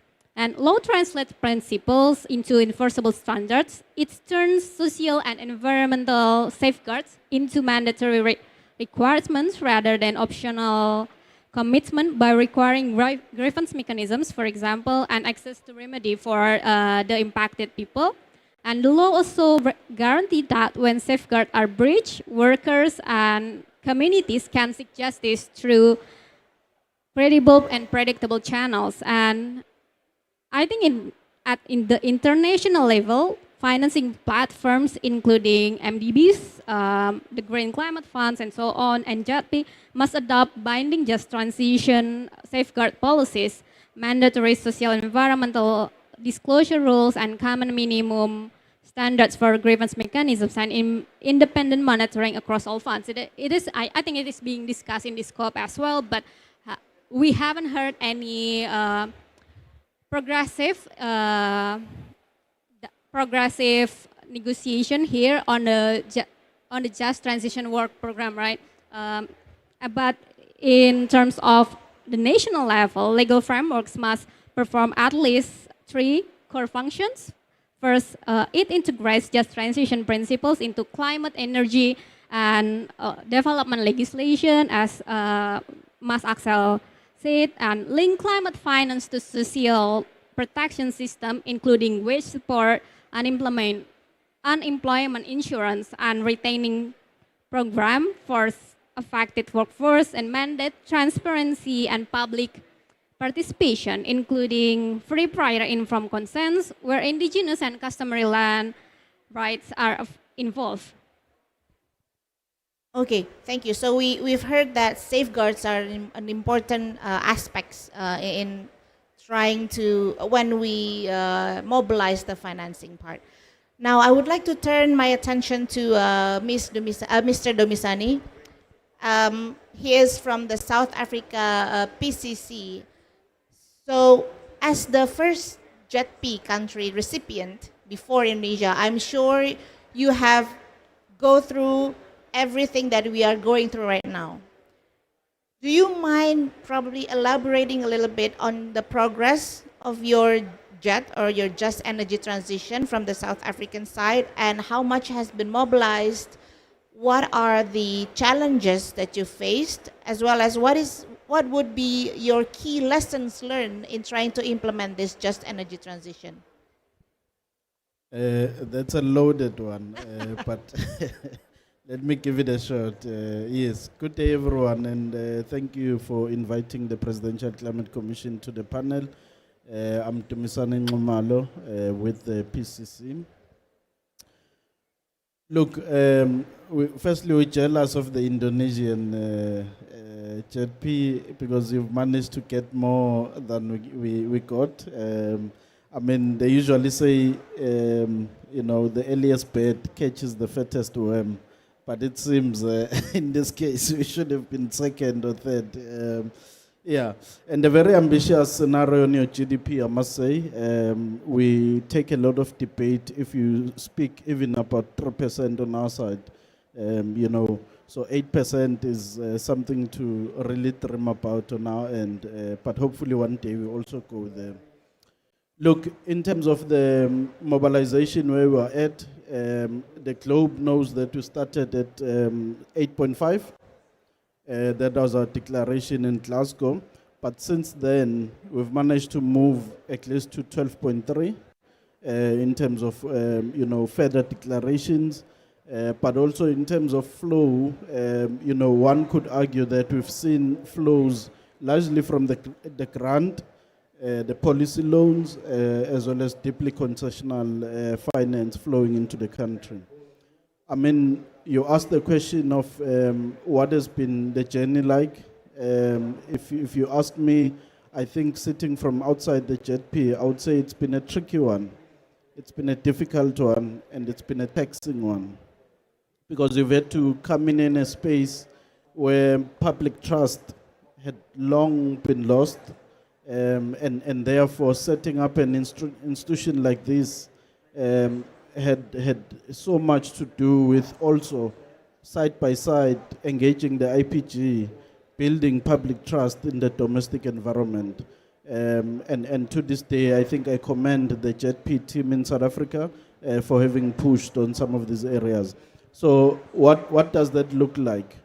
On the one hand, we are negotiating coherence from the packages that you are getting. So Indonesia has been lucky to borrow some of the templates around that to basically set up the infrastructure that builds coherence and basically ensures that from the packages that you are getting, you are able to coherently engage allocations through the needs that you have, which was not the case for us. It was only when we had secured the declaration in Glasgow that we actually went back home and said, how much do we need actually for our own energy transition? And we realized that of the 8.5 that we received in Glasgow, we actually need about 98 billion. So we were not even, close to half of what we needed vis-a-vis what we got. And then the next conversation was around how do we coherently, get the different offers from the IPG members to respond to our needs and to also be receptive to our financial institutional capacities. Because as you know, it's been difficult, for instance, to engage on some of the deeply concessional loans because we have quite advanced financial markets in South Africa. So in some instances, the negotiation has went as far as saying it's probably better to go to the market for this type of financing than going to the IPG. And that also, brought a bit of, I would say, innovation from the IPG side to also realize that they're dealing with quite a different animal from an investment point of view. I mean, some of the lessons one would share in the first instance is, leaving no one behind, which is pillar one of your conversation. I think when we secured the JETP in Glasgow, it was seen sort of like a government-only initiative. And that brought a lot of debate in society. And the president, on the 4th of November 2023, tasked the PCC to really go to society and understand what the concerns are, but also review what the JETP actually, how can it be made to be just. And it was in that context that we were able to bring in the workers. It was in that context that we were able to bring in, communities, begin the conversation about skills. What are the skills that are required for us to successfully implement the JET? How do you finance those skills needs? What are the sort of future jobs of the economy that we must start thinking about from a sectoral transition point of view? And how do we finance that skills roadmap matched with the future sectors of the economy, and us then getting to that pathway from a resourcing point of view, But at the heart of it, there was also the policy discussion, which really, you heard probably on the news that South Africa had lots of blackouts, especially leading to the JETP and some time around during the JETP. And that was a blessing in disguise for us, because what it helped us, do, it gave sort of pressure to the government, not only to do policy reform, but do meaningful and impactful policy reform. At first, the president had lifted the cap on embedded generation from just 1 megawatt, to 10. And because of the pressure around load shedding, the pressure around the system needing to generate more, the president, basically lift the cap to infinity. And because of that, we're able to import, firstly, 3.75 gigawatts of solar panels into the country, which really spoke about, our potential as a country to be able to generate more renewable energy, but also finance our own renewable energy, because the 3.75 gigawatts was partly, yes, within the JETP, but mostly by private sector initiative, So that has really been a good lesson for us. And as I speak with you today, we are sitting with a pipeline of 220, megawatts. That's on the pipeline of new generation, with 72 megawatts of that ready for deployment, shovel-ready projects for implementation. So that has really been a very interesting journey for us from a skills point of view, from a policy point of view, but also from an all of society approach. I'm happy to share more, particularly on the commercial side, because that has been where we've been making some moves of late. Thank you. Thank you, Mr. Dumisani. And the beauty of being the second is not only we got more, but also we learn from the South African JETP. So just a little bit of a background information for everyone here. We learned from the South African, the first and probably the most important thing for JETP Indonesia at the time was that to be inclusive. When we were doing the negotiation, and after that, when we were trying to develop the CIPP document, we learned from the what is happening or what happened in the South Africa JET. We know that we cannot leave anyone behind, and that's why during the whole implementation, during the whole planning of the document, we include as much of people and community as possible. So coming back to what Mr. Dumisani said, I would like to ask Mr. Axel. So Mr. Dumisani mentioned something about public trust, which is the core of how and why the institution can work. how do you think the government could build this public trust? How Indonesia can ensure that this transition actually is inclusive, is particularly considered for vulnerable regions who used to be dependent on coal, and also for the whole community, having that approach, whole of a community approach, as what Mr. Dumesani said. Thank you very much, Ibu Elrika. So inclusivity is our central pillar for the government to work. And we also explicitly and concretely move forward with that principle as well. So that's why we also have established the Energy Transition Task Force that consists of multi-stakeholders. So we've conducted several and back-to-back multi-stakeholder coordination meetings as well. So those are mainly from the central government. But we also need to remember that the social and communities are located in the regional. So that's why we also have the Ministry of Home Affairs that is also part of the task force. And which the Ministry of Home Affairs that basically oversee the regional government. Because those regional governments are the one who actually located near the local communities. And for us to be able to hear and to implement and to reach the local communities, the central government cannot do all the job by themselves. We also need to include as many stakeholders that we can, including the governments and also non-governments. So that's why we are very happy that the JETP Secretariat have conducted so many discussions, open public discussion with CSOs and non-governmental colleagues that can, together we can really monitor this implementation of the just transition. Okay, so we heard the government's plan. Now I would like to learn from Ibu Marsha, what role can you as a CSO or a civil society, what role can you play in this to promote the transparent accountability and public participation in the just energy transition? Okay, so as a CSO, civil society organization, we can act as a watchdog to ensure that the policy is inclusive to everyone, of course, and ensuring transparency, accountability, and meaningful public participation in just transition financing. And their effectiveness is greatest when we both work hand in hand.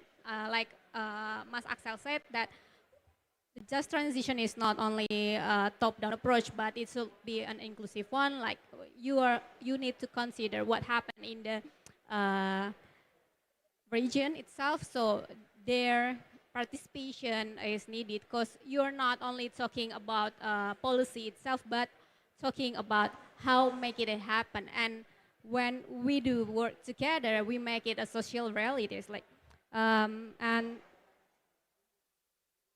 as a CSO, we are not only working alone, but we also collaborate with other stakeholders like labor unions, indigenous organizations, and community groups to monitor whether funds are allocated and used in line with just transition principles, which we can brought that CIPP have the 9 standards, but while in the international level, we still try to grapple the things on principles like World Bank has their own principles and another organization may have their own, but Indonesia stayed that we have these 9 kind of strong principles.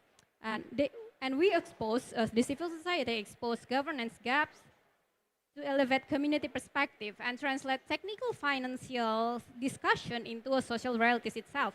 And civil society also act as a bridge among financial institutions, governments, and affected communities by facilitating participatory processes and ensuring that transition plans reflects the needs of workers, women, indigenous people, people with disabilities, and other marginalized groups. Just transition must be co-designed, I think, and especially with those directly impacted. And not only for the current generation, but also the next generation, because we may not be living forever, right? And we will pass our legacy to other generation. Yeah, and in a sense, a truly just transition empowers communities not merely as beneficiaries of climate finance, but as co-owners of the transformation process. Thank you. So when we talk about empowering communities, that's actually a cost because it's not cheap. Let's just be honest, right? There's a financing cost to do this whole transition. And this cost is attached to a project or to a government. And, it can attach to many things. But in particular, we know that Ford has been helping the community in bridging this cost. So my question to Mbak Mariati, is there a new way or a new kind of financing mechanisms that philanthropy community, because Ford does not work alone. Ford works with a whole lot of other donors, including other philanthropies. Is there a new way that you think can work to empower these communities to save the environment, but also to save the social communities that have been impacted or will be impacted? Very tough question. So Erika, because just energy transition, we don't want to just to transitioning from fossil to renewable energy, but we want to be more transformative. So in terms of your question on the financial instrument that enable, or maybe the unique way, the new way, first, I think we need to ensure that the grant component in the JETP itself has adequate significant number of the for the just transition itself to cost the just transition, because if not, we just will make the energy transition as business as usual, like fossil. It just changed the base of the energy power plant, but we don't want like that. Second, I think there is an enable public-private partnership that maybe also through the local domestic mobilization through public finance, as long as and the government also can ensure that the political support and constituency to using public money is also part of the consequence. Why? Because government previously for the natural resource rich countries like Indonesia, we have been benefiting for a long time, decade from fossil, from oil and gas sector. We are in the booming oil at 1979, and now we have so many income based on the critical mineral. So why government also didn't want to put the public finance to the kind of the instrument to work with the philanthropy funder and also the investor. Another example also, I think to achieve the transformational justice of the energy transition, we need to working from the beginning of the planning on how to costing the social justice. Planning the cost, meaning that not just the process, but also the benefit sharing mechanism, for example, in the renewable energy area. So talking about how many local labor that maybe we can embed it in the project level, talk with the local government, for example, how they enable to mobilize also finance and also to process the multi-stakeholder dialogue for the trust building. Another possibility also through the domestic bank, regional bank, Bank Pembangunan Daerah.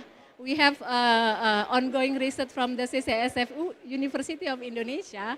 The Bank Pembangunan Daerah are enable to put their money to climate, and also I think this is also part of the energy sectors, because renewable energy, for example, for the middle and small level, it's also open to participation and also through the collective action and so on.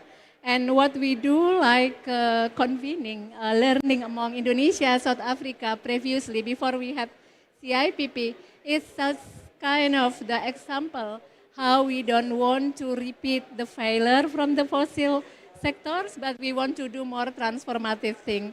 Another instrument, bonds, and others. So for example, I have a example from the Dilan in Bandung. They have working with the financial management to enable to publish the bond. That this bond also like the matching fund that enable for the financial sector to put their money for the disability. So I think those kind of the role of the JP and also stakeholder, we can also create such kind of the public participation through the innovative financing. The other thing, we need to working to asking the impact investment. I think those kind of also need, again, enabling environment regulation from the Indonesia government, how impact investing has a good ecosystem and enabling support to also participate in the investment of energy sector. Thank you.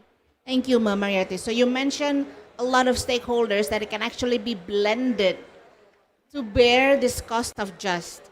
Now I'm going to ask Ms. Esmaira, as an MDB, what is ADB's plan to embed this cost of justice as well? We know that you already have safeguards, you know, CESA, in ADB's part is CESA for World Bank and IFC's IFC performance standards.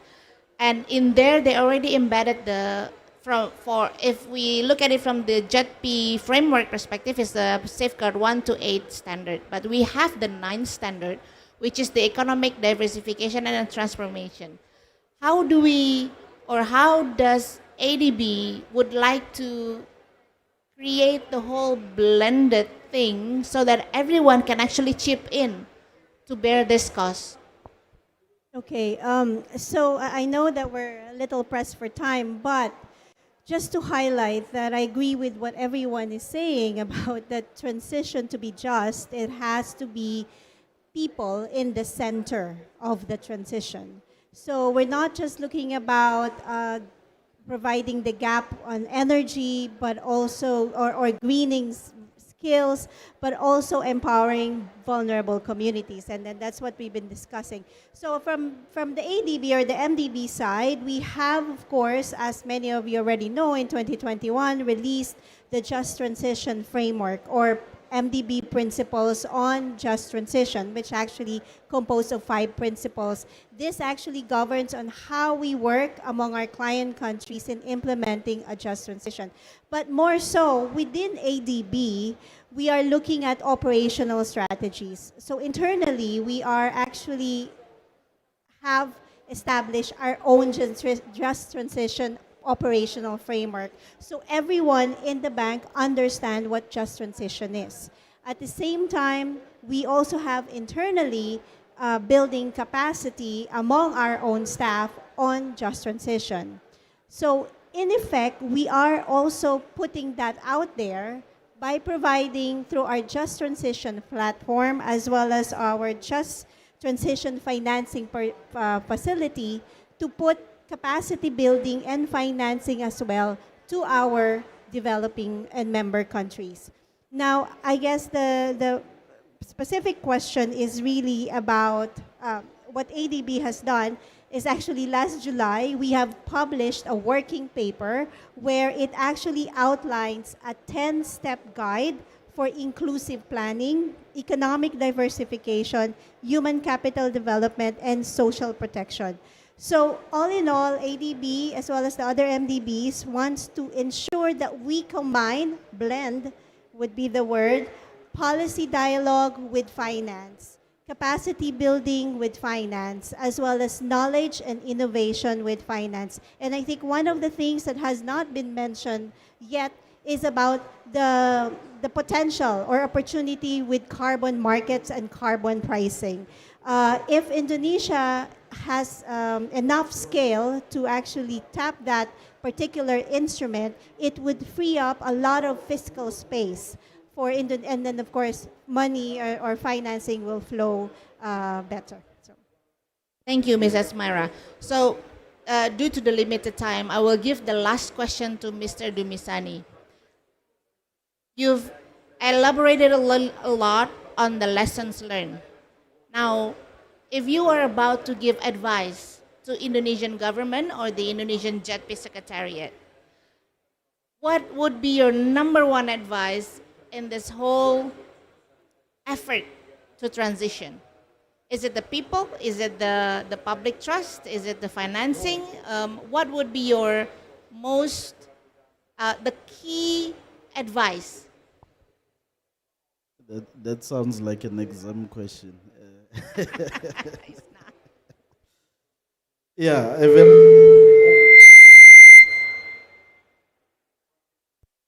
sorry for that. A very tricky one, I must say. Look, there's a basket of things one can think about. But because we've said we want to put the people at the center of the transition, let me put these two things forward. The one is, if the just transition is to be a success, through our just transition framework in South Africa, we've coiled 3 principles. We've said the transition has to be distributive, and that's the one that I would want to focus on in the interest of time. We also spoke about procedural justice, largely saying nothing for us without us. So if you are a worker or you are a community member or you are a young person, you cannot have those old folks in parliament or in government deciding on your behalf without you being there. So that's procedural justice for us. We've said also, let the justice be restorative. So as we shut down the power stations, as we move away the coal mines, let there be restoration that happens in those degraded lands so that economic prosperity can be restored in those communities and livelihoods can also prosper. But even more important, 10% of the economy, 10% of the population in South Africa sits with 80% of the economy, 80 of the economy. So for us, the just transition has had to be distributive.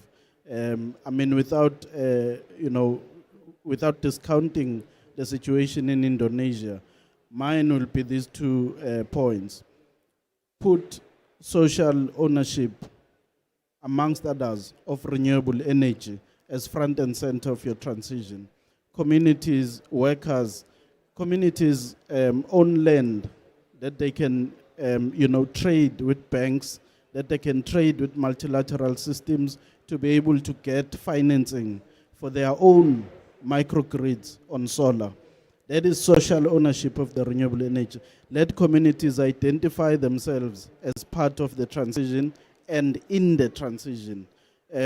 Workers sit on top of pension monies that if they were given today, tomorrow those monies would fade away, because as we know, the principle of money is that if you don't get any income and you just continue to spend whatever you have, it finishes, unfortunately.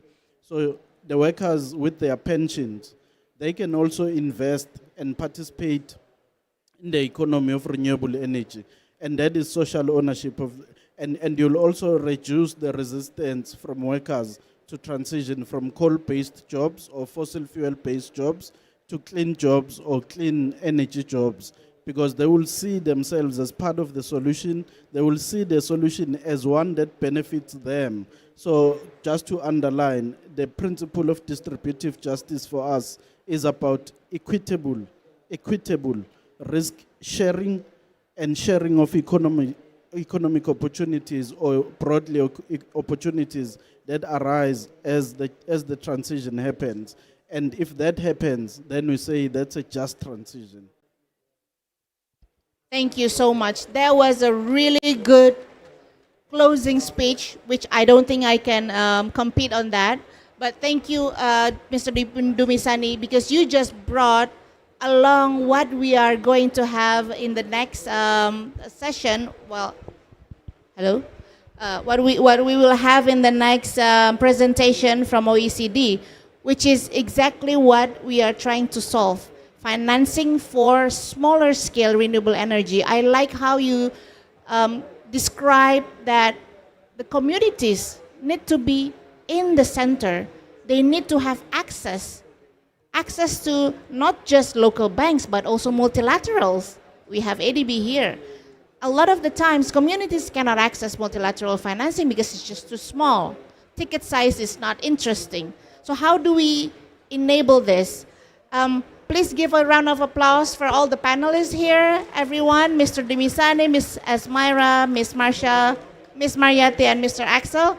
And I would like to probably invite, as a closing of this event, Ms. Mathilda Maynard, who is the Deputy Director of Environment, Directorate of OECD.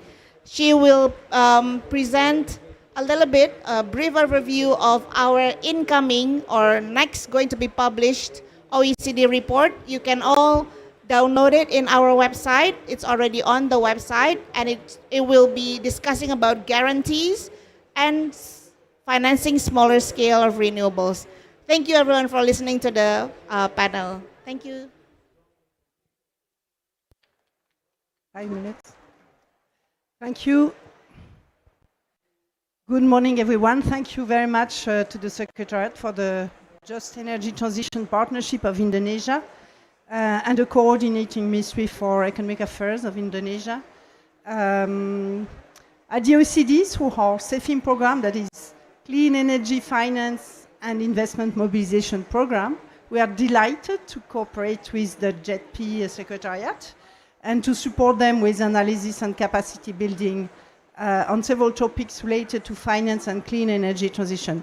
Because I have some slides to project. I don't know if you can project the slides. Meanwhile, I will go quickly because I have less time than planned.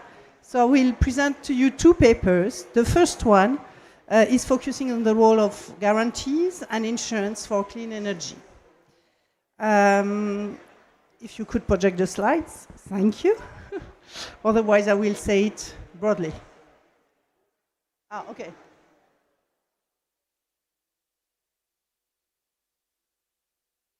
So the paper focused specifically on how to enhance the use of guarantees and insurance for two subsectors. First, renewable power, and secondly, energy efficiency.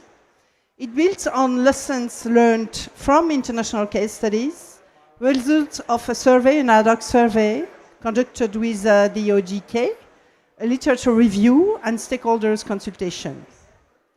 So let me start with some context. Many of you will be already aware of this, and especially after the discussion we had.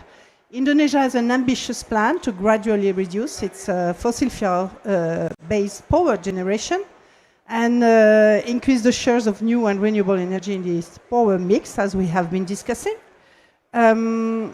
Domestic commercial banks have limited expertise with non-recourse project finance, and they are still unfamiliar with clean energy projects, highlighting the significant investment opportunity present in Indonesia.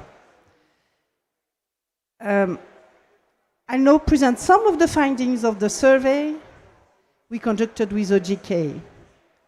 So what we see on the graphs is that credit, regulatory, and technology risk are perceived as the highest in financing renewable energy projects, followed by political, exchange rate, and construction risks.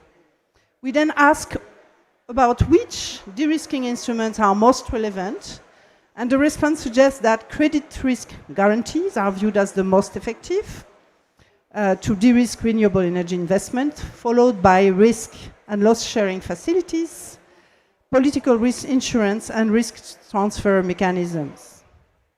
So these findings highlight the importance of targeted de-risking instruments to attract private capital and enhance bankability of renewable energy projects. So let's now look at what our research revealed about guarantees and insurance for renewable energy projects.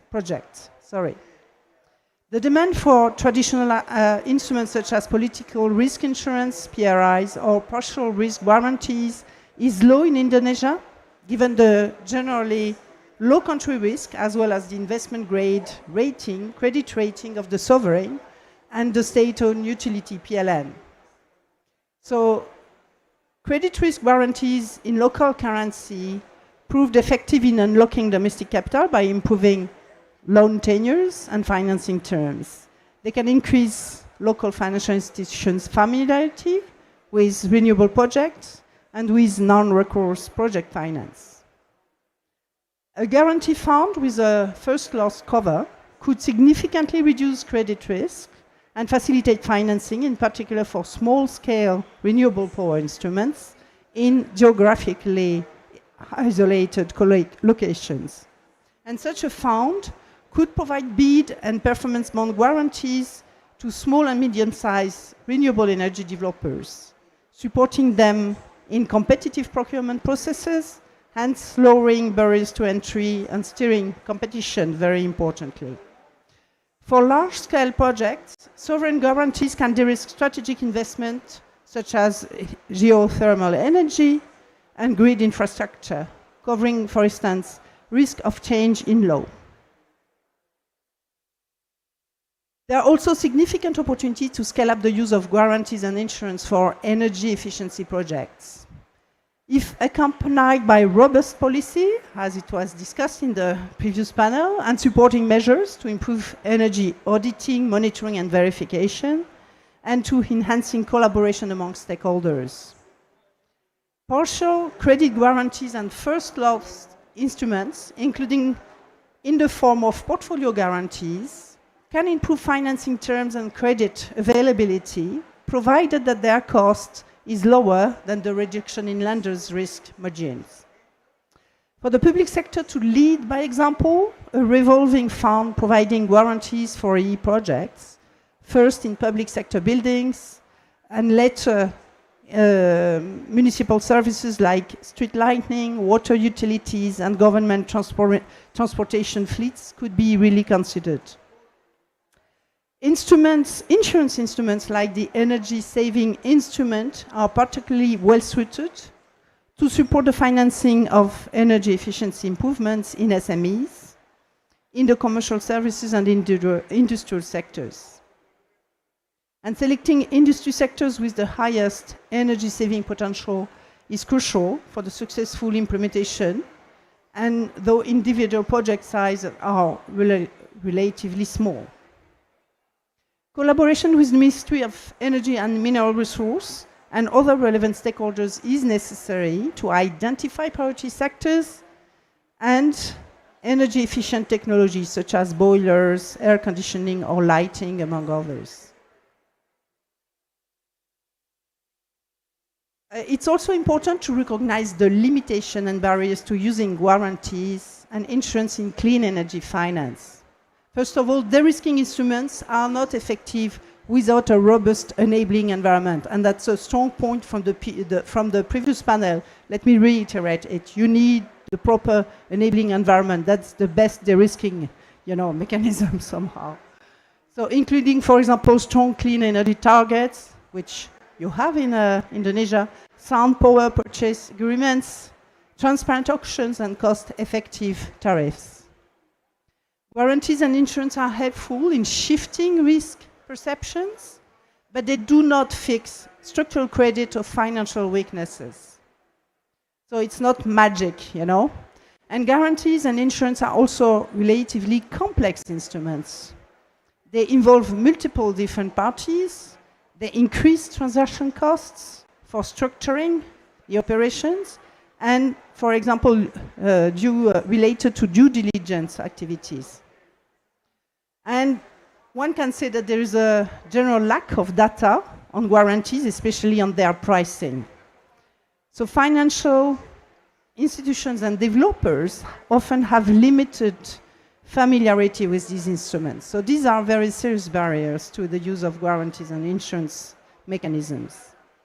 Let me finally, on this first paper, present some cross-cutting recommendations to enhance the use of guarantees and insurance for clean energy overall. So due to limited time, I will just go through these recommendations and maybe skip the second paper. So first recommendation, bilateral donors, MDBs and other DFIs, providing guarantees at concessional terms could prioritize sectors that currently have limited access to affordable financing from the market, such as SMEs, small-scale renewables, geothermal, and also those geographically isolated projects and energy efficiency projects altogether. Second is that partial guarantees those with a coverage ratio lower than 100% should be preferred over the blanket guarantees whenever they are sufficient to reach bankability in order to align the interests. Third recommendation is that standardizing the product offer and simplifying due diligence terms and conditions of guarantees would allow for economies of scale, and this can be particularly important to make those products suitable for small-scale projects. Next recommendation is for the OGK that could assess the eligibility under Basel regulations of sovereign guarantees, of joint guarantees, of DFI guarantees and specialized institutions guarantees as risk mitigant for project finance transactions. Next recommendation is for policymakers. They could address the barriers in the enabling environment that are currently hindering clean energy finance and investment. And capacity building and technical assistance are needed to increase stakeholders' familiarity with both clean energy projects as well as with the benefits of de-risking instruments. So I will skip the second report because I understand that our time is short. Thank you.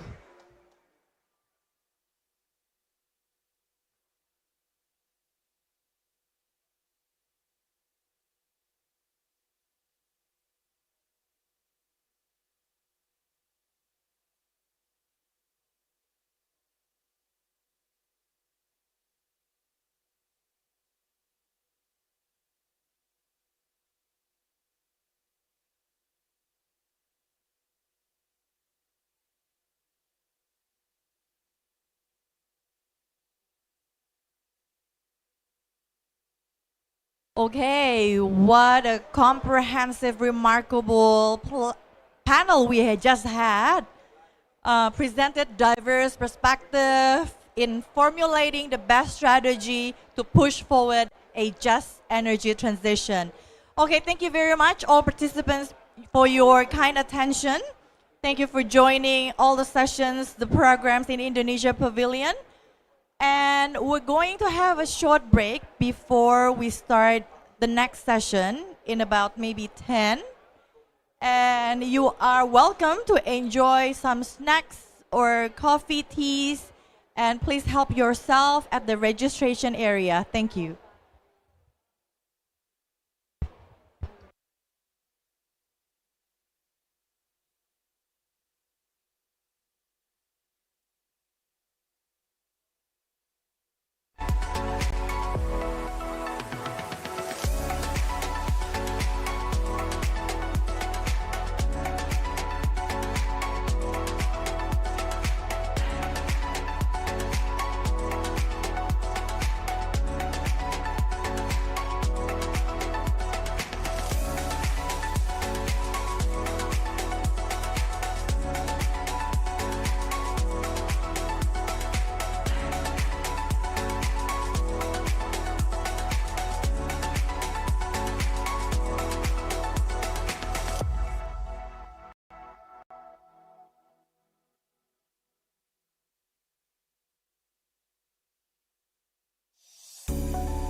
Good day, ladies and gentlemen. Please kindly have a seat. The good news is it finally rains. Well, in Indonesia, rain considered blessing. And it's good because the temperature goes down so we don't feel as hot as it was before. Okay, so just to let you know, this early morning, the government of Indonesia, represented by the Ministry of Marine Affairs and Fisheries, together with the Ministry of Environment Indonesia, have launched the Indonesia Blue Carbon Ecosystem Action Guide, and I couldn't find another better time to talk about the blue foods now. So, blue foods are important for economy, for livelihoods, for the nutritional security, and in some nations, it's vital for the culture of its people. So young people, youth, must drive transformation and promote blue food in order to enhance climate resilience as well as to advance global carbon integrity. And this session, we will also connect Indonesian experiences with our counterparts, Asian and Amazonian perspectives, forming a cross-regional learning experience. So I'm going to call upon our moderator to lead the session. He is the Policy Advocacy Manager and Youth Program Coordinator from PCRP Indonesia. Please welcome Ari Adi Pratomo.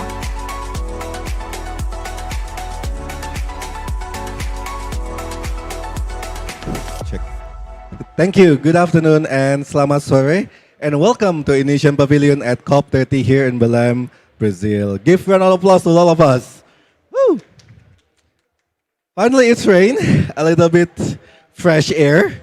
And then today we will talk about the Blue Food System. But first, let me introduce about the Climate Reality Project Indonesia. The Climate Reality Project Indonesia is part of the global network of the Climate Reality Project, one of the organizations founded by the former Vice President Al Gore. And in Indonesia, we have more than 1,200 climate leaders spreading across 38 different provinces and work in so many different sectors, from educators, scientists, innovators, students, coastal practitioners, filmmakers, and also environmental storytellers. What we do is simple. We turn climate knowledge into climate action. And then today we will hear about the Blue Food futures, from the mangrove restorations to sustainable aquaculture, to coastal youth training, to indigenous knowledge documentations. Our leader works tirelessly in front lines of the climate actions each and every day. Food system has always been in a hate-love relationship with the climate. They nourish us, but yet they emit. They sustain communities, but climate change put them at risk. They are essentials, but increasingly fragile. But within this complex landscape, one part of the global food system offers clarity and hope. Blue food. Blue food is nutrient-rich, lower emission, climate resilient, and rooted in community culture, and at the same time supported by the ecosystem like mangroves, seagrass that store massive amount of carbon. For Indonesia, the largest world archipelagic country, and also for the Amazon basin, where the rivers are the lifelines, and for Japan with its deep ocean heritage, Blue food is both a climate solution and a cultural identity. That is why we gather here today to connect these regions to a South and East Asia dialogue. Today, I would like to invite our esteemed panelists to explore this topic and are joined by 4 remarkable speakers, each offering a different but complementary lens. First of all, I would like to invite Professor of Speech Communication from Oregon State University, Professor Greg B. Walker. Please come forward. Over here, Professor, if you don't mind. And second, we have the next one. And next one, we have Mbak Diah Lestari, Head of Community Development from Desa Bumi, which will talk about the communities through renewable energy and sustainable development. Over there, Mbak Diah. Thank you. Third one, we have Maiton Silva dos Santos, co-founder Coira Network, Rare Brazil, which talk about the perspective from Brazil. Maiton, please come forward over here. You may also come here as a translator. Yeah, you're over here. And then last but not the least, we have also Yuiko Mitani, Program Manager from the Climate Reality Japan. And Yuiko will bring perspective on East Asia, where tradition meets innovation. Yuiko, please come forward. Okay, without any further ado, I would like to invite Professor Greg to begin with your presentation, and then afterward, we will ask several questions to Professor Greg. Professor Greg, the floor is yours.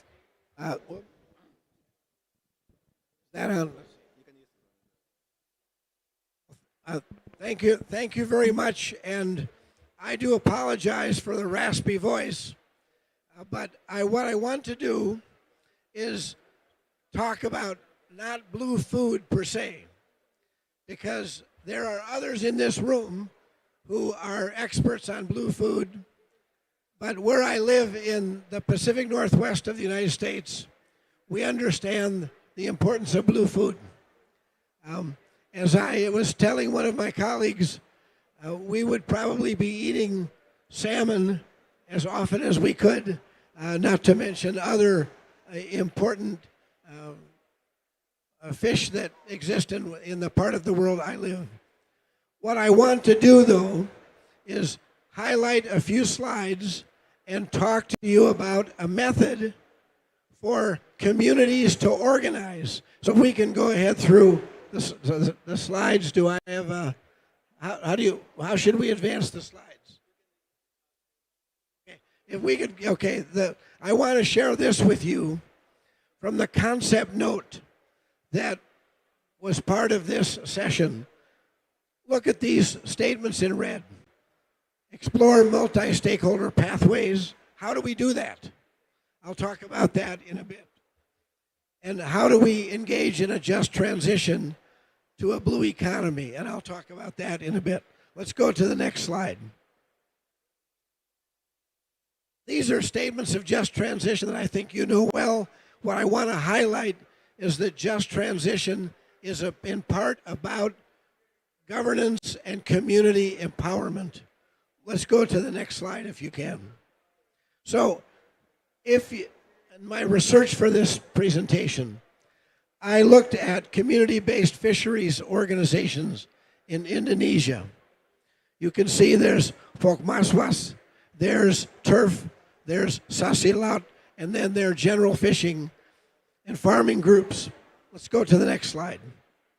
But what's interesting is, in an article that was in Marine Policy a couple of years ago, the authors wrote that Indonesian fisheries law and policy is currently dominated by hierarchical or centralized governance models, which have several shortcomings compared to participatory governance. So what I'd like to do, if we can go to the next slide, is talk about a method that colleagues and I have developed over the last few years in the United States, and we have applied them to community-based natural resource management groups. I work primarily in forestry, so others on this panel are much more knowledgeable about oceans and saltwater systems than I am. But what I do is spend time with communities. And my colleagues and I have developed something called collaborative alignment. How can communities get organized around fisheries or whatever environmental or natural resource issue might be important? And as you can see, I've used this to help communities form organizations and also to evaluate the work that they're doing. Let's go to the next slide. And let's skip that one. And I want to get right to if we can keep going to the next slide. And go one more.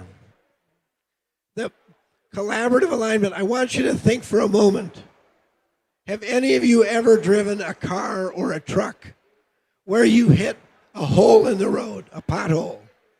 When you hit that pothole, the wheels of that truck or car go out of alignment, and the car goes this way and that way. We've taken that metaphor, and we've said that for a community to organize, we need to address 4 P's: people, purpose, people, process, and product. The next slide, please. The 4 P's are this. What is the purpose? So let's imagine we focus on an Indonesian community where the fishery is a big part of the local economy. And this group wants to get together around climate change, wants to get together around the blue food, wants to get together around community empowerment. How do they do that? Well, they start with purpose. Why are we together? What's our mission? What are our goals? What are we trying to achieve? We want a healthy, sustainable, fishing-based economy. We want a healthy, sustainable fishery. But then the second P, who needs to be involved? I worked with a group in the U.S. on forestry issues. And the people who brought me in to help said, we don't want environmentalists in our group. And I said, why would you not want them? They have a stake in this.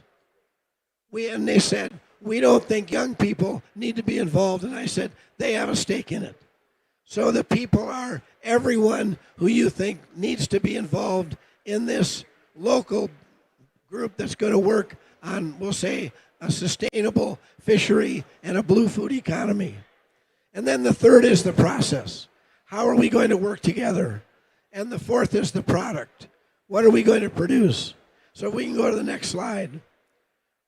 I'm happy to share these slides with anyone who would like them, but I want to make sure we have ample time for all the presenters and for your comments and questions. So if we go through purpose, next slide, and keep going again through people, and we'll go one more. You can kind of see the text here. We'll keep going to process. And we want to go one more on process. I want to stop here, though, for a moment. What are the procedures in any community-based group around authority, accountability, governance, leadership, decision-making? These are really critical issues. And if we're going to involve young people, we want to make sure that the people component includes the local schools and the universities. And we want to make sure that younger generations are involved in the decision making. Let's continue to the next one, if you will. And the product you can see is, what is it that we're producing? What are the deliverables? If we can go to the next slide, please. And one more, go to the next slide, one more. So the metaphor is alignment. The simple answer here is you've got to align the people, you've got to align the purpose, you've got to align the product, and you've got to align the process. Now, I'm going to close with a bit of a story. 2 different collaborative groups I worked with. One in Western Oregon in the U.S. It's called it's a watershed group. It's the Southwest Coastal Watershed Group, and they were not in alignment.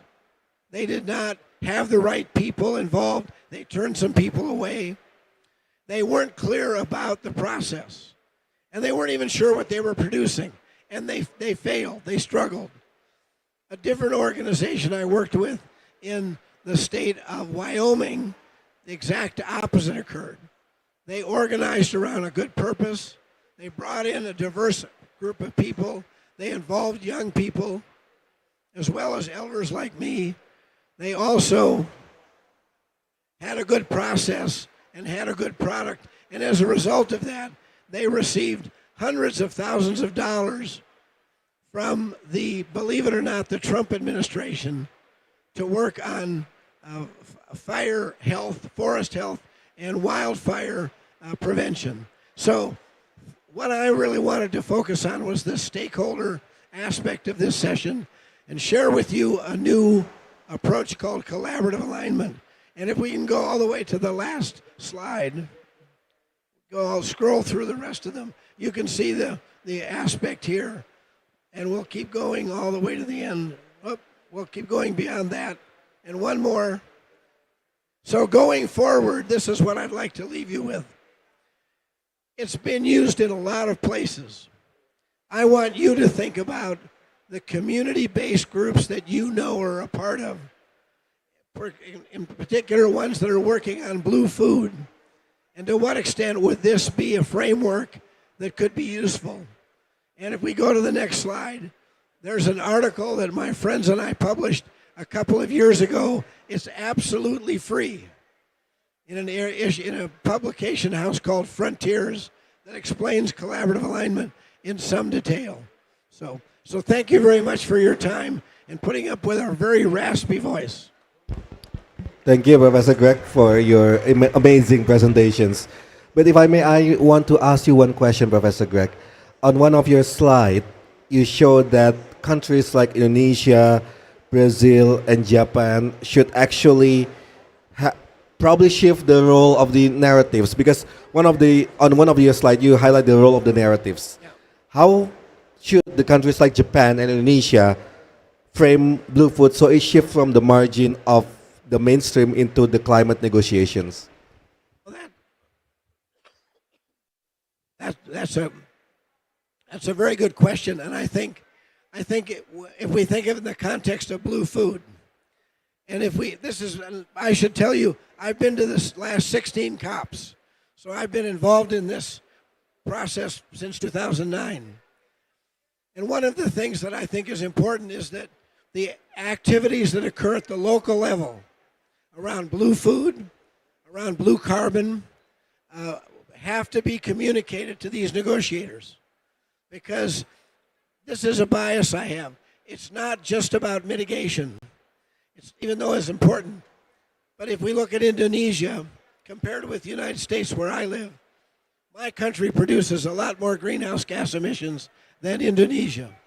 So for Indonesians, it's how to become more resilient. How do we promote sustainability? So the negotiators here, to me, need to address the human dimensions as much as the technical dimensions. And the very event like this and the focus on blue food, I think, highlights the importance of communities coming together and coming up with strategies for resilience and sustainability. Okay, thank you so much, Professor Greg. Please give him a round of applause, ladies and gentlemen. Delegates, ladies and gentlemen, we have heard from Professor Greg the perspective of the global architecture. Now let's travel back to Indonesia, and I would like to turn our attention to Mbak Dia. Now I would like to hear from Mbak Dia the lessons that we got from the communities on the shoreline to see what is blue food for them and how does it relate to the earlier points that communities actually has to be empowered, as mentioned by Professor Greg. Over to you, Mbak Dia. Floor is yours. Okay, thank you, Mas Ari, and also thank you to Climate Reality for inviting us. Coming from Indonesia, a nation of more than 17,000 islands, I've learned that the community who live closest to water, who live closest to nature, are often the one who live furthest from reliable energy. And that distance shapes how they farm, how they store food, how they earn a living, and how they adapt to climate change. And I'm Dia from Desa Bumi, and I'm going to share our experiences in Indonesia of how renewable energy connects to blue food systems. Next, please. Next. Desa Bumi is a youth initiative led by Gama Tohir in 2015, and he sends his warm regards and regret that he cannot join us here today. Desa Bumi began with a strong and powerful vision that renewable energy should empower communities. And we've worked with rural communities across Indonesia to strengthen access to electricity, food production, education, and also local livelihoods. Next, please. So in Desa Bumi, we see renewable energy as the backbone of food security. So we see that energy can enable production and food processing. We will tell a story about our projects in Indonesia, how solar power can support fish processing in Indonesia, and how reliable power strengthen blue food system. So our model basically combines technology and community empowerment and community ownership. Next, please. So as shown here, these are our 4 projects across Indonesia. The first one is in Cipta Gelar in West Java, a 40 kilowatt micro hydro power plant power school and homes in Kasepuhan, Cipta Gelar. It's local communities in Halimun Mountain in West Java. And it shows how local power can honor tradition in West Java. And in South Kalimantan, we have 2 projects, one in Liu and one in Bangkiling Raya, where solar power can support fish ponds and also fish processing into frozen products and fish cakes and so on. And in 2024, we started a project in Sukobubuk, Pati in Central Java.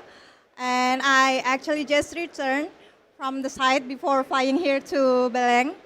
And it was interesting how solar water pump system can irrigate up to 25 hectares of farmland and other productive areas. Next, please. We are still in Sukobubuk. The same system also runs a cold storage unit that helps farmers preserve fruits longer and reduce waste. Each system is managed by Village Enterprise, making it both economically and technically sustainable. So the benefits stay with the community, supporting income generation and food security. Next, please.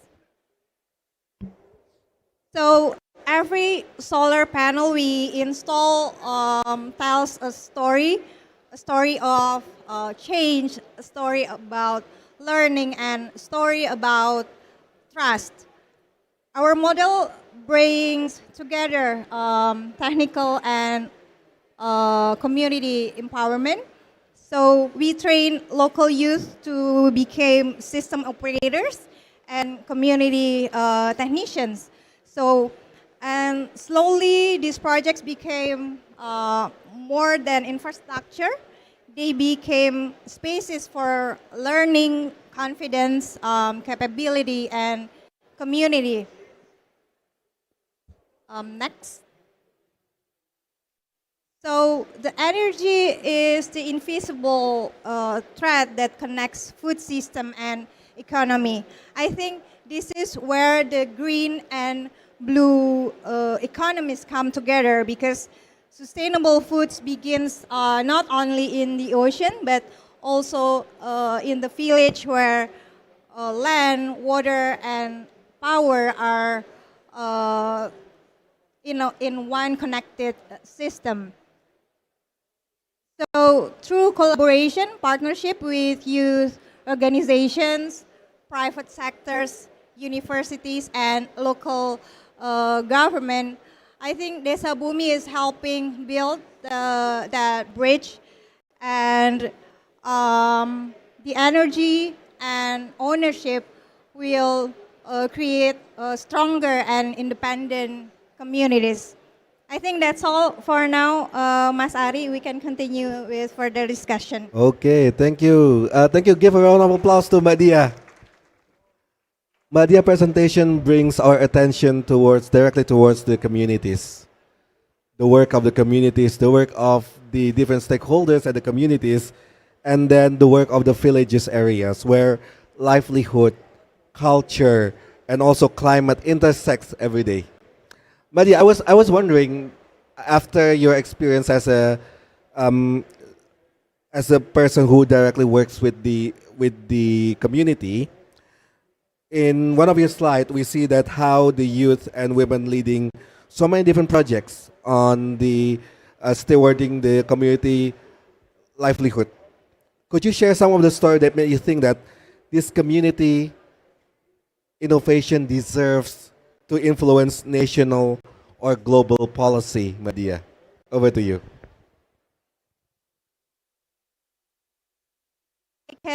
Maybe I can share where we face a question for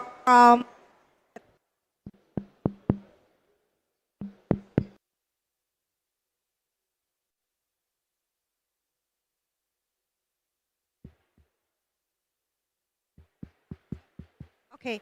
We face a question from people: can sunlight really power our homes? And others worried also that if the system broke, they are worried that there would be no one who could fix it.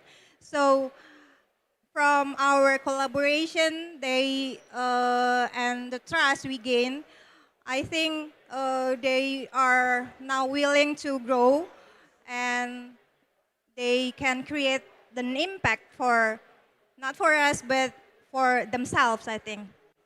Okay, thank you, Madia. One more question, Madia, for you, actually.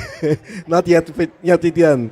So, for your community, Madia, for the community that has been touched by Desa Bumi, what does Bluefoot means for them, probably in your work, if any?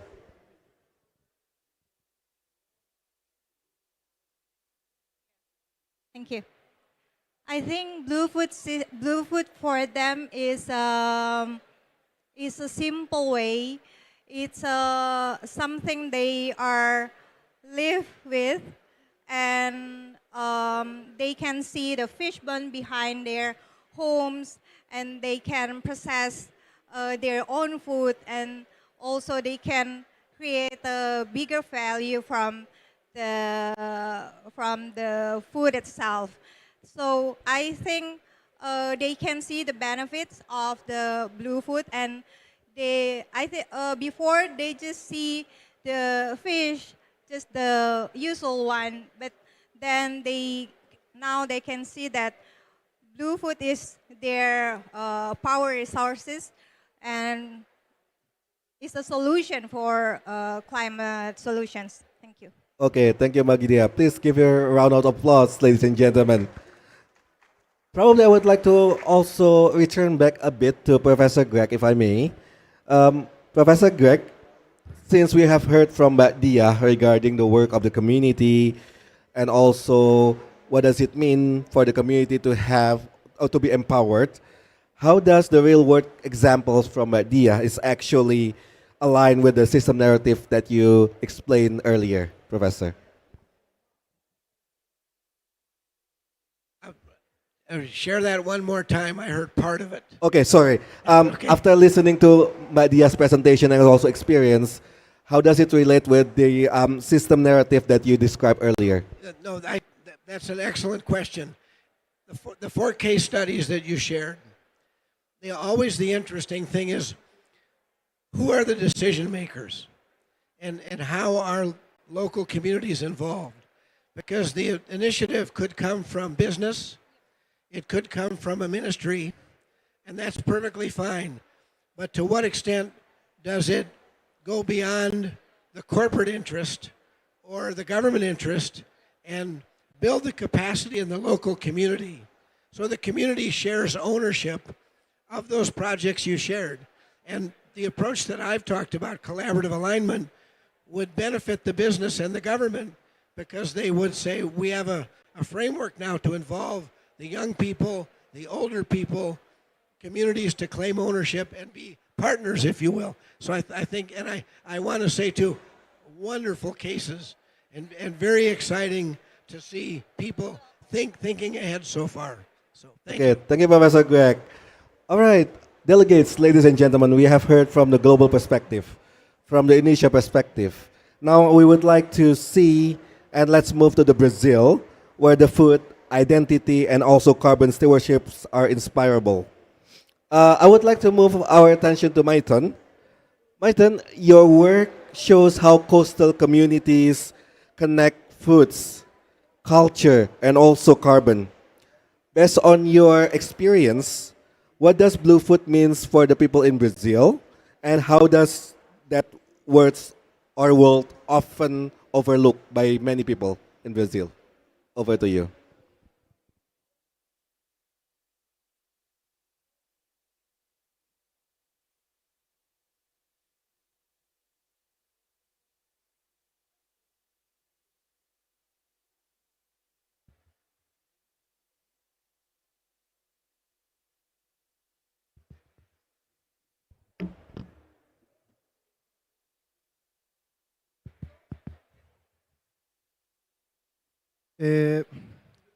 Senhoras e senhores, boa tarde a todos. Feliz demais por estar aqui representando a Rede de Juventude. Meu nome é Mailton, sou cofundador dessa rede de juventude chamada Cuíras, que fala justamente da inquietude da juventude, dessa força de vitalidade, de tudo que representa hoje a juventude nesse cenário nacional, internacional e global. Ladies and gentlemen, good afternoon. This is Mailton. He is the co-founder of Queer Network, a network for the youth, representing them in a global scale. Esse tema ele é muito importante para nós porque conecta a segurança alimentar e conecta também as comunidades. Para nós do Brasil, que vem dessa realidade da ancestralidade, que vem falar sobre essa conexão de comunidade, é imprescindível. To us, it is a very important thing because it connects food security and ancestrality. E a gente, quanto juventude, quanto rede, que faz parte desse cenário nacional e internacional, a gente tem muito que falar sobre da nossa própria experiência. E o que eu venho falar aqui é muito mais da nossa experiência quanto juventude de estar nesse cenário. Us, as youth, we have a lot to talk about regarding our experience. Se eu for falar um dos desafios que a gente tem, é muito da preservação da natureza. Uma vez que a gente faz de muito para preservar, mas a gente não pode fazer o tudo. E o muito que a gente pode fazer é conectar mais jovens que queiram somar com a gente, que queiram de fato estar com a gente. No cenário de várias perspectivas de vida de fato, de quem estuda, de quem está no território, de quem quer fazer acontecer, e aqueles que às vezes não querem também esse cenário, a gente faz o que queira. No cenário de falar, olha, você é importante para o território, e isso parte para uma tomada de consciência, de fato, querer estar no território. One of the challenges we face is regarding the preservation of nature, because we cannot do everything, but we do a lot. And what we do is connect the youth from the territories, showing them how they can act and bringing them to the network. Agora, algo interessante que tem em relação à alimentação é pensar que o mangue, além de cuidar, de preservar e de estarmos na maior faixa contínua de manguezais do mundo, é lá que está a nossa alimentação, é lá que está a nossa subsistência. E se eu fosse fazer uma pergunta, quem é que se alimenta? Sou eu, somos nós, é vocês, é as comunidades que de lá de fato precisam da matéria, precisam do alimento, precisam do que ele tem, que é o peixe, que é o caranguejo. Eu poderia falar uma série de espécies que lá vivem por ser berçário. E por nós estarmos lá, isso é importante, a segurança alimentar para nós. A gente precisa melhorar muito em vários fatores nesse quesito alimentação. A gente falta muito apoio de vários parceiros, mas a gente pode negar que não temos apoio. A gente tem apoio, agora a gente tem que amadurecer o tipo de relação tanto no setor privado, quanto no terceiro setor público, governo. Esse é um desafio que a gente, juventude, e nem só a juventude, mas para além da juventude, é o setor também daqueles que administram as redes. Eu vou falar, não falei no começo da apresentação, mas eu também sou um jovem presidente de associação que está nesse cenário, lutando para além da juventude, as comunidades que de fato dependem do território. Now moving on to food systems, it's from the mangroves that we take our sustenance. It's from the mangroves that we take our food. Either fishes or crabs or a lot of other species that live on the mangroves and in which they come from, they are born to they grow up in the mangroves, and it's very important to talk about it. As youth, what we do is to try to get a knowledge to the territory and to have other support systems, either from the private sector or the public sector. Also, Mayuton is also a president from an association of the Marine Extractivist Reserve of Santarém Novo. And to him, this is also a very important fight. Agora, muito importante que o professor comentou na sua fala anterior, é que a gente, enquanto rede de juventude, tem atuado em vários cenários. E um cenário que a gente gosta muito também de atuar é no cenário político, porque a gente entende que é importante estarmos lá. Aqui no Brasil, a gente tem acompanhado muito a Lei do Mar, que foi publicada agora recente, e também acompanhado o PEN, que é o Plano Espacial Marinho, que vai tratar sobre essa área marítima, porque a gente entende que o mar não é terra sem lei. E a lei tem que ser tanto do lado do pescador, quanto do lado de quem é a comunidade que depende desse espaço. As the professor said, the youth, my youth and youth, they are also connected with politics. And regarding politics, they are very aware and very connected to the management of the coastal systems and of the oceans, because they understand that they need to be on these spaces. E para concluir a minha fala, eu parto muito da tomada de consciência de que, de fato, a gente está no território e que a gente tem que, de fato, ter essa consciência que nós somos o território também. Não é só o mangue. A gente tem uma campanha chamada Mangue com Gente, que fala justamente desse cuidado e de relação que a gente, quanto pessoa, tem com a natureza. Isso é importante para nós. A gente cuida da natureza e é uma regra natural da vida. Ela devolve também o carinho que a gente tem por ela. Muito obrigado. To conclude, it's important to understand that people are also the mangroves. It's not just the mangroves, it's not just the nature, but the people also. They have a campaign called Nosso Mangue Tem Valor com Gente. Our mangroves are valued with people. So it's also very important to bring people to also protect the nature. Thank you. Thank you so much, Melton. I would like to ask a follow-up question, actually, since he mentioned a lot about the role of youth and also multi-stakeholder roles in protecting the nature. Because in Indonesia, we also have major amount of mangroves. And it acts as a climate shield, especially in the coastal areas of Indonesia. We are trying to prevent the flood or sea level rise, and also at the same time, as you mentioned before, create the livelihood for people who are living in the coastal area, because mangroves are amazing ecosystem for supporting the crabs, fishes, and many others.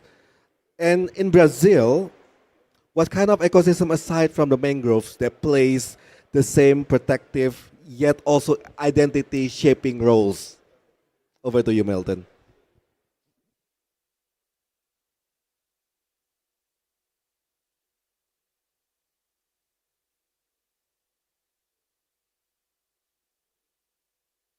Aqui as nossas experiências é muito de território. E para além do território que vocês têm, enquanto manguezal da Indonésia, a gente tem o nosso mangue, que por sinal é muito preservado, tem um desafio de preservação, mas a gente tem como bem preservado. Para além disso, a gente tem também várias comunidades para além do manguezal. A gente tem o povo das comunidades tradicionais, a gente é um povo extrativista, mas também tem os indígenas, e essa conjuntura de povos ela fortalece as redes. quando a gente chega, por exemplo, em Brasília, que é o estado de administração, a gente vê vários povos conectados lutando por pautas distintas, mas com objetivos bem parecidos. Our experience is very related to the territory. Just like in Indonesia, mangroves here in the Amazon are also very important. The Amazon mangroves are made by the most protected mangrove coastal line in the whole world. But not only the mangroves, it's also very important to talk about indigenous peoples and extractivist peoples. One example is that in Brasilia, the capital of Brazil, when we have events there, we can connect all these groups of people, and it shows that this fight, the nature fight, is very important. Okay, thank you so much. Please give a round of applause to Melton and also Isabella, the translator. Delegates, ladies and gentlemen, we've seen that the efforts is tirelessly fought by so many people, by so many communities. And now we would like to move our attentions across the Pacific to a country where the ocean culture is deeply rooted in history, cuisine, and also identity. I would like to give the floor to Yuiko, our branch climate clarity from the Japan. Over to Yuiko. Thank you. Hi, nice to be here. My name is Yuiko Mitani, and I am attending this COP as the branch manager of the Climate Reality Project Japan. But I also run a very small non-profit organization called Mobile Sea Otters in Japan that works to restore seaweed forests. So that's much more relevant. So I put two logos here. I will just, in this presentation, I will introduce more context of Japan, as well as some of the efforts to restore seaweed beds that are crucial to the biodiversity and our food systems under the sea. Next, please. So I think it is a very hidden ecosystem unless you are a diver.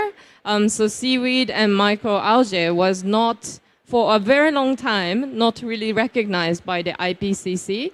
But in the October meeting, it still is not officially recognized, but the IPCC did mention that we should start considering this as a key source of blue carbon. Next, please. And Japan actually already did reflect blue carbon in its greenhouse gas inventory. So in early last year, Japan did account for the CO2 absorbed by the seaweed beds and microalgae. So that's called blue carbon, already in our GHG inventory, and submitted that to UNFCCC as I think it's the first country to do this. So we can say that Japan officially counts our blue carbon and submitted to this UNFCCC structure. Next, please. And I'll just skip through this, but we are an island nation. We're very famous for our seafood cuisines, and we are like big seafood eaters. So we do have the 6th longest coastline in the world. We do consume a lot of fish and shellfish. We do have, I looked up on the population of the fishers, which to my surprise also only represents 0.1% of the population. And it is fast declining because it's an aging group, and it's very difficult to earn money in that occupation. So these are the frontline communities, also people who are protecting the biodiversity, but it's declining really fast. Next, please. This is just a very quick historical context, but I think we have had this evidence of fishery existing in Japan from 14,000 BCE to 5,000 BCE, and we consume 50 kinds of seaweed out of 1,500 kinds of seaweed grown around our country. And we do have, just like Indonesia, we do have a ministerial agency dedicated specifically to fishery. Next, please. And I just like to introduce the concept of Satoyama and Satoumi, because these are kind of the traditional concepts that we have in Japan. And Yama is mountains and Umi is ocean. So this is the concept. Satoyama on the left-hand side is the term that describes the kind of the ecosystem around the mountains and flatlands. So how people can live in harmony, coexist with the nature by taking good care of the nature. So we still do take resources. We take our food, we take our resources from the natural ecosystem around us without damaging or without over-exploiting the natural system around us. And Satomi is the same concept, just in the corresponding coastal and marine areas. So by us, we can coexist with our natural environment if we don't do too much, if we don't do anything too damaging. Next, please. And because of the long history of our dependence on fishery, but sadly, as you all know, that the seaweed beds are fast declining everywhere in the world because of the climate change, because of many other environmental issues. But in Japan, there have actually been a lot of restoration efforts for decades. And a lot of them are led by fishery co-ops and the ministry, the agency of fishery. So this slide is just to show that there are like hundreds and hundreds of initiatives, mostly led by fishery initiatives across Japan, trying to restore the seaweed beds. Next, please. And I'd just like to show a few examples. These are not, I don't represent these organizations, but just to show that there are many, many examples. I'm just showing you 3 examples today. Next, please.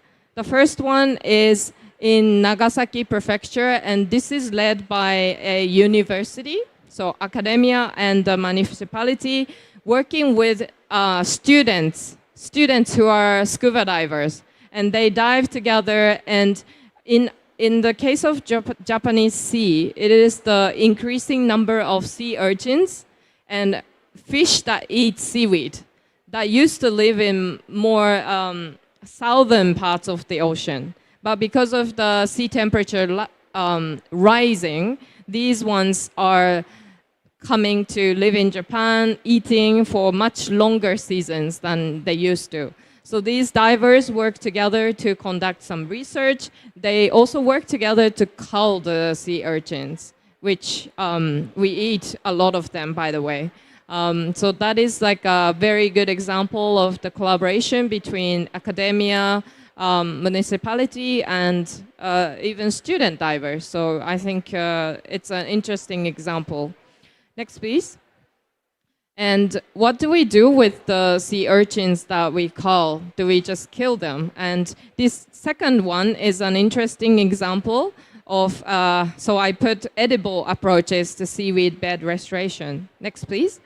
So this is another example in Kanagawa Prefecture, which is very different. It's just south of Tokyo.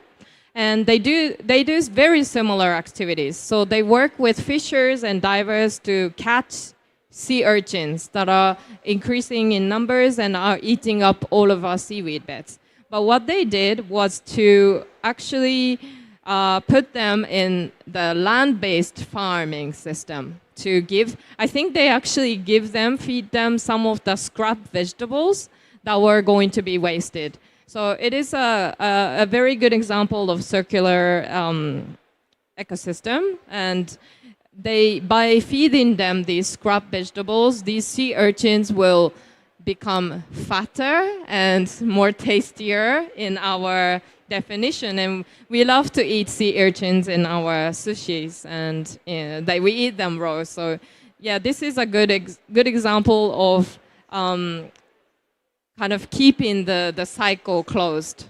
And next.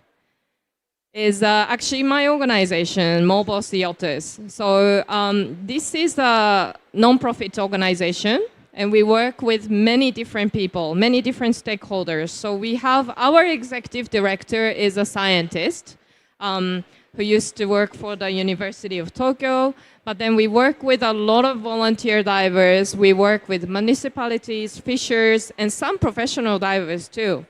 And we start by giving educational workshops to volunteer divers, and then we work with them together. Sometimes we catch those sea urchins.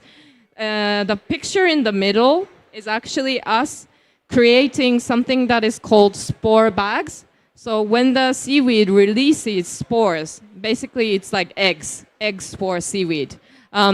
By putting them underwater, they can release these spores to then grow the new seaweed. So these are some of the activities that we did. Next, please. Yeah, so I think there are so many efforts going on in Japan for a very long time, and some of them have become quite successful. But there are many challenges and critique as well in the whole ecosystem of blue carbon, because I think what's happening underwater is not visible. It's very hard to track. It's also very expensive, very dangerous sometimes if you have to like scuba dive and to do these activities. So there's a difficulty in the stability of sequestering blue carbon. And I think there's also a lot of risk for greenwashing, as fossil fuel companies and many corporations are interested in purchasing these blue carbon credits. So we, as a civil society, we have to be very careful, because our restoration efforts can be kind of exchanged for money that the polluting companies can use to offset. So this is happening right now in Japan. So that's my presentation. Thank you. Thank you so much. Give a round of applause to Yuiko.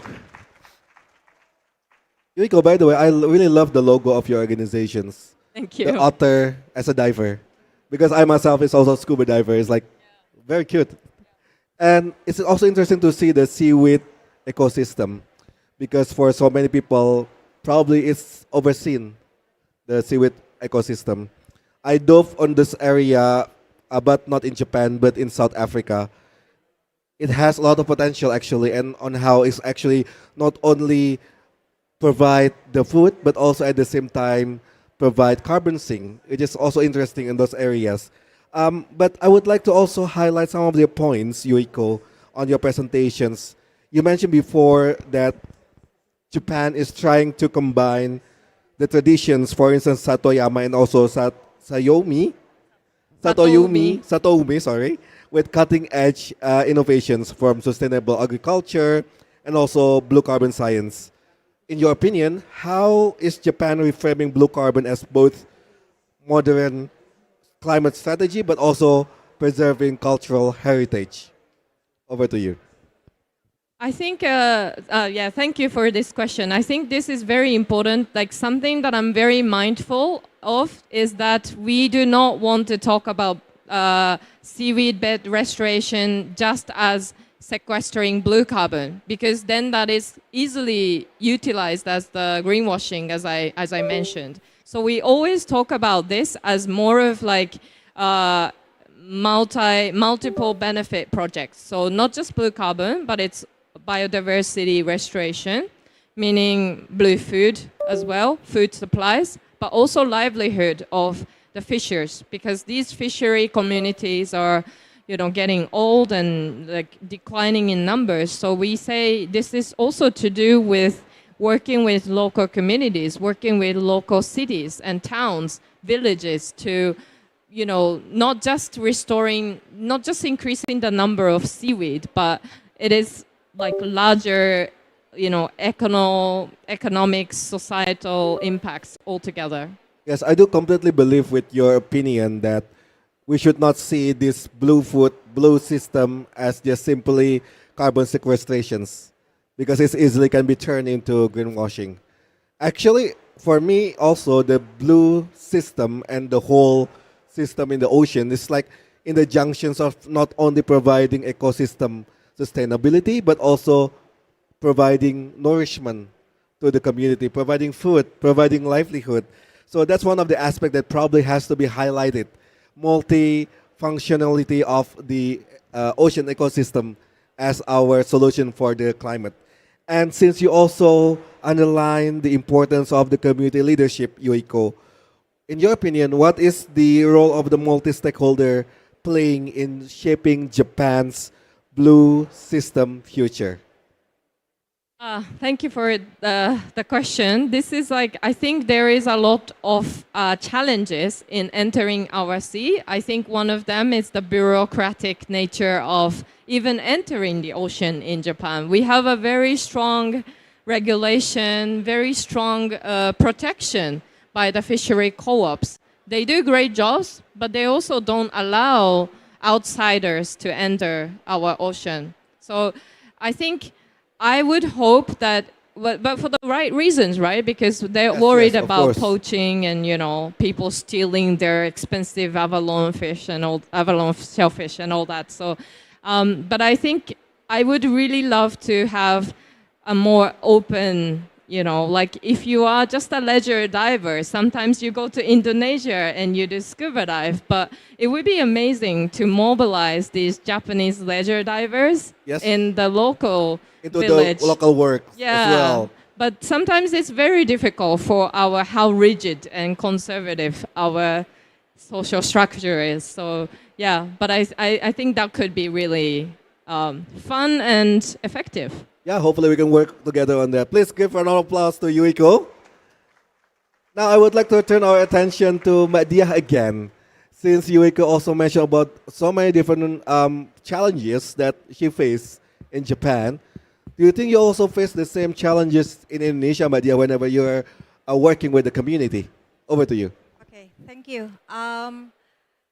Working with communities, it's a bit tough at the beginning. I've discussed before with Prof. Greg that we need time to gain trust from the communities, since they had seen many projects just come and go. So I think they had every reason to worry. So we collaborate with them so we can gain their trust, and we can work out, we can do our projects together. And the most important is we need to tell them what the purpose of the project is, since sometimes they don't get what is our purpose. So I think we need time to make a vision and mission with them. Okay, thank you, Madia. Please give her a round of applause. Delegates, ladies and gentlemen, we have heard a lot from all the panelists, but I still have questions actually to all the panelists here. So as we know that currently the blue system, blue food, low carbon, and so many other blues also entering the negotiations along with so many different issues from the climate financing and also high integrity carbon markets. In your opinion, each one of you panelists, what excites you the most and what concerns you the most regarding the entry of this blue system into the negotiations? Probably starting from Nathan.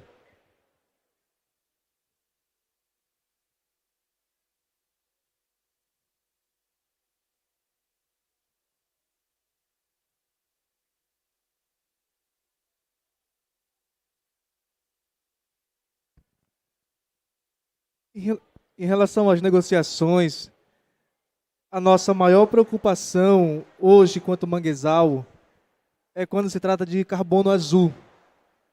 Uma vez que as nossas comunidades são extremamente assediadas e a gente está na linha de frente para proteção.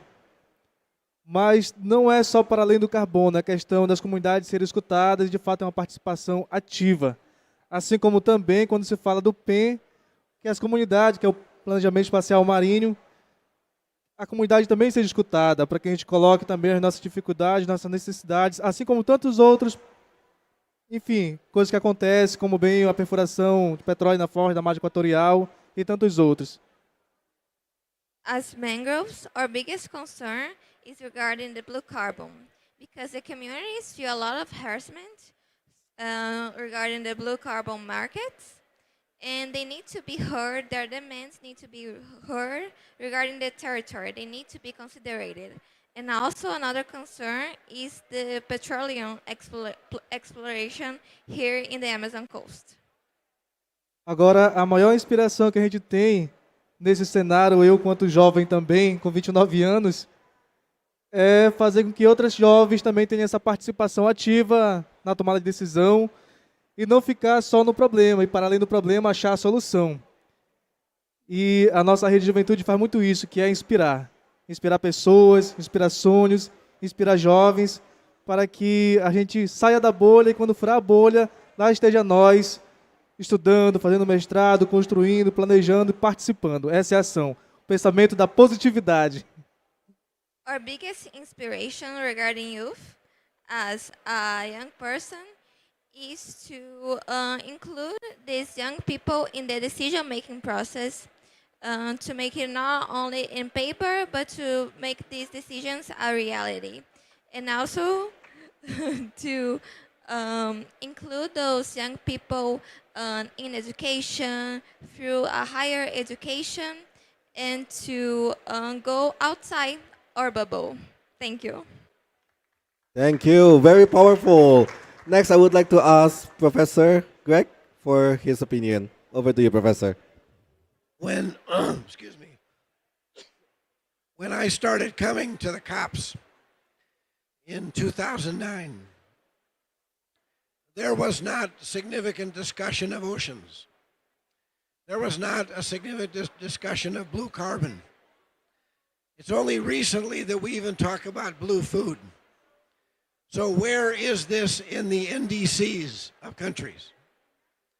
How do you factor in ocean policy related to food as well as energy or carbon capture? How do you quantify the benefits of blue food and blue carbon? Certainly it can be done.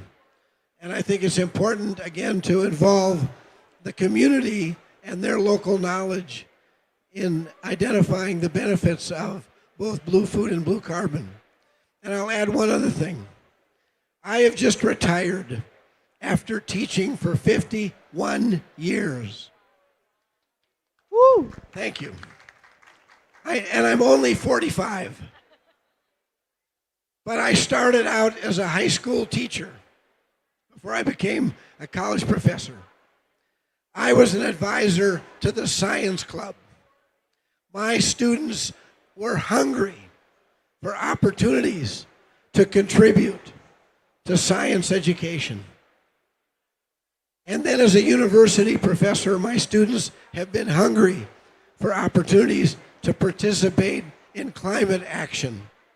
So as we think about blue food, blue carbon, and simply how we tackle the climate crisis, we need to, again, as the youngos would tell us, we need to make sure that we provide meaningful opportunities for the younger generation to contribute their talent and energy. Thank you. Thank you so much, Professor. Maria, next is yours.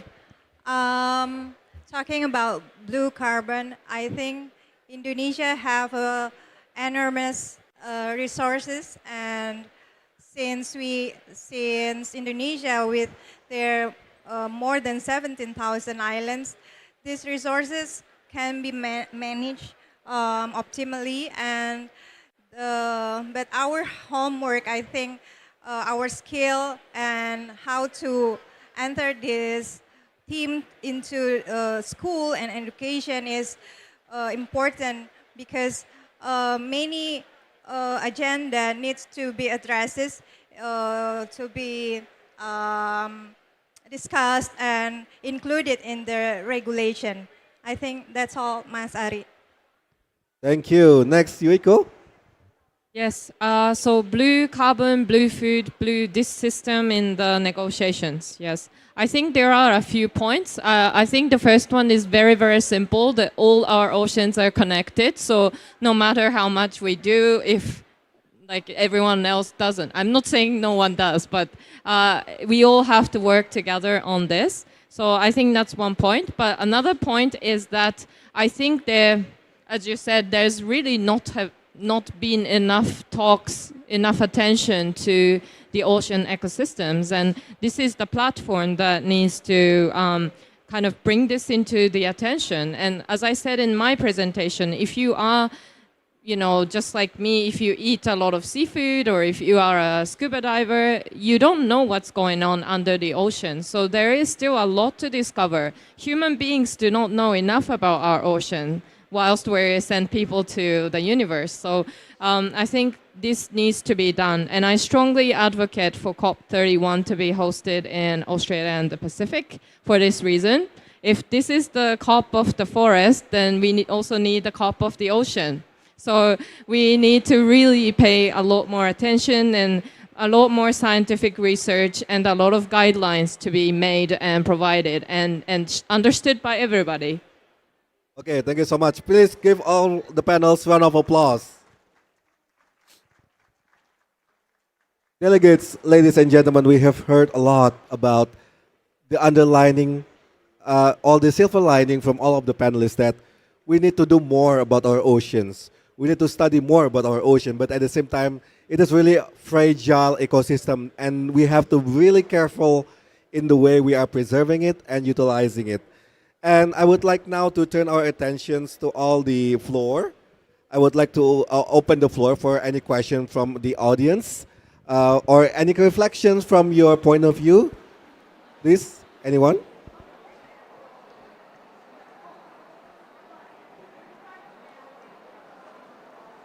Okay. Since no questions, I would like to ask probably to the audience, is anyone here work with the mangrove or seagrass? No one yet, except for Yuiko probably. Or anyone from the Pacific Island here? Or anyone who is following Article 6 negotiations? No one too?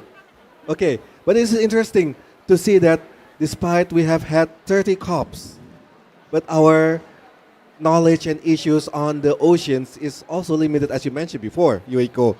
And to also underline that, what Yuiko have said before, we have sent people to the moon, to the space, but yet our ocean is probably only 10% has been discovered, and there's a lot of more that we can learn from this system. The system that's probably closest to us, yet it is the furthest from us in terms of the knowledge and science. Friends, today we travel all across the system, from the global frameworks to the Indonesian villages, to the Amazonian rivers and coastal, and to the Japan's coast. And we learn that today the food system may be full of contradictions, but Blue Food breaks the contradictions. It is resilient. It is cultural. It is sustainable. And also it is a climate solutions, grounded in community wisdom, indigenous knowledge, and youth leaderships.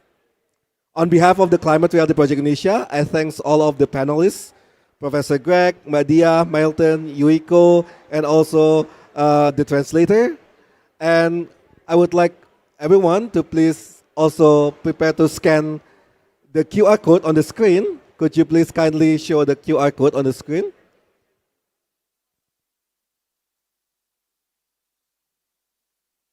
Oh, seriously, okay. Probably after the QR code, could you, Kadino, please kindly show the QR code? This is our ebook from the Climate Reality Project Indonesia regarding Blue Food initiatives. And please scan the code. Scan the code for the free ebook. And I would like to turn the floor to the audience for the question.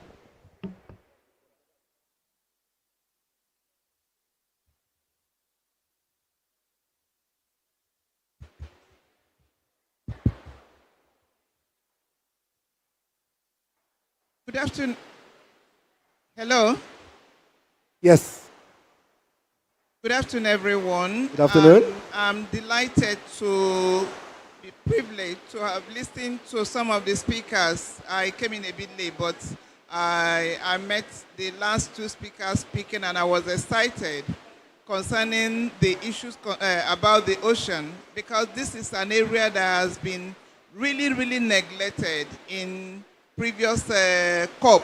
And indeed, the Paris Agreement, although it's been expanding, but then has not really dealt extensively issues about ocean. Even the SDGs, when it says life below water, many of us do not realize. Yesterday I was reading something that said the oxygen from the oceans is about 50 to 80% of our needs. So the oxygen content is about 50 to 80%, and that is far more than what we can get from trees. Yet we talk about planting trees, we talk about having greenery, and we do not realize that we do not have as much oxygen from them compared to what we have in the ocean. But I also think that this time has come. This is the time for us to create the awareness. Many act out of ignorance, and fortunately, you said that the oceans are interconnected, which is the truth, because I teach environmental law in the university. I know that the interconnectedness is also a challenge, because as they flow into one another, there are so many things that are carried along and that affects individual marine ecosystem, which we need as human beings to also be conscious of. Apart from the individual, like you said, maybe Japan going to the other area, Indonesia, the seawater. But then when they are going with that risk. They are going with the things they are carrying that will interact with the other ecosystem. Many of them will cause problems. So in doing this, we have to be conscious of these challenges to see how we can mitigate them at the onset and not allow it there, because one thing with the sea is that before you realize the problem, many of the aquamarine will have been lost, or some of them will have been washed, and you now begin to do damage control. So I just want to encourage each and every one of us that this is the time for action. This is the time to hype it and create the awareness, the needed awareness, so that people will begin to build on it. Thank you. Thank you so much for your reflections. Please give a round of applause. Would anyone from the panel would like to respond to that regarding how we actually have to increase our awareness regarding the blue system and its very fragile system, and it's currently we need more and more action. I say this what we have right now is not enough. Anyone would like to respond to that?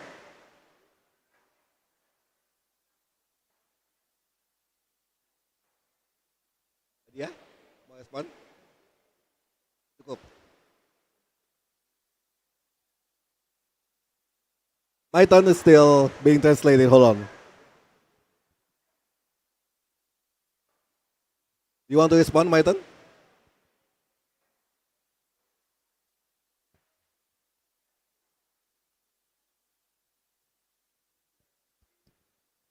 A tradução sempre um desafio. Mas a gente vê como tudo está conectado, como eu falei no começo, através da nossa experiência de vida. Floresta, carbono, pessoas. E falando que a gente é de uma área de território de manguezal, que a maré entra, que é formada também pela maré que vem dos oceanos, isso é uma conexão de vida, sabe? Um conjunto de ecossistemas. We see how everything is connected through our life experiences, through the forest, through the people, through carbon. And in the mangroves, we can see how everything is connected because we have where the river meets the sea. And in that, we can see life. Thank you. Okay, thank you. Please give all the panelists a round of applause, ladies and gentlemen, panelists. Amazing panelists, amazing delegates. Thank you for coming here. And on behalf of the Climate Reality Project Indonesia, we would like to thank your participation in these discussions. Enjoy the rest of the COP30, and let's continue working together for a healthy ocean and just sustainable food futures. I'm Arif Janokadi Pratamo, thanking all the panelists and all the delegates coming here. I'm returning the session back to the MC. Thank you.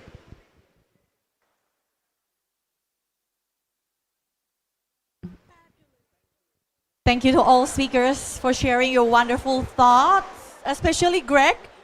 Wish you forever young, so you could encourage more public and young people to keep on voicing out the importance of blue ecosystem.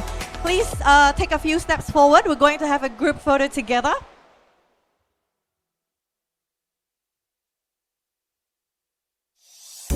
This panel actually made me feel hungry, especially approaching the end. Presentation by Yuiko, I remember. And at the same time, left us feeling grateful, having abundance of marine resources. So it's a call to action for everyone, all stakeholders, to collaborate in advancing this ocean restoration and our climate agenda. Thank you very much.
Okay, so ladies and gentlemen, we are almost approaching the end of the program today. So just get started. We'll be talking about climate transparency, which is one of the main pillar of Article 13 of Paris Agreement on the Enhanced Climate Transparency Framework.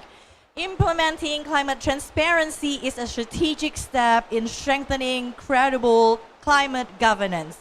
Since 2022, the CBIT Indonesia has emphasized the importance of non-party stakeholders in shaping NDC. However, to date, NPS engagements still face challenges. First and foremost, allow me to welcome our keynote speaker. He's the Deputy of Climate Change and Carbon Economic Value Governance from the Ministry of Environment, Republic of Indonesia. Please join me in welcoming Bapak Ari Sudianto.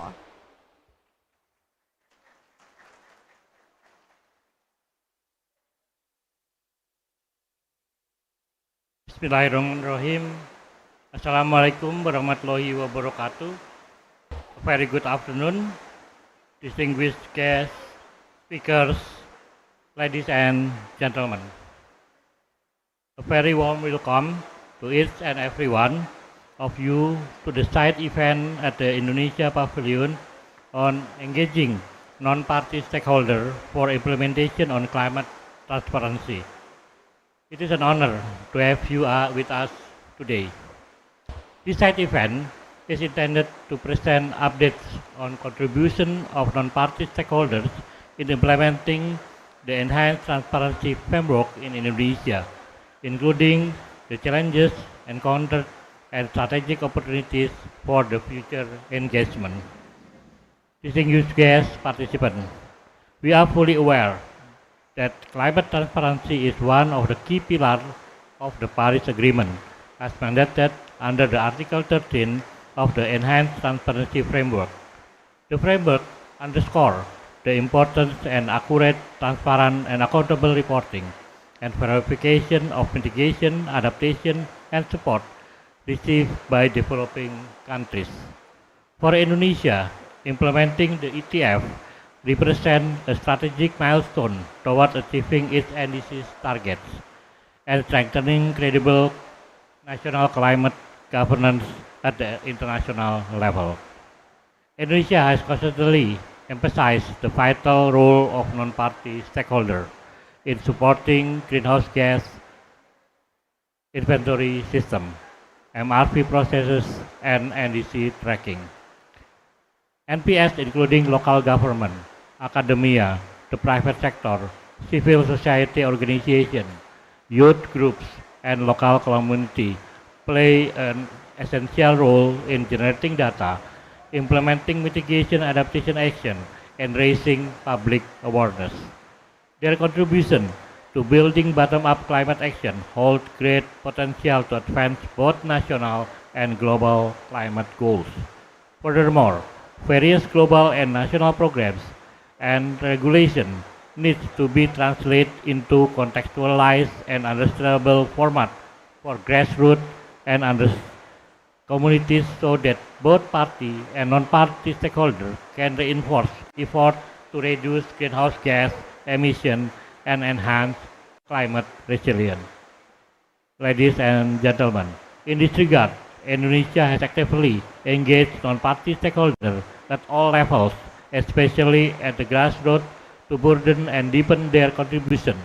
With support of the GF and UNDP through the CBIT projects, Indonesia has initiated a range of innovative outputs enabling NPS to contribute more effectively to national greenhouse gas emission reduction effort and climate resilient development.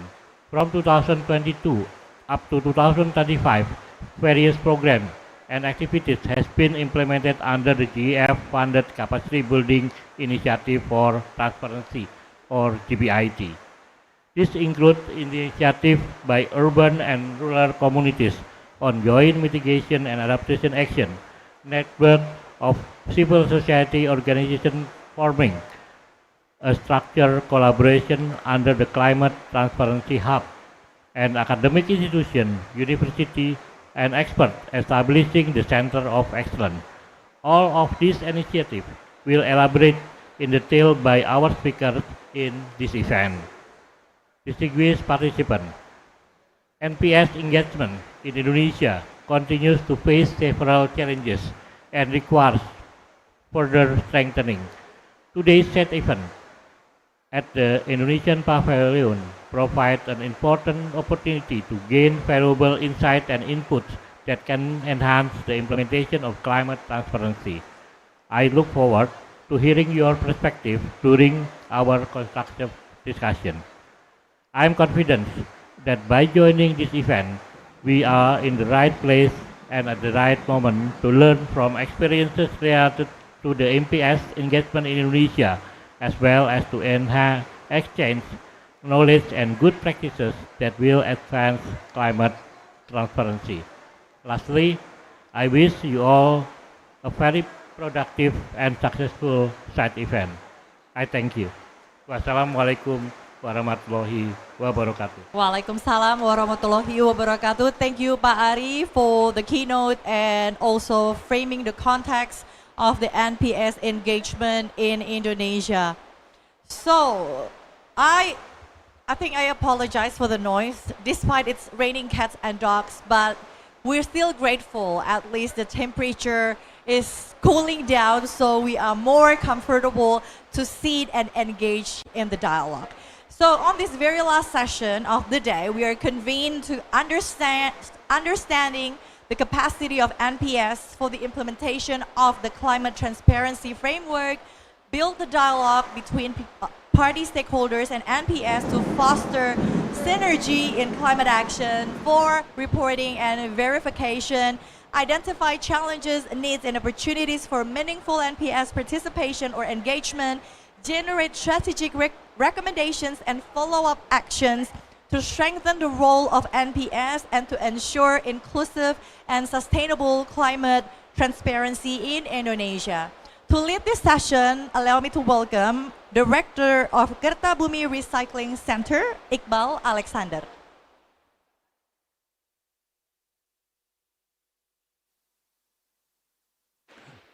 Good afternoon, everyone. Thank you, Mbak Mona. Welcome, everyone, to Indonesia Pavilion here in rainy Belém, Brazil. I'm Iqbal Alexander. I'll be moderating this session titled Engaging Non-Party Stakeholder for the Implementation of Climate Transparency. Say that using the terminology prescription might not be the best with indigenous peoples using. Okay. Building on what Mr. Deputy have said, that we all agree for highlighting Indonesian vision and the importance of bringing NPS closer to the transparency system. I agree that transparency is not just about reporting obligation, but a way to build trust, credibility, better decision making for our climate future. And moving on, I'm going to invite our amazing panelists, bringing together perspective from government side, civil society, and also youth. And let me briefly introduce our panelists today. Number one is Ibu Mita Ratna Juwita, SPMA, Director of GSD Inventory, MMRV. Ibu Mita, please join me on the stage. Ibu Mita is leading Indonesian national system for complying emission data and tracking progress towards our climate targets. And second, Dr. Dina Nurul Fitria, Member of Board of National Energy Council of Indonesia, representing the consumer interest, bringing the energy governance and consumer perspective into the conversation. The third one, Mr. Rolly Leatemia. Mr. Rolly is the Director of Climate Transparency Hub, working closely with civil society, local actors to make climate data more accessible and accountable. And last but not least, our youth participant, Nala Amira. Welcome to the stage, Nala. Nala is the founder of Green Welfare Indonesia, representing youth and community-based initiatives that are translating climate ambition into grassroots action. So welcome to our four panelists. Could we give a round of applause for our four panelists? And with that, I would like to invite our first speaker, Ibu Mita, to deliver her presentation on how Indonesia entering a new phase of climate transparency. And from your perspective, what are the most important role of NPS can play in helping implementation of Indonesian climate goal? Ibu Mita, the floor is yours. Good afternoon, everyone. Yeah. Okay. Thank you. I hope that you all can hear my voice in a heavy rain. Okay. Okay. My session is how to about the capacity building initiative for the transparency or CBIT. And the role of non-party stakeholder in climate action. As we all aware that the world is at a pivotal moment in confronting the challenge of climate change. Under the Paris Agreement, transparency stands as a fundamental pillar in building global trust and in assessing collective progress of mitigation, adaptation, and climate support. For this reason, Indonesia, along with other developing countries, is encouraged to strengthen its capacity to implement the enhanced transparency framework, particularly in preparation for the Biennial Transparency Report, or BTR. Okay, next. How the CBIT implement in Indonesia is based on the policy about the role of non-party stakeholder. So as in Paris Agreement in Article 13, there is no explicit mention about the role of the non-party stakeholder. But in the decision adopted by the Conference of the Parties in COP21, Decision 1 CP21, governed in paragraph 15, or its preamble, recognize the role of NPS. The contribution of NPS is embedded in the Paris Agreement, especially through the principle of no one left behind. So in presidential regulation, the new one, number 110 in this year, there is provide the legal framework for Indonesia's carbon economic mechanism. In Article 8.2 recognize the involvement of NPS in supporting mitigation action as well as greenhouse gases inventories. So the role of NPS in Indonesia is to support the party stakeholder in achieving NDC target through mitigation and adaptation. So in Indonesia, non-party stakeholders consists of local government. There are 38 provinces and 416 districts and 98 cities. And also the academia, CSO, private sector, and also the local communities. Next. And then the capacity building initiative for NPS is the effort to strengthen the capacity has been focused on mitigation and adaptation action. These efforts are aimed to set up a foundation for a stronger knowledge and skill of NPS. So why NPS? Because NPS also provides the greenhouse gases inventory data about to implement mitigation and adaptation action, and also could advocate for climate transparency. The involvement could be to strengthen the credibility, inclusivity, and sustainability of Indonesia climate transparency.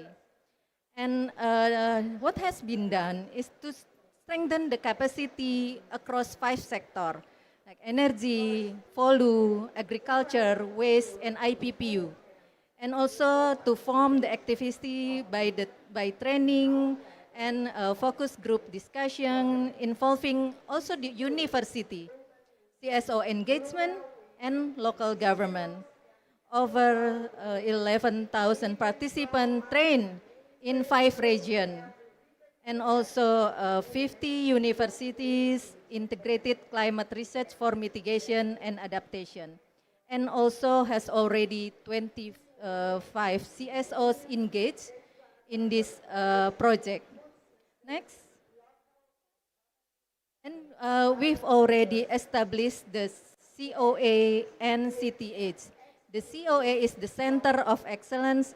There is a networking platform for knowledge, exchange knowledge, research collaboration, training, establish roster of experts, and supporting greenhouse gases inventory, and also mitigation and adaptation for biennial transparency report.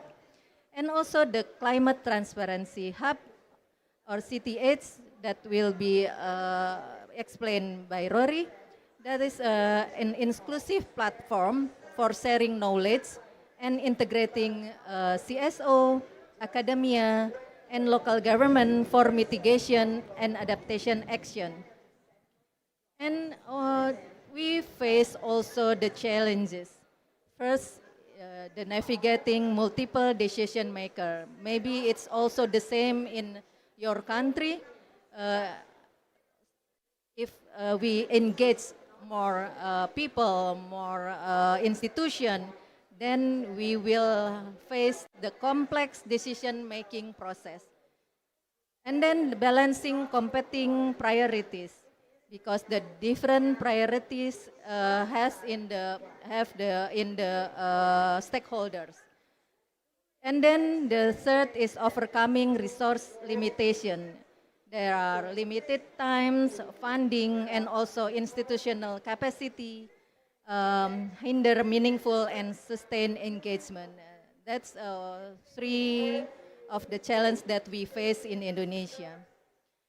And then next, the way forward, the way forward to stakeholder engagement.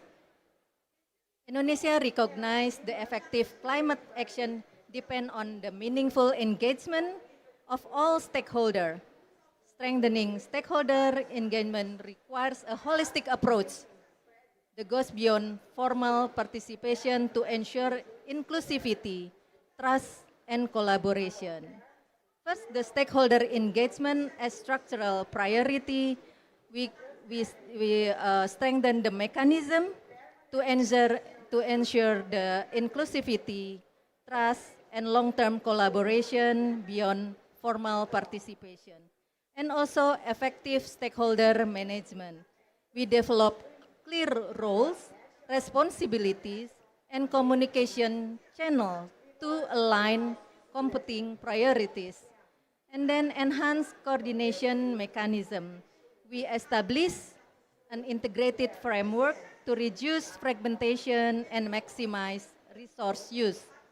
And also we build the long-term partnership. We create a resilient ecosystem and collaboration, knowledge sharing, and accountability among stakeholders.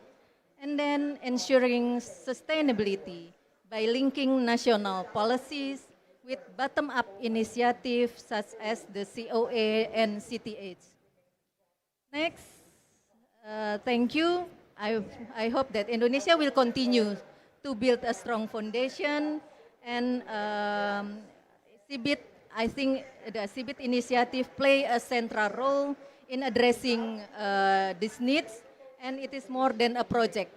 No, it's not only the project. It is a long-term investment in establishing a robust, accurate, and sustainable national climate transparency system.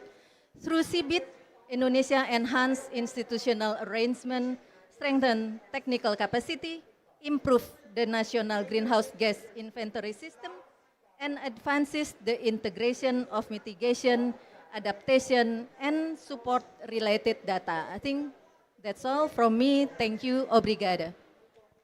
Thank you, Ibu Mita. Before we move on to the next panelist, Ibu Mita, I have one question here. Since we have a lot of audience coming from NPS here in Indonesia Pavilion, I would like to ask Ibu Mita whether is there any mechanism or platform in Indonesia that can be used for NPS to submit their climate data or climate action to enhance Indonesia NDC? Yeah, in Indonesia, we have the system to input the data, which name is ScienceSmart. And we enhance the system now to become more robust. So you in all stakeholder can input the data, even the government, local government, community, and so on. So we have one system that is the ScienceSmart Robust, and the CBIT also supported how the stakeholders can understand the system to make the collecting the data and so on. And I think this is also we use it for the reporting to the UNFCCC for the BTR. Thank you, Ibu Mita. And moving on, we're gonna discuss with Ibu Dina. Ibu Dina is a member of board of the National Energy of Council. Ibu Dina, can you tell us about how is the energy transition in Indonesia and how important is the energy sector to Indonesia to achieve its NDC? Thanks, Mas Iqbal or Bro Iqbal. Good evening. Good afternoon to audiences in COP30 Pavilion Indonesia. I'm Dina Nurul Fitria. Regarding your questions, I would like to promote that Indonesia has been promoted the new regulations. We call it government regulations, article number 40 2025. We call it as national energy planning. So the NPS engagement should be rely on the collaborative actions between the regulations and also to the grassroots.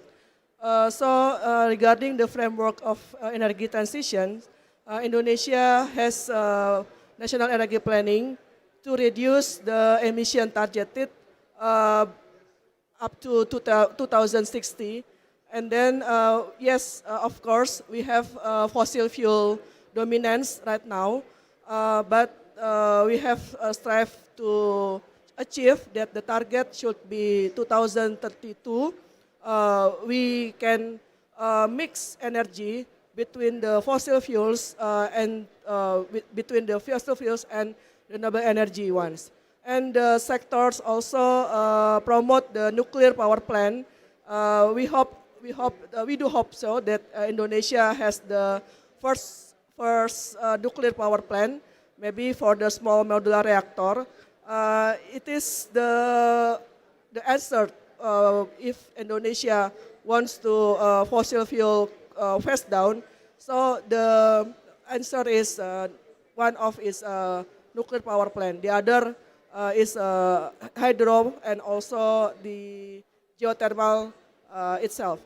So I think the grassroots, so-called the NPS engagement regarding this ambitious target should be maintained and should be make clear contribution. So National Energy Council has opened to discuss and also to make the policy system contributing, engaging the whole NPS mechanism. So I think Mas Iqbal, regarding your questions, so it is collaborating issues, matters, and also the challenging is about the measurement, the NPS contribution, because when we're talking about the social side of the energy transition, we don't have any particular and and common communication platform about the measurement targeted the NPS contribution engagement. I think Ministry of Environment has the platform, as Dr. Mita said about the system. So I think the system is only the technically based. The social based still striving to engage to make the contribution indicators, key performance indicators should, yeah, I think so we can contribute more about how to measure the social engagement in energy transition. I think this one. Thank you, Budina. And one last question from me. How can national energy policy be translated into real benefits for communities at the grassroots level? And how can youth and civil society organizations be more involved in Indonesia energy transition agenda? Okay, Iqbal. So the youth and also the inclusive one of the transition energy policy, National Energy Planning Indonesia has make the deliver real benefits. I think this one the more important one, such as like affordable clean energy, new jobs, and reduce energy poverty. Yes, Indonesia, I think similar to another developed countries, we are striving to survive about the green jobs. Green jobs means that renewable energy has to construct the new one job creation, not only just classical ones, but also the green jobs. I visited the Nairobi pavilion. They have a platform of green jobs. I think that is the good example to Indonesia. I think Minister of Environment should have more discussion or dialogue regarding the green jobs, because Gen Z is not waiting. The future is theirs. They own the futures. Also, the green jobs creation should be speed up, not only for the classical economic side, but also for the new growth platform and mechanism. This is the more important ones. And the other one is their involvement ensures the transition is participatory. So the National Energy Policy Planning, we have schemes and mechanism to make advocation and also to make communication freely regarding the youth and also Gen Z especially to contribute. I think this one is important. Thanks. Thank you, Ibu Dina. Could we give round of applause for Ibu Dina? And our next panelist is Mr. Rolly. Mr. Rolly is the Director of Climate Transparency Hub, or CTH. CTH is a government-initiated association that work hand in hand with government and also civic societies, trying to accelerate Indonesian NDC. And I would like to give the floor to Mr. Rolly to explain about what the agenda of CTH and how can CTH embrace CSO at the same time government to help Indonesia achieve its NDC goals. Mr. Rolly, the floor is yours. Thank you, Mas Iqbal. Good afternoon, everyone. Allow me to present about the Climate Transparency Hub it's all about and how we are trying to accelerating Indonesia and this is implementation by strengthening civil society organization. But first of all, I would like again to introduce myself. I'm Rolly Letemia, Director of Climate Transparency Hub. So when we're talking about the climate, mitigation or climate adaptation in Indonesia, we're talking about our Indonesian NDCs. Our government already set up a higher standard. If we are using a business, our government using a business as usual or using our own resources, we are committed about around 31.90% to contribute in terms of reducing the climate climate action. And using the international support, we are committed about 43.2%. This is a huge amount if we are trying to make it a detail. And this is bringing two consequences for civil society in Indonesia. That is the challenge and also the opportunity at the same time. Why it is the challenge? Because it is a significant portion that climate action, particularly mitigation and adaptation effort that leads by the civil society organization, especially from the grassroots level and at the subnational level, it is remain unquantified and also unreported. And this create a critical gaps, actually leaving valuable data out of the national greenhouse gas inventory and official report, thus presenting an incomplete pictures of Indonesian total climate efforts. But at the same time, actually this is an opportunity for us as a civil society because we see there is a clear need for a mechanism to systematically measure, report, and also verify or MRV this action and integrate them into a national framework. This will actually strengthen Indonesian reporting and accelerate the achievement of Indonesia NDCs. Next, please. So, based on the challenge and also the opportunity, as a civil society organization or a climate transparency hub, we see the urgency which is from the both side, from the civil society side and also from the government side. From civil society side or from NPS, we need a recognition actually because in Indonesia, a lot of civil society from local level, from grassroots level, we have done so many action in terms of the climate mitigation and climate adaptation, but there is no channel for them to be recognized if they are already been done the climate mitigation and climate adaptation. So this is actually a time for us to making some contribution for the government at the to achieve their commitment in terms of Indonesian NDCs.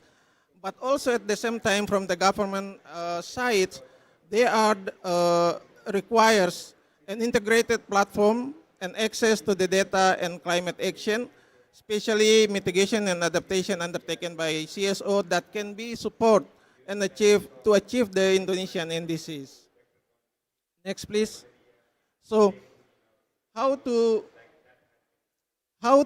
collaborate? How as a civil society organization or as a climate transparency hub, we collaborate with the government.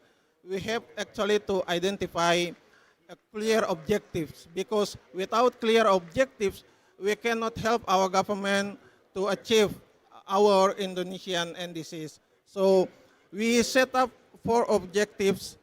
The first one, we try to enhance our technical capacity, especially from the civil society organization, which is we strengthen the capabilities of the CSO in terms of greenhouse gas inventory, methodologies, data collection, and verification in line with IPCC. And also this include training on the National Registry System platform and other relevant tools. The second one, we are trying to integrate grassroots data by establish a standardized process for CSO to report their climate mitigation and adaptation action and facilitate the integration of the verified data into the National Registry System in coordination with the Ministry of Environment. The third one is actually we're trying to amplify and advocacy the impact of what have been done by the local civil society organization and also the local communities because, as I mentioned earlier, we have done a lot of action and some of them it's actually a good practice in terms of climate mitigation and climate adaptation. But the problem is there are no mechanism or the action that has been done. It cannot, it not showing or amplifying to the others parties that can be sometimes adapted to be a lesson learned. So by doing that, we're trying to document and showcase successful CSO-led initiative to inform a national policy, identify local champions, and share best practice to international platform as well.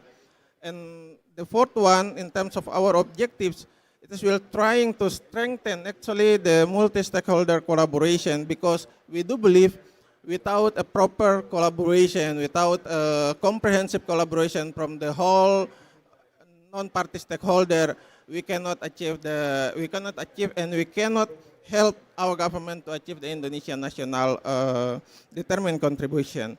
Please, next. So, our rules as a climate transparency hub, we are trying to be as a catalyst to ensure a seamless flow of climate action from CSO into the government, again, existing national registry system or SRAN. It is actually a platform or mechanism also to register all the climate mitigation and climate adaptation action that has been done in Indonesia, especially from the civil society organizations. And of course, when we have to help our government, we do also need to define or design our strategic contribution that can be used and can be used to make our climate adaptation or climate mitigation action, it is achievable and measurable. We have three strategic contribution that we do believe by doing that, we can enhance our civil society to helping our government. The first one is we're trying to strengthen institutional framework for transparency in Indonesia, because we do believe if without transparency, all the climate mitigation and climate adaptation action, it is nothing to do to help our government. The second one, it is enhancing civil society organization expertise and capacities so that they are at the same level to do the action in the maximum effort to help and try to contribute for the achievement of our Indonesian NDCs.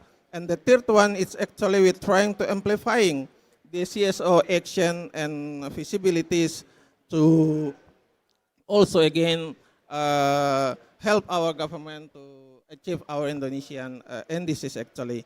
So that is all from my side, Mr. Iqbal. Thank you. Thank you, Pak Lori. One question before we move on to the last panelist. And Pak Lori, I think many of CSO and also youth organization feel overwhelmed by the technical jargon or technical complexity when we try to do inventory or calculate carbon emission.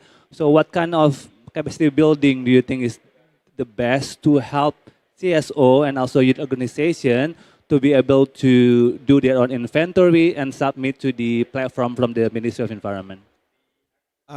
Thank you, Mr. Iqbal. I think it's very good question, and talking about the capacity building for the civil society organization. First of all, actually, we do believe in Indonesia, they are a minimum or such a standard or criteria that has to be met before they can do the climate mitigation action and adaptation to help our government. So we have to identify those kind of capacity building that actually need to help and develop our partner, our civil society organization. And after we have identified that, we're trying to give them the capacity building as they need.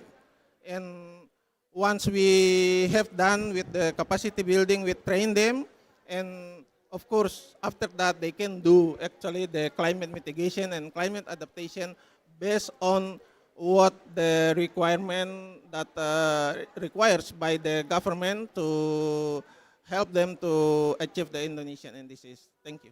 Thank you, Paroli.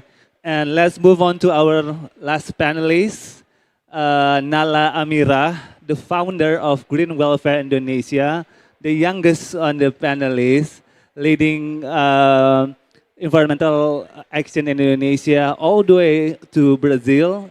And let's hear her story on how she started Green Welfare in Indonesia, and also how Green Welfare trying to educate younger generation to become climate educator and leaders.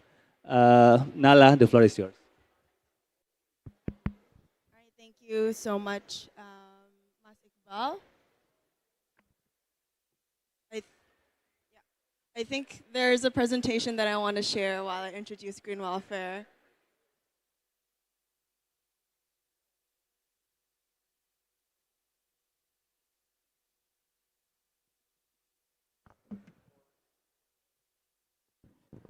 Young people on the topic of climate data, climate transparency, and as well as involve them in the process of ensuring that climate data is credible as well as verified.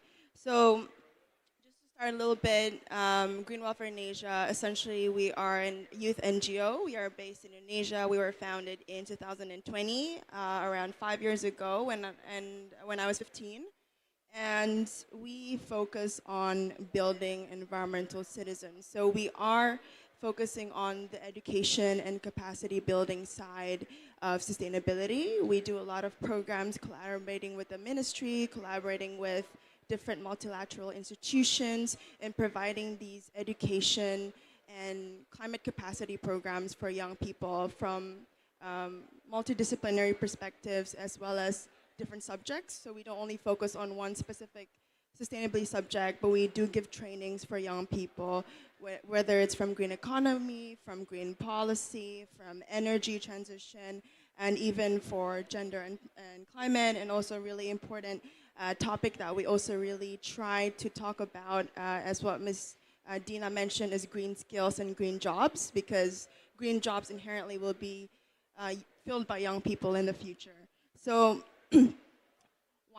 why we focus on building environmental citizens is because we want to build young people who actually understand ecosystems, people who can read data, ask the right questions, and eventually contribute to Indonesia's climate knowledge base.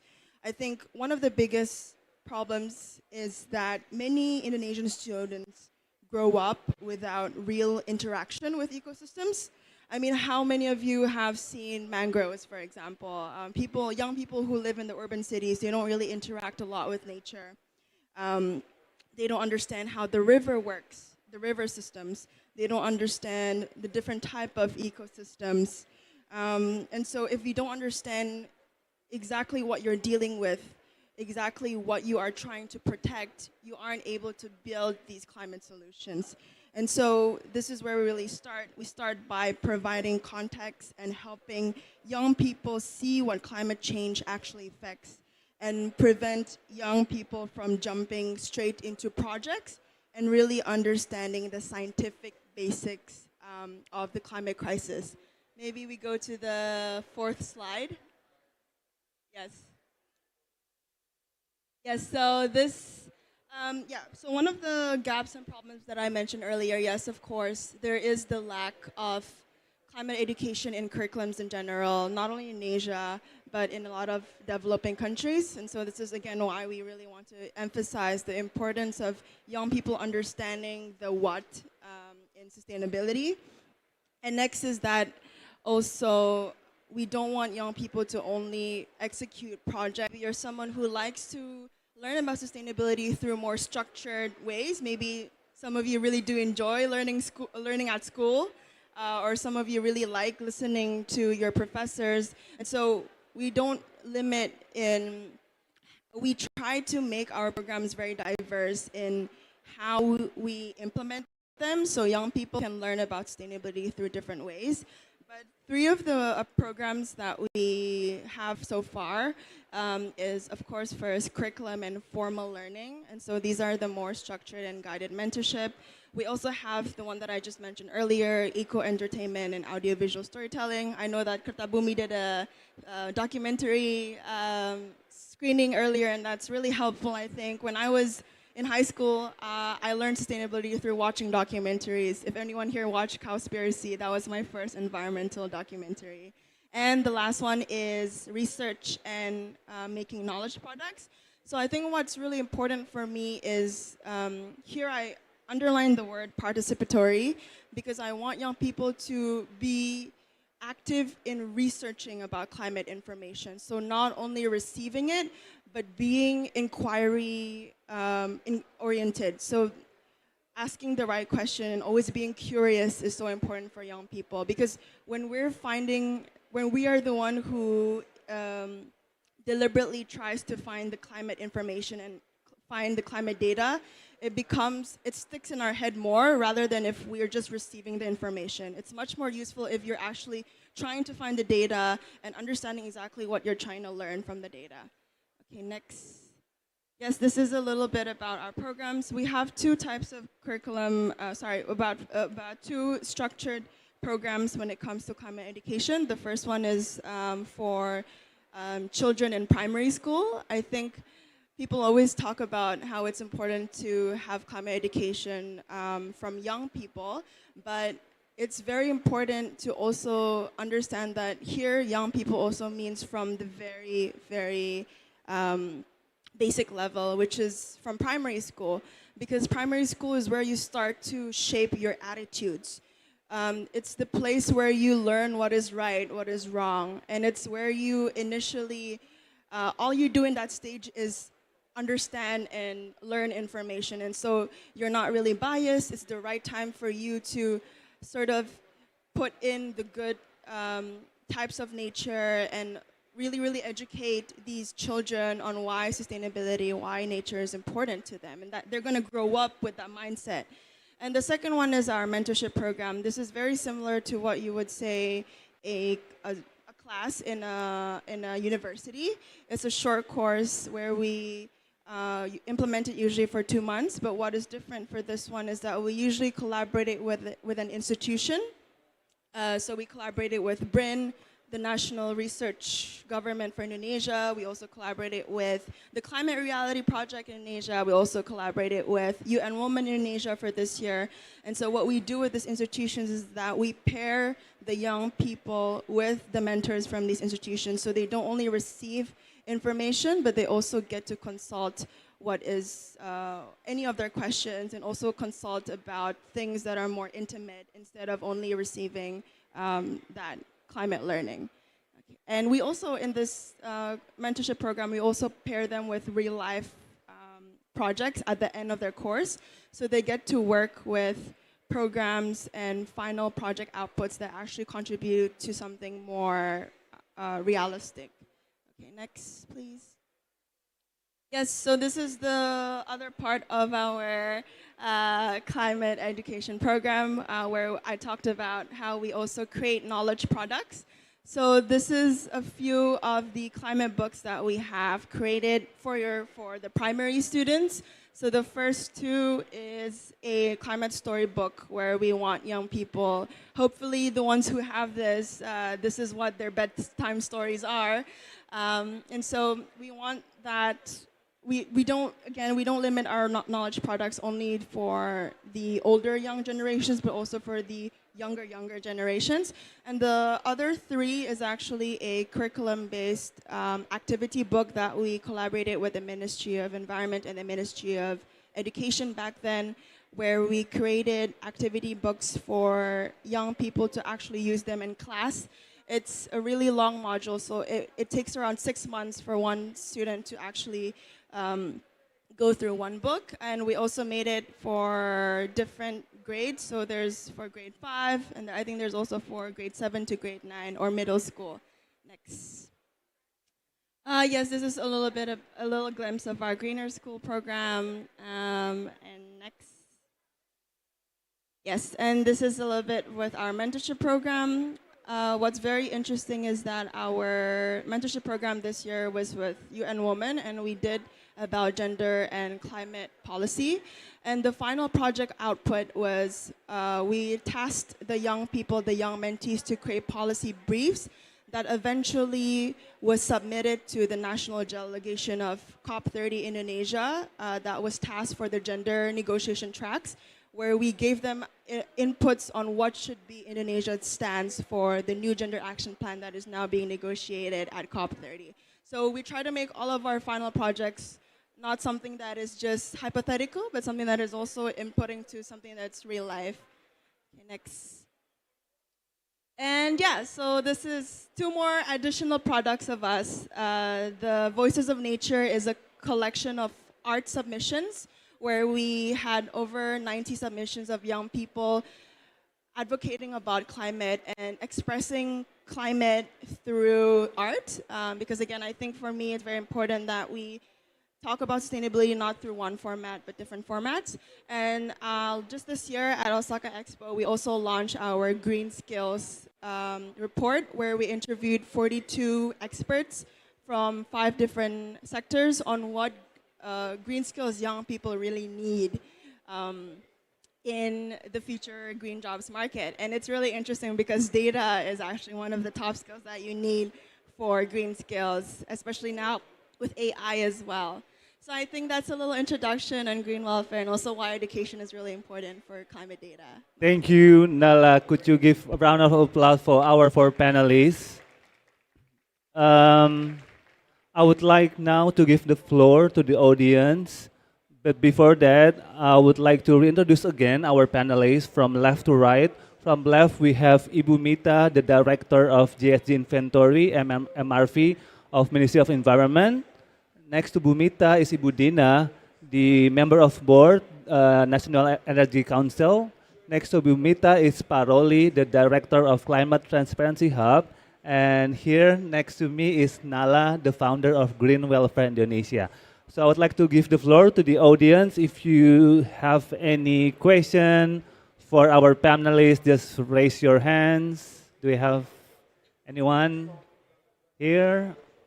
Okay, we have one lady over here. Can you tell me your name, where you're from, and your organization?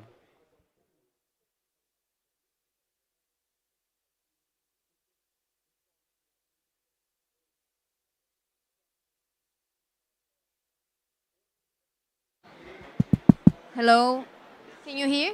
Okay, I'm Mariana, I'm from Belém, and I wanted to ask Nala if you have any projects to open your project to other countries, and if you have that idea, and if you want to expand to other countries, and so. Thank you. All right, thank you so much. What a great question. Green welfare right now, we are very grassroots. We focus on Indonesia because Indonesia is such a huge country.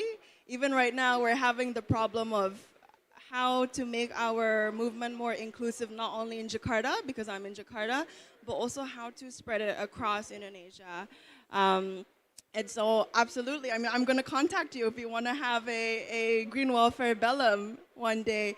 But yeah, I think our programs, we're very open if other young people wants to replicate it in other parts of the world, because I think we also are really open to how to make our programs more contextual. Maybe what works in green welfare in Asia doesn't work in Brazil as well, or in any other country, because in Indonesia, let's say our educational literacy might be different from a low developing country, and it might obviously be different from a high developing country. So I think it's very important that climate movements like ours, we work with different international collaborators in making it replicable. Thank you, Nala, and thank you for the potential collaboration from Indonesia to Brazil. And I would like to invite another question from our audience here. We have anyone? Okay, we have one gentleman over here. Okay. Thank you so much. My name is Maxensius Trisambodo from National Research and Innovation Agency. Very interesting to see how actually the engagements of all the non-party stakeholders need to do collaborations. And based on your experience, actually, what are the barriers maybe to Ibu Mita and then Ibu Dina and then Pak Roli? What is the major barrier that may hampers in doing collaborations among the non-parties? And then if we take some lesson learned from other countries, especially what lesson learned we can bring to solve, to unlock the potential barrier? That's my question. Thank you. Yeah. Ibu Mita, I would like you to answer first. Can you hear me? Oh yeah. Yes, I think coordination and communication is very, very important because, you know, Indonesia is very large and the capacity building in every region is very, very different. So we need CSOs in everywhere to help us to communicate with the communities, to the universities, and to the youth like Nala. And we have built the CTH like Rory. We coordinating all of the stakeholder like government, local government, university, local community, and so on. And we have a pilot project to do that and how to then develop the model, and then we try to replicate it to the other region. I think it's quite work for have the coordinating and the communication among the stakeholders. Because if we don't involve all of the stakeholders, there is nothing that we can do. We cannot work alone, you know. We cannot work only the government, the local government, or only the researcher. We have to collaborate like a pentahelix, the government and other stakeholders. So I think we try to develop the model, and then the next year we will replicate it to the other region, and also to strengthen the CTH, the Climate Transparency Hub, to also as a hub for the stakeholder involved in the climate transparency. I think that's all. Thank you. Thank you, Bumita, and maybe Budina, you could also add up on what is the biggest challenge in working together with government and also with communities. Okay. Thanks, Dr. Max, for the question. There are key factors that should be, yeah, we are not call it this is a handicap, but this is more potential to grow. The first one is limited technical capacity among non-party stakeholders. Yes, we thank to Mr. Roli, we thank to Mr. Iqbal. They have CSO with the capacity building excellent, but the rest is not. NPS capacity building is still limited knowledge about the transition energy, still limited knowledge about the technology side and the others. So this is the one. This is the first. And the second one is fragmented data systems. Yes, with thanks to Minister of Environment that built the such as of platform to collaborate the NPS throughout Indonesia based on real-time data, I think. And the third one is weak party stakeholders and non-party stakeholders collaborations. I think this is not only Indonesia, this is common language, common problem to the rest of the world about the PS, non-PS coordination. And the rest, the more important thing is socioeconomic risk in fossil fuel phase down initiatives. Because there are so many negative perception about renewable energy and also about the government strive to make the ambitious targets about the national energy transition. And regarding your challenge, which one countries for the best lesson learned? I think in my perspective, we can learn Brazil. Why? Because Brazil has many various CSO. We're talking about child, youth, and any kind of GETC platform. Brazil, I think, have coordinated more, we call it engagement more coordinated, and also government side is very supporting for the CSO involvement.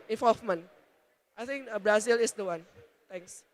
Thank you, Ibu Dina. And Pak Roli, can you also give your opinion on what is the biggest challenge from the CSO side to collaborate with the government? Okay. Yeah, thank you, Mas Iqbal. I think there are some actually barrier or challenge from the civil society perspective. First of all, we see a challenge from the communication aspect. I think this is very, very, very crucial for us because sometimes from a civil society perspective, we eager to communicate to the government on how we have been done at the grassroots level. But sometimes because of the mechanism that has been set up by the government to follow certain rules, for example, and then it leads or it tends to become like a more problematic ways to engage with the government. So we do believe and we hope if our government can open their space and trying to, like for example, make a quite simple in terms of the mechanism in terms of the communication with between the government and the civil society, it will more help us to contribute in doing the climate mitigation and climate adaptation to help our government. The other one, I think, when we're talking about the civil society perspective, doing the climate mitigation and climate adaptation action at the grassroots level, we cannot work without financial aspect. That is also a big challenge for us because you cannot work without financial aid.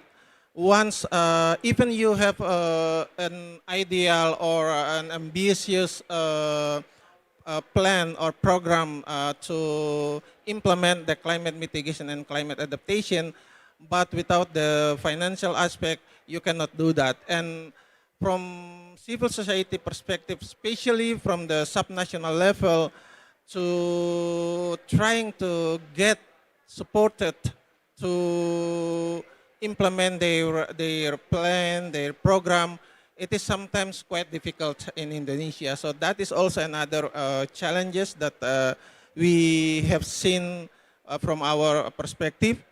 The other one, I think, this is more related with trust and recognition.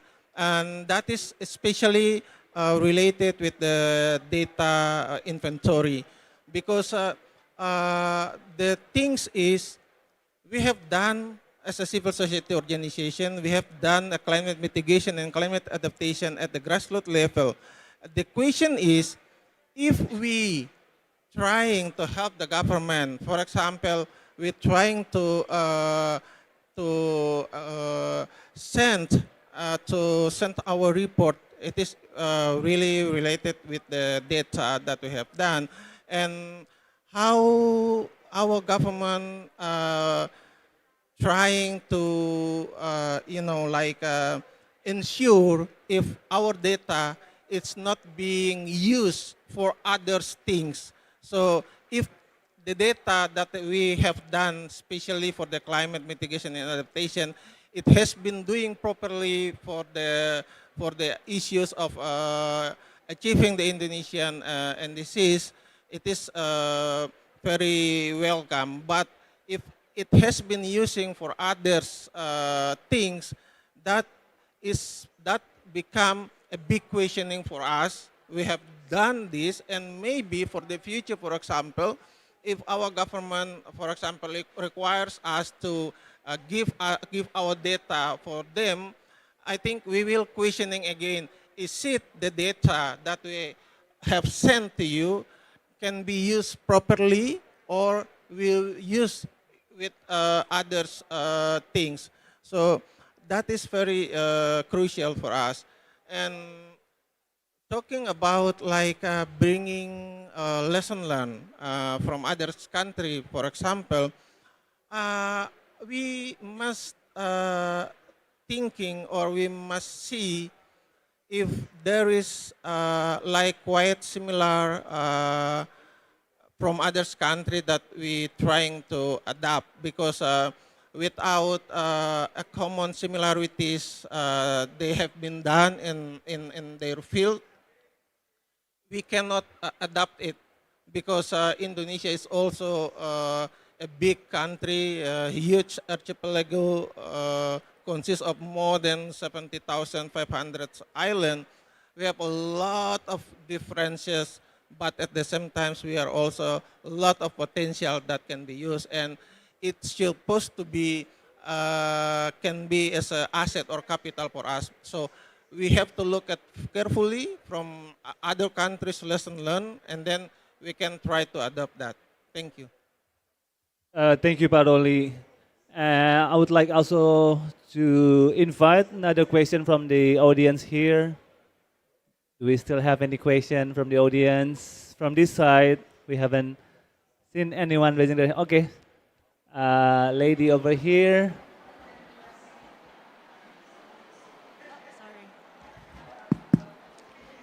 Hi, my name is Nadia Haddad from Madani Berkelanjutan.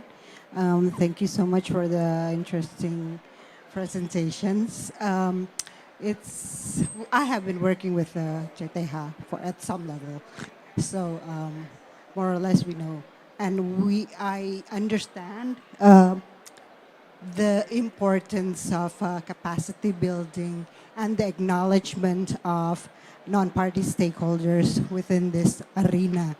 But it's not just about data, it's not just about numbers, what we're talking here, because the impact of climate change is like massive throughout Indonesia. Everybody has experienced the impact, and especially we need more adaptation actions that it's not, there's not so much money going into that, so not so much action. So maybe my question is, how is that, well, if all of the actions or the data that has been accumulated or noted by CTH and through the National Registry System, is that also include for adaptation actions, or it's just mitigation actions? And if not, then what kind of, how can you measure that as an adaptation action? That is what, my first questions. And another one, it's not just about measuring the mitigation action, what kind, and then submitting the data into the National Registry System. But it's more than that, and to ensure that all of the Indonesian society knows the what are the experiences, knows about this climate change, and like more or less, that's why I put great admiration to your work, Nala. It's good. So that kind of thing we need much more throughout Indonesia. It's not an easy work. So is that also the kind of thing that maybe CTH is also supporting? It doesn't need to go to the SRN, but it's I don't know, trainings, capacity building without going through the national register system, simply to build the capacity and knowledge for the people. And in relation to that, sorry, there's so much question. In relation to that, with Nala, how are you? That kind of work also being supported by CTH, or maybe you can, maybe you can answer that. Thank you. Thank you, Mbak Nadia. I think I would like to give the floor to Bumita first on data confidentiality, and also talking about climate transparency is not only about numbers, Bumita, but also we're talking about culture, about community, and how national platform can capture that ideas. Yeah, adaptation action is also should be put into the national registry system in SRN, because the SRN is for the not only mitigation but also adaptation action. So yes, it will be input in the SRN system. And what next? After you put the data of the adaptation, yes, that's not only the number. You know, the action that should be done. You know, we have the indeks kerentanan tuh apa ya? Fragile index. Vulnerability index. Vulnerability index.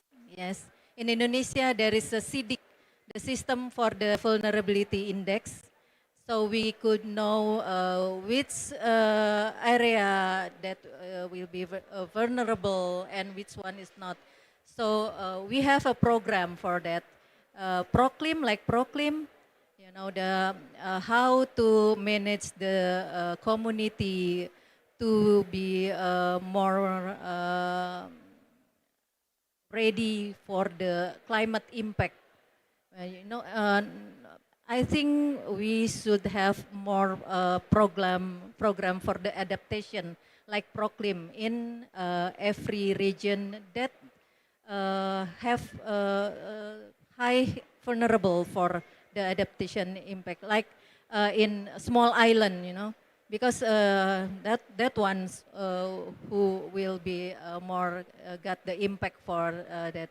But yes, we still have a struggle for that, for the adaptation.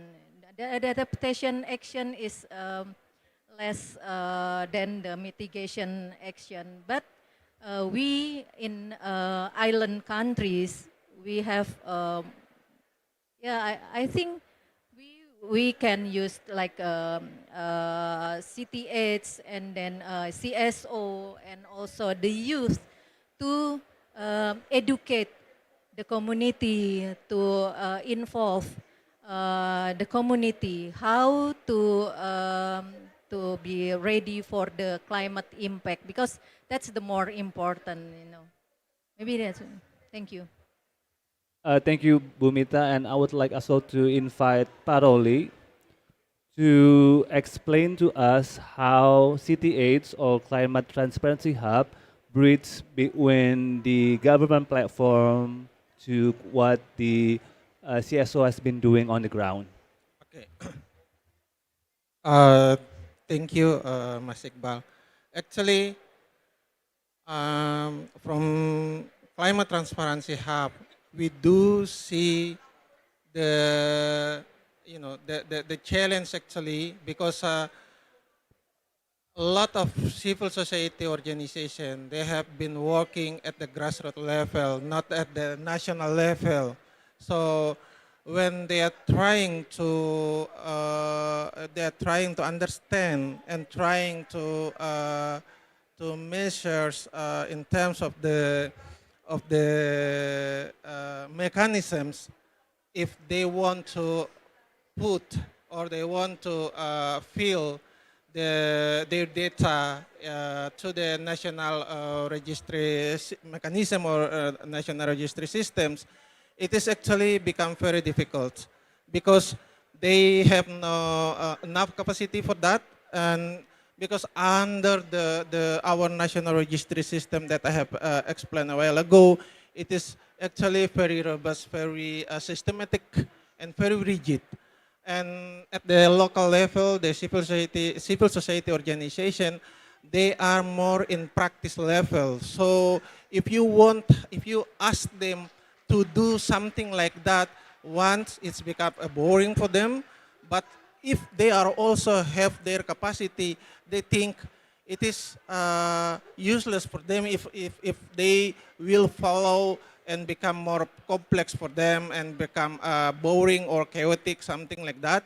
And we need from the civil society, especially from the Climate Transparency Hub, we have to break down actually the policy to become a guidance, practice guidance, so that we can train our partner, our civil society organization from the grassroots level, so they know actually, oh, this is, we need blah, blah, blah, something like that, and we can put or we can fill up the form from under the national registry systems. Thank you. Thank you, Baroli. And last question is for our younger generation, Nala. I think Mbak Nadia was asking about what does it take for you to operate Green Welfare Indonesia, and how do you see collaboration between your organization with government, also other CSO, in expanding the impact of your organization? Yes, thank you so much, Mas Iqbal and Ibu Nadia. So I think that's a really important question, and the thing about young people and data is that we find it boring. It's not even young people, but I think a lot of adults in general, a lot of people in general see data or something that's very technical and scientific to be something boring.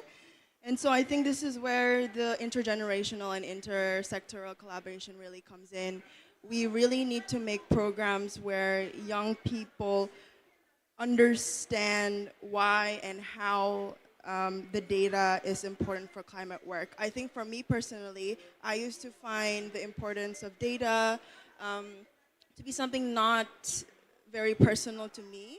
But once I understand, first is how it's being collected, why it's being reported, and how it's used for decision making, I understand its importance, and then I try to learn more about what kind of data is needed.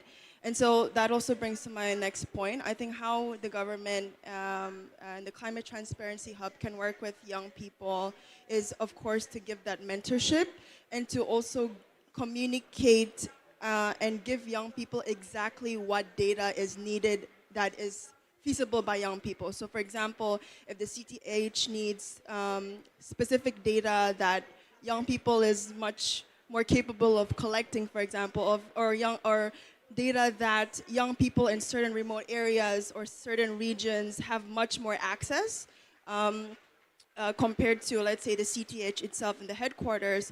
So we need to be able to train them exactly what data is being needed and what that data is being used for. So understanding what your work will have impact towards too, as well as also, of course, giving the upskilling. I think the capacity building is the first and foremost, is to really make them understand what the process is like and what the data is being used for.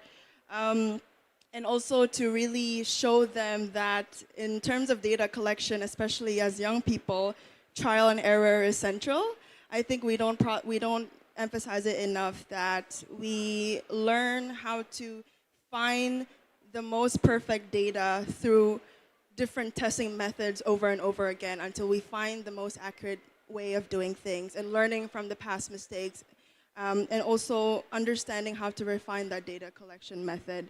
So I think also in the future, we'd like to definitely collaborate with the CTH and the Ministry of Environment of really giving these young people the why in data is important and also the how, and also make them included in the process, and maybe it's even through internship programs, through research programs. So it doesn't need to necessarily include NGOs in the process, but also young people in general, because in the future, we are going to be the future data collectors to make this data system much more credible and much more accurate. So we do need very sharp and data cultured young people, tech savvy as well, in the future. Thank you so much, Nala. And with that, I would like to close up today's session. Thank you so much, everyone, for the active participation, and thank you for all the 4 panelists. I would like to reiterate 2 takeaways from this session. First, transparency is a shared responsibility. So government itself cannot implement transparency. It requires participation from non-party stakeholders.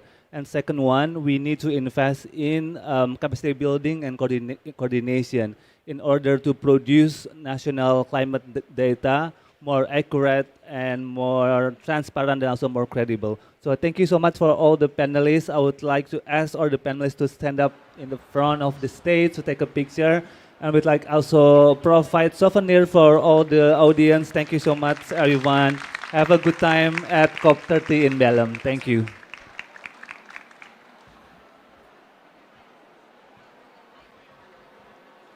Yes, to all the speakers, please move few steps forward.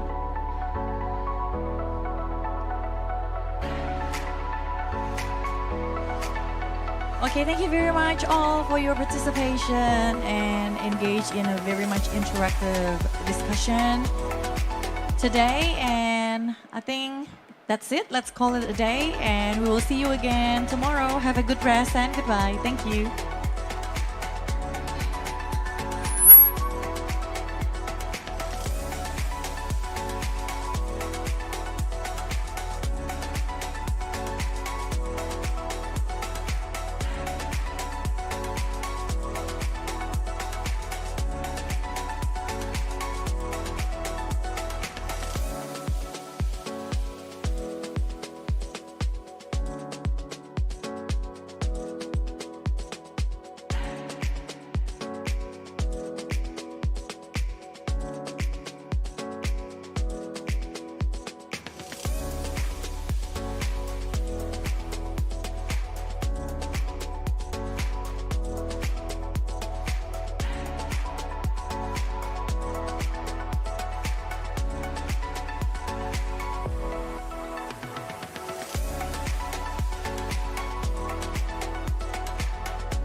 Desa Sawai ini adalah desa yang sangat unik dan sangat terkenal. Desa ini terletak di utaranya Taman Nasional Manusela. Jadi termasuk desa penyangga kawasan Taman Nasional Manusela itu berada di Kecamatan Seram Utara. Nah, di Kabupaten Maluku Tengah. Saya merupakan desa penyangga juga di Balai Taman Nasional. Dan di Sawai ini memiliki banyak potensi sumber daya alam, yaitu darat dan laut. Dia dikelilingi oleh tebing-tebing kars, dan di depannya itu laut. Laut Sawai ini kan masyarakat saya punya ATM, punya koperasi, punya BRI semua di laut ini. Tabungan ya, punya tabungan di laut ya. Nah, makanya marilah kita sama-sama jaga laut ini. Jumlah ikan di tempat mancing itu sama nggak dengan yang dulu? Kalau bicara sekarang tidak ada ikan lagi. Dari tidak ada ikan lagi. Kita sudah tempat ikan ini kita sudah tahu tempat ikan. Tapi waktu kita pasang apa ini saunya, tahu-tahu arus geser lari. Setahu saya di Sawai juga itu ada lahan ikan. Memang kemarin ada keluhan ya bahwa ikannya sekarang dengan iklim ini dia migrasi itu ikannya, jadi jumlahnya sedikit. Tapi mereka kreatif juga beradaptasi, bikin keramba dan sebagainya. Nah, oleh karena itu kalau perlu mungkin dibuat satu teknologi sehingga yang sederhana yang bisa dimampu dan bisa diterapkan untuk bisa memenuhi itu. Kita lihat tangkapannya dari hasil riset itu menunjukkan bahwa kalau seandainya yang dibuka saja menjadi tambak secara keseluruhan itu tangkapan per harinya itu hanya 0,72 kg per hektar per hari. Tapi kalau dia di taman mangrove itu bisa menjadi lebih dari 2 kali lipat, menjadi 1,72 kg per hari ya tangkapannya ya. Jadi lumayan besar, jadi sangat besar. Jadi oleh karena itu memang banyak sekali sebenarnya upaya-upaya mengelola mangrove oleh masyarakat, tetapi memperhatikan prinsip-prinsip keberlanjutan tadi. Jadi jangan dimanfaatkan tapi dengan merusak ya, tidak memperhatikan daya dukung dari ekosistem itu sendiri. Dari hasil laut kita bisa mendapatkan ikan-ikan yang indah, terus ikan yang dimakan. Di sini juga ada hasil laut yang bisa digunakan untuk mata pencarian, dan di sini juga ada hewan-hewan laut yang terlindungi dan terjaga. Sedangkan kalau di hutan juga adalah salah satu mata pencarian untuk masyarakat negeri Sawai, contohnya seperti sagu, cengkeh, dan pala. Di hutan juga termasuk salah satu tempat perlindungan untuk hewan-hewan. Ini namanya cengkeh. Cengkeh itu agak sombong lah gitu. Jadi kalau belum buah lagi so ambil sana, ambil sini. Kalau jumlah pohon, kalau dulu ratusan. Ada 100-an. Sekarang tinggal? Tinggal beberapa pohon aja. Oh, kenapa? Sekitar 2-30. Udah tebang, alih fungsi dia. Oh, alih fungsi. Untuk jadi penanaman komoditi lain, pala. Komoditi pala. Kenapa alih fungsi? Ya, jadi mungkin kalau subur, ya tergantung perawatan. Tapi cengkeh itu antara musim ke musim itu lambat. Tapi kalau di kita, dia tidak ikuti pasti. Gitu. Timur juga ada hujan, seperti sekarang mau timur hujan. Jadi memang faktor cuaca sekarang mulai terjadi perubahan. Iya, iya. Oh, kalau dulu itu biasanya bisa diukur ya, kalau pasti, musim musim timur musim tanam sekarang supaya kena hujan di sini. Musim barat kapan? Sekarang hujannya bisa saja di musim timur, biasa saja muncul di musim barat. Berarti cuacanya tidak bisa diprediksi ya. Jadi sebenarnya banyak keberkahan, cuma tergantung.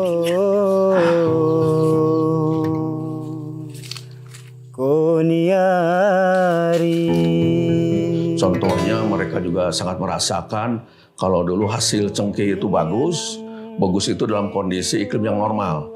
Tapi dewasa ini karena tadi ada perubahan iklim, justru cengkeh itu mendapat gangguan. Nah, mereka dengan upaya mitigasi ya dan adaptasi mengubah lahan-lahan yang ditanami oleh cengkeh dengan menanam tanaman pala, karena mereka tahu bahwa pala lebih resisten, tahan akibat oleh adanya perubahan iklim dibanding dengan menanam cengkeh.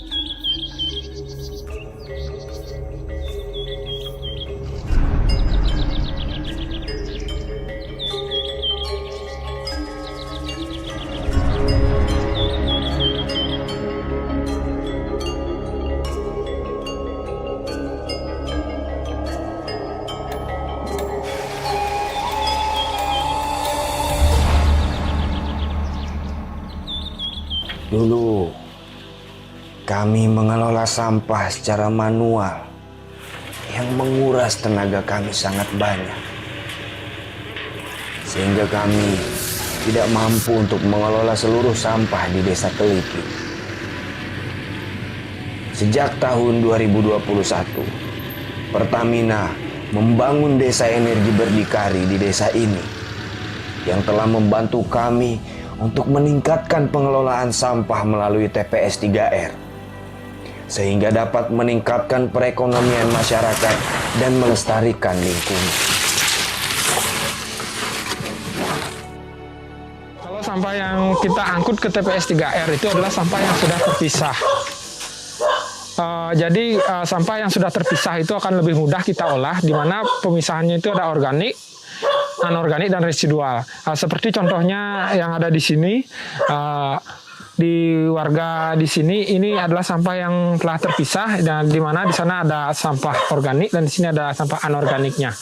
Jadi sampah organik ini akan kita komposkan di TPS 3R, dan yang ini akan kita pilah lanjutan di TPS 3R dan kita setor ke bank sampah.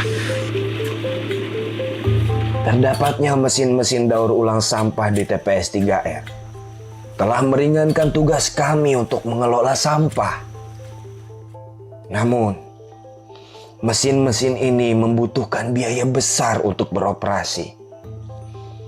Setelah adanya solar panel di TPS 3R ini, kami sangat bersyukur kami dapat menghemat biaya operasional untuk mengelola sampah.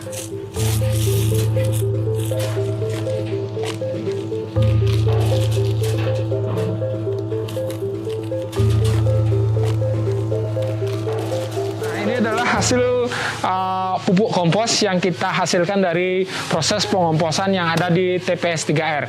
Ini adalah kompos yang berasal dari sampah yang ada di warga sekitar Desa Kliki. Kalau pembangkit listrik tenaga surya itu fungsinya sangat banyak kalau di TPST ini, di mana kita memerlukan tenaga yang lumayan besar untuk menggerakkan mesin-mesin yang ada di TPS 3R. Dengan adanya pembangkit listrik tenaga surya ini, kita bisa menghemat energi listrik sampai jutaan per bulan.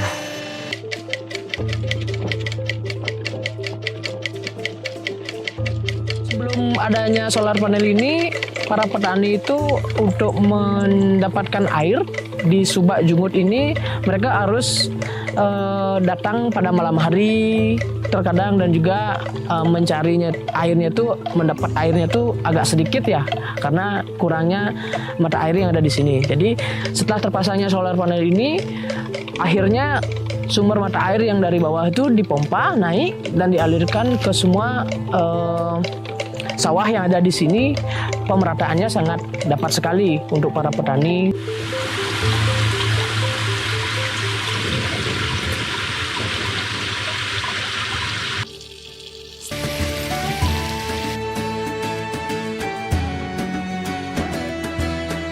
Desa Energi Berdikari telah memberikan akses energi terbarukan untuk kami.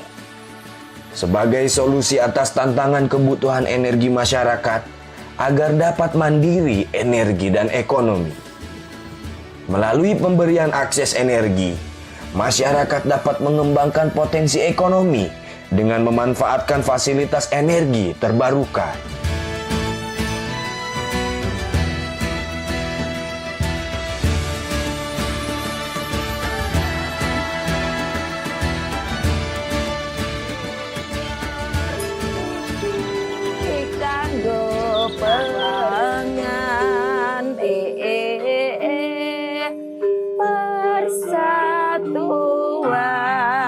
Waktu sekolah ini belum ada, baru ada bangunan perpustakaan. Bu Hadi sama teman-teman menanam 1.111 pohon gayam. Jadi musim kemarau udah nggak khawatir lagi airnya habis ya. Dulu di Borobudur tuh banyak sekali pohon gayam. Kita tanam lagi di Borobudur biar banyak lagi mata air. Di mana-mana mata air sudah kecil, sudah mulai kering. Ini saatnya nanam pohon gayam lagi biar mata airnya besar. Terus Borobudur kalau daunnya ini mengeluarkan apa tadi? Oksigen, Borobudur jadi apa? Sejuk, mata airnya banyak. Gayam itu dari kata anggayuh ayem. Anggayuh ayem itu artinya meraih ketentraman.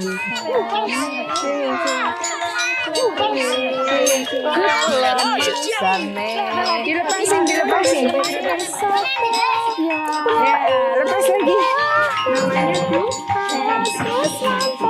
sebagai orang Jawa, kami punya tujuan hidup yang sangat baik, yaitu menjaga kelestarian alam, kelestarian bumi ini, dan memperindah. Sampai apa? Buat semangka sing tumbuhnya di duduk sini. Satu bawa kendi sama satu pohon, sebagian bawa yang karasuh kumelar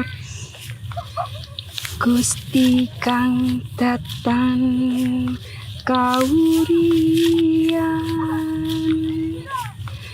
podo arawo tumemeng milengake salir dawa Gusti sesono menggambarkan rasa yang warna kuning ini menggambarkan pikiran sing sok khawatir sok apa gitu lah nggak apa-apa. Yang ini yang kuning ini pikiran, yang hijau ini raga, harus sehat ya kan. Salir kang cinalang Gusti minangkani kemajowo kiye keso suwine sumengko piwane panengan saking prakelar Gusti.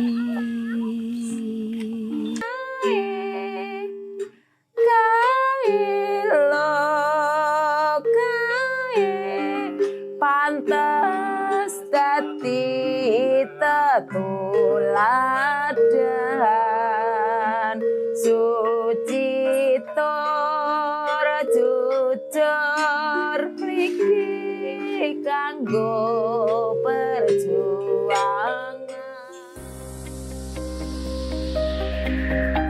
Perubahan iklim menjadi masalah besar di muka bumi ini, yang mengakibatkan terganggunya keseimbangan kehidupan manusia dan alam. Oleh karena itu, penting dilakukan aksi adaptasi dan mitigasi untuk mencegah risiko bencana yang akan terjadi. Ilmu pengetahuan dapat memberikan paradigma pada generasi baru untuk membentuk perilaku dan sikap kepedulian terhadap perubahan iklim.